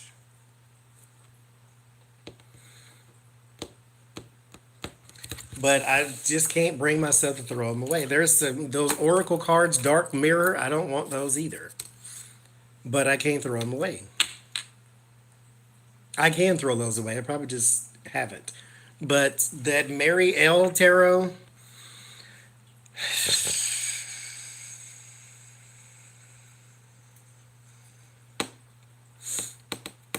um, all right, we won't kill you, Dawn. I don't know who would, but I wouldn't. The Mary L. Tarot. Yes, you do, Ian.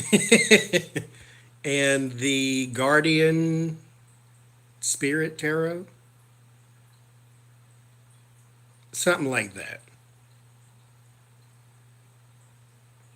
Those two things I don't want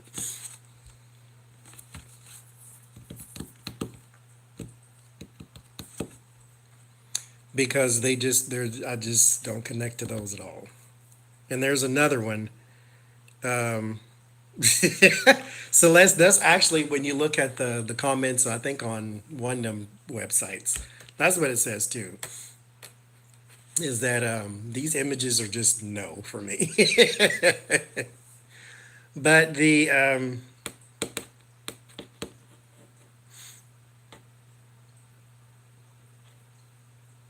well, energy is trapped in things. You have to cleanse it if you want it for yourself.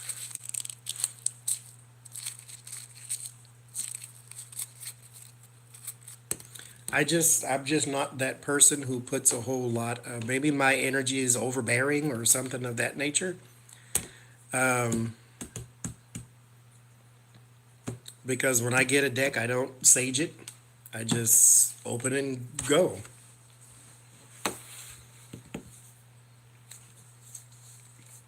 Oh, Sandra, you're really late. We've been here for 4 hours. I don't like ghost adventures. I don't care for paranormal things to where people said they're chasing down ghosts because I just don't think you are. I can't, I'm not going to tell you that you're not because, again, I'm not, I mean, who am I? Maybe you are, whatever. But I don't believe it. And see, here's another thing, Mud Cricket. I don't read the books that come with the deck because I don't need another interpretation to take place in the one I have because it works for the system that I use. So I don't read the books, and so I probably won't connect with it because I don't read the book and I'm not reading that one. I just decided, oh, I don't like it, and moving on. Yeah, I never really, I just, I've never seen a ghost. Spirits is a ghost you can feel, a spirit, I mean, a ghost you can see, a spirit you can feel. That's what the difference is supposed to be. I've never seen one, but I will never tell a person they didn't see one. But I'm telling you, you don't have a machine that you walk in through this dark place with this, what do you call that? Not ultraviolet. What do you call that when you night vision? What do you call that? Anyway, you walking through this dark place with your night vision on, and this little device is telling you that there's a spirit in the room. I'm not going on with that. Just no. Because if you got a device that can detect the spiritual world, you have now changed the entire landscape of science. I do believe in ghosts. I just cannot say I've seen one. But there you go.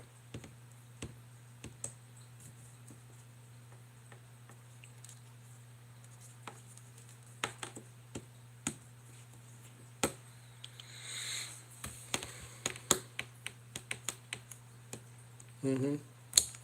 Yep. I don't know, John. Here's the thing. It's a scattering. That's what you do with bones. And I've never tried, but when I throw these on the table, and these are just little rocks, I could read that. So I've never tried bones, but if it's just scatterings of things, then I probably could. I don't know that for sure, though. I'm not going to go find none to do it. So I know that skeeves me out, bones and things. Uh-oh, low battery. Where are we? 9%, y'all. We got 7% to go.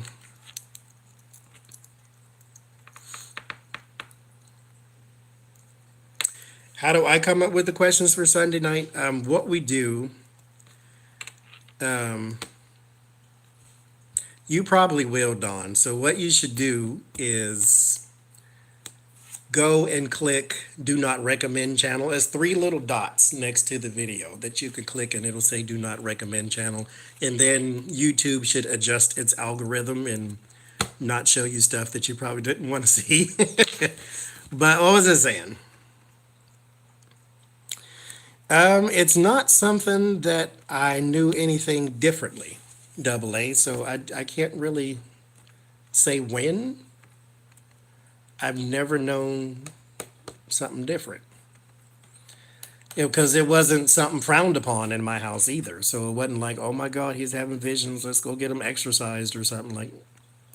I've never had that. So it was never a big deal. It was, every woman in my family has had the fish dream, and that's when they know it started. That's when they know that this is passed on. This is a generational thing that everybody's got it. So yeah, Once you have the fish dream, then you can't deny that you got something.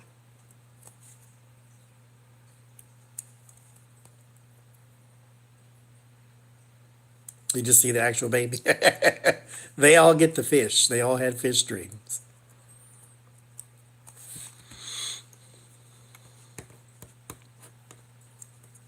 I've never, only the women get it. I've never had the fish dream. I did get that one of them was going to have a miscarriage. That's the only thing. The fish dream just means somebody's going to be pregnant or somebody is pregnant. When you dream about fish, means somebody's pregnant. And it's always been the case.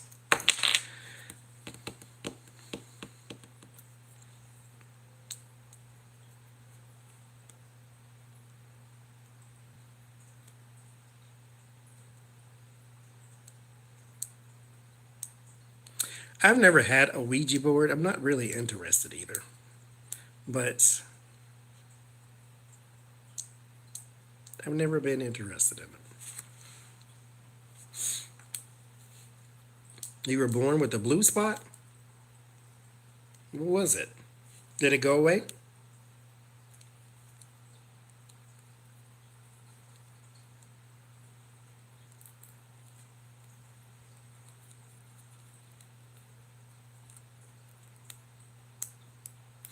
And see, I don't know what the dream is because I've never had it and I've never talked to them to explain it, like what the fish dream even was. But they dream of fish, somebody's pregnant, and like I say, it's never ever not been the case.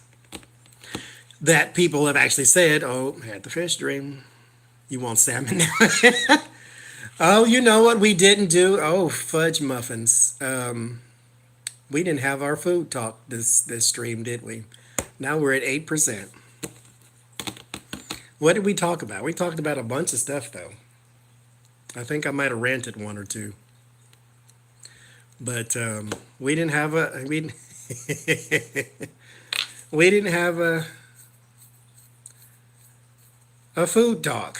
You're eating Popeyes right now. You didn't bring none for nobody else. You're telling me.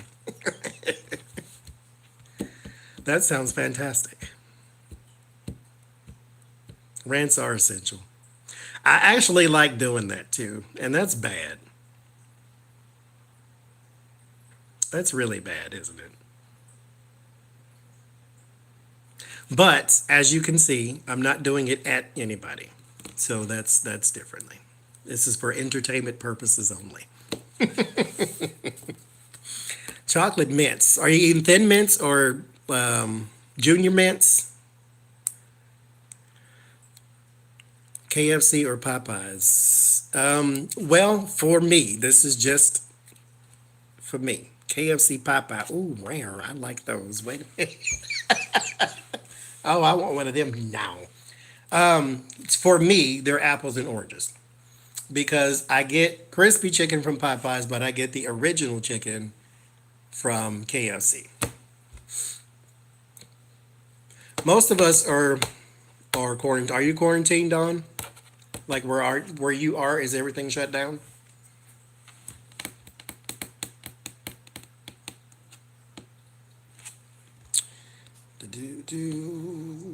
Flynn's lawyers just filed a writ of mandarin.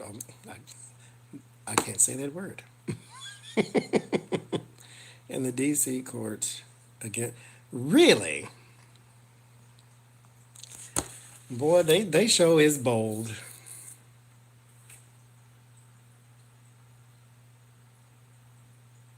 Everything just opened back up. KFC crispy is KFC's chicken period is salty. I like the original though, and the original is not something you can get anywhere else that tastes the same. But the crispy I get from Popeyes is always spicy crispy, and then I get the original from KFC.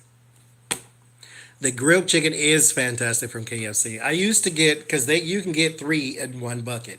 At least with the one that was across the street from my house, they'll give you extra crispy, original, and grilled all together. And so that's what I used to do. But I mean, quiet as it's kept, I always ate the grill wouldn't last because it had no skin on it. Because let's face it, you don't eat fried chicken for the meat. So there you go. That's what we do.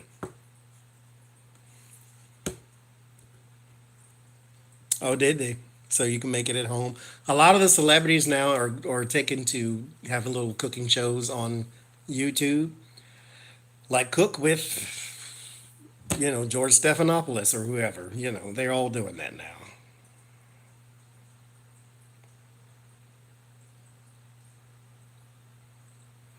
I mean, that's what it's for. If you want baked chicken, then fine. But everything else, you just want the skin. I mean, they can just sell buckets of skin. You do got to have a little meatation in there, but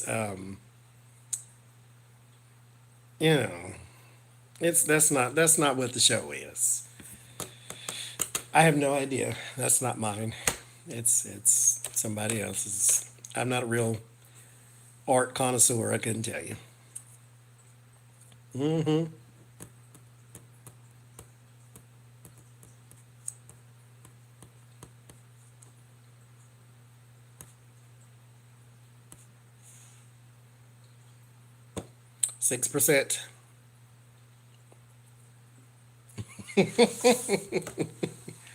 I think we're all gonna gain it anyway, just being locked in the house.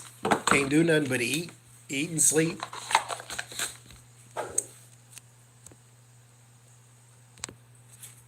But it's actually been years since I've been to a KFC. Like a whole bunch of years.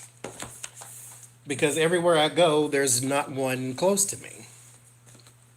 There's not even a Popeyes close to here either. You got to go way across the bridge to go do all that, and ain't nobody driving miles and miles for no darn chicken.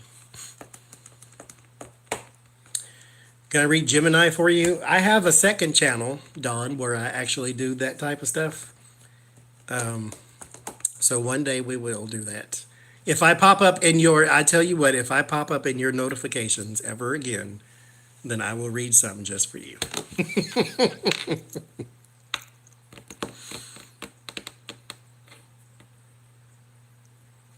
You'll get there again, Thomas.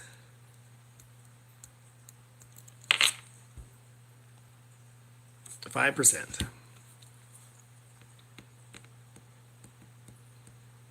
Yes, you can fit a chicken on a donut. Yes, you absolutely can.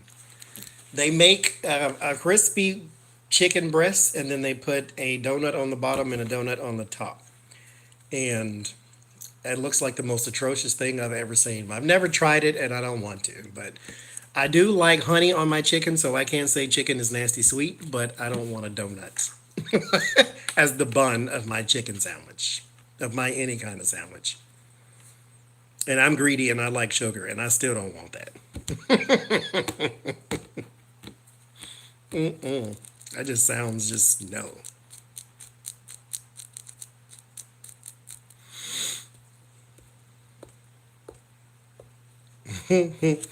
We got we're at 5%. We got 3% to go. We got to get the food portion in this somewhere. I don't want a donut on as the bun. They do it for hamburgers too. There was oh, who was that? I think it was Carl's Jr. One of them people had a donut for the bun of the hamburger.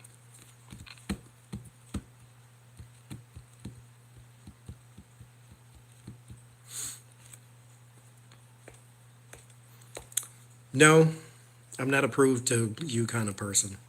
I know I don't do anything for subs now, mind you. This ain't that kind of party over here. If I have one subscriber or a million subscribers, I still love it. Food nightmares. Well, think of something good. Think of chocolate chip ice cream. Oddly enough, that is my favorite. Chocolate chip ice cream. Is that what they call it, though? Yeah, I think it's what they call it. Chocolate chip ice cream. No, I do not like curry. I don't, well, let me dial it back. I've never had curry, but I don't like the smell. And so, no, I have had something that had curry. It was not something I knew to be curry, but once I ate it and tasted it and hated it, they said, "Oh, that's curry." And I'm like, "Okay, I don't like that ever again." I don't know. I'm not a curry person.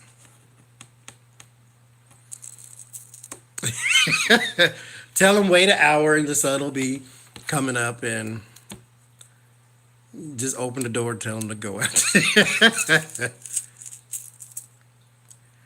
Okay, now I've never heard of such a thing.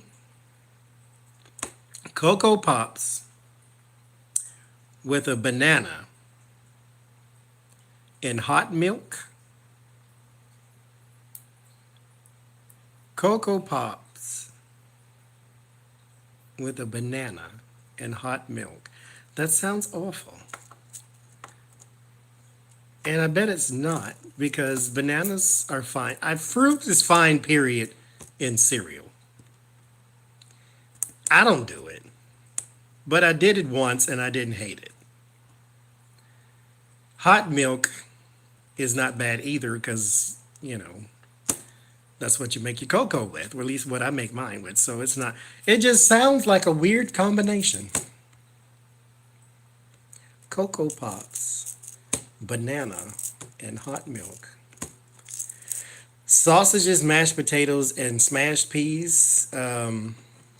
Never again, please no. What is it? What in the world? That's bangers and mash? That's what that is? With the peas too? Oh no. Or okay, I see. Sausage and smashed peas. Or sausage and mashed potatoes. Okay, yeah, I'm fine with that. That sounds right.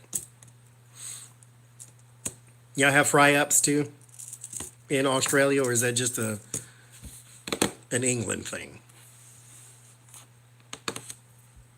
I actually had one the other day. Oh God, 1%. We got 1% to go.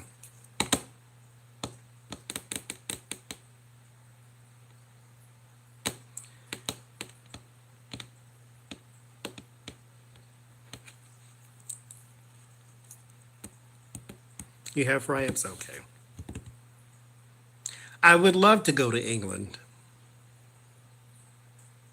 mainly for the weather.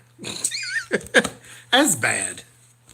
It's just so dreary that I just feel like that would be the kind of place I would like to go. I like cloudy skies and eh, your fries or chips and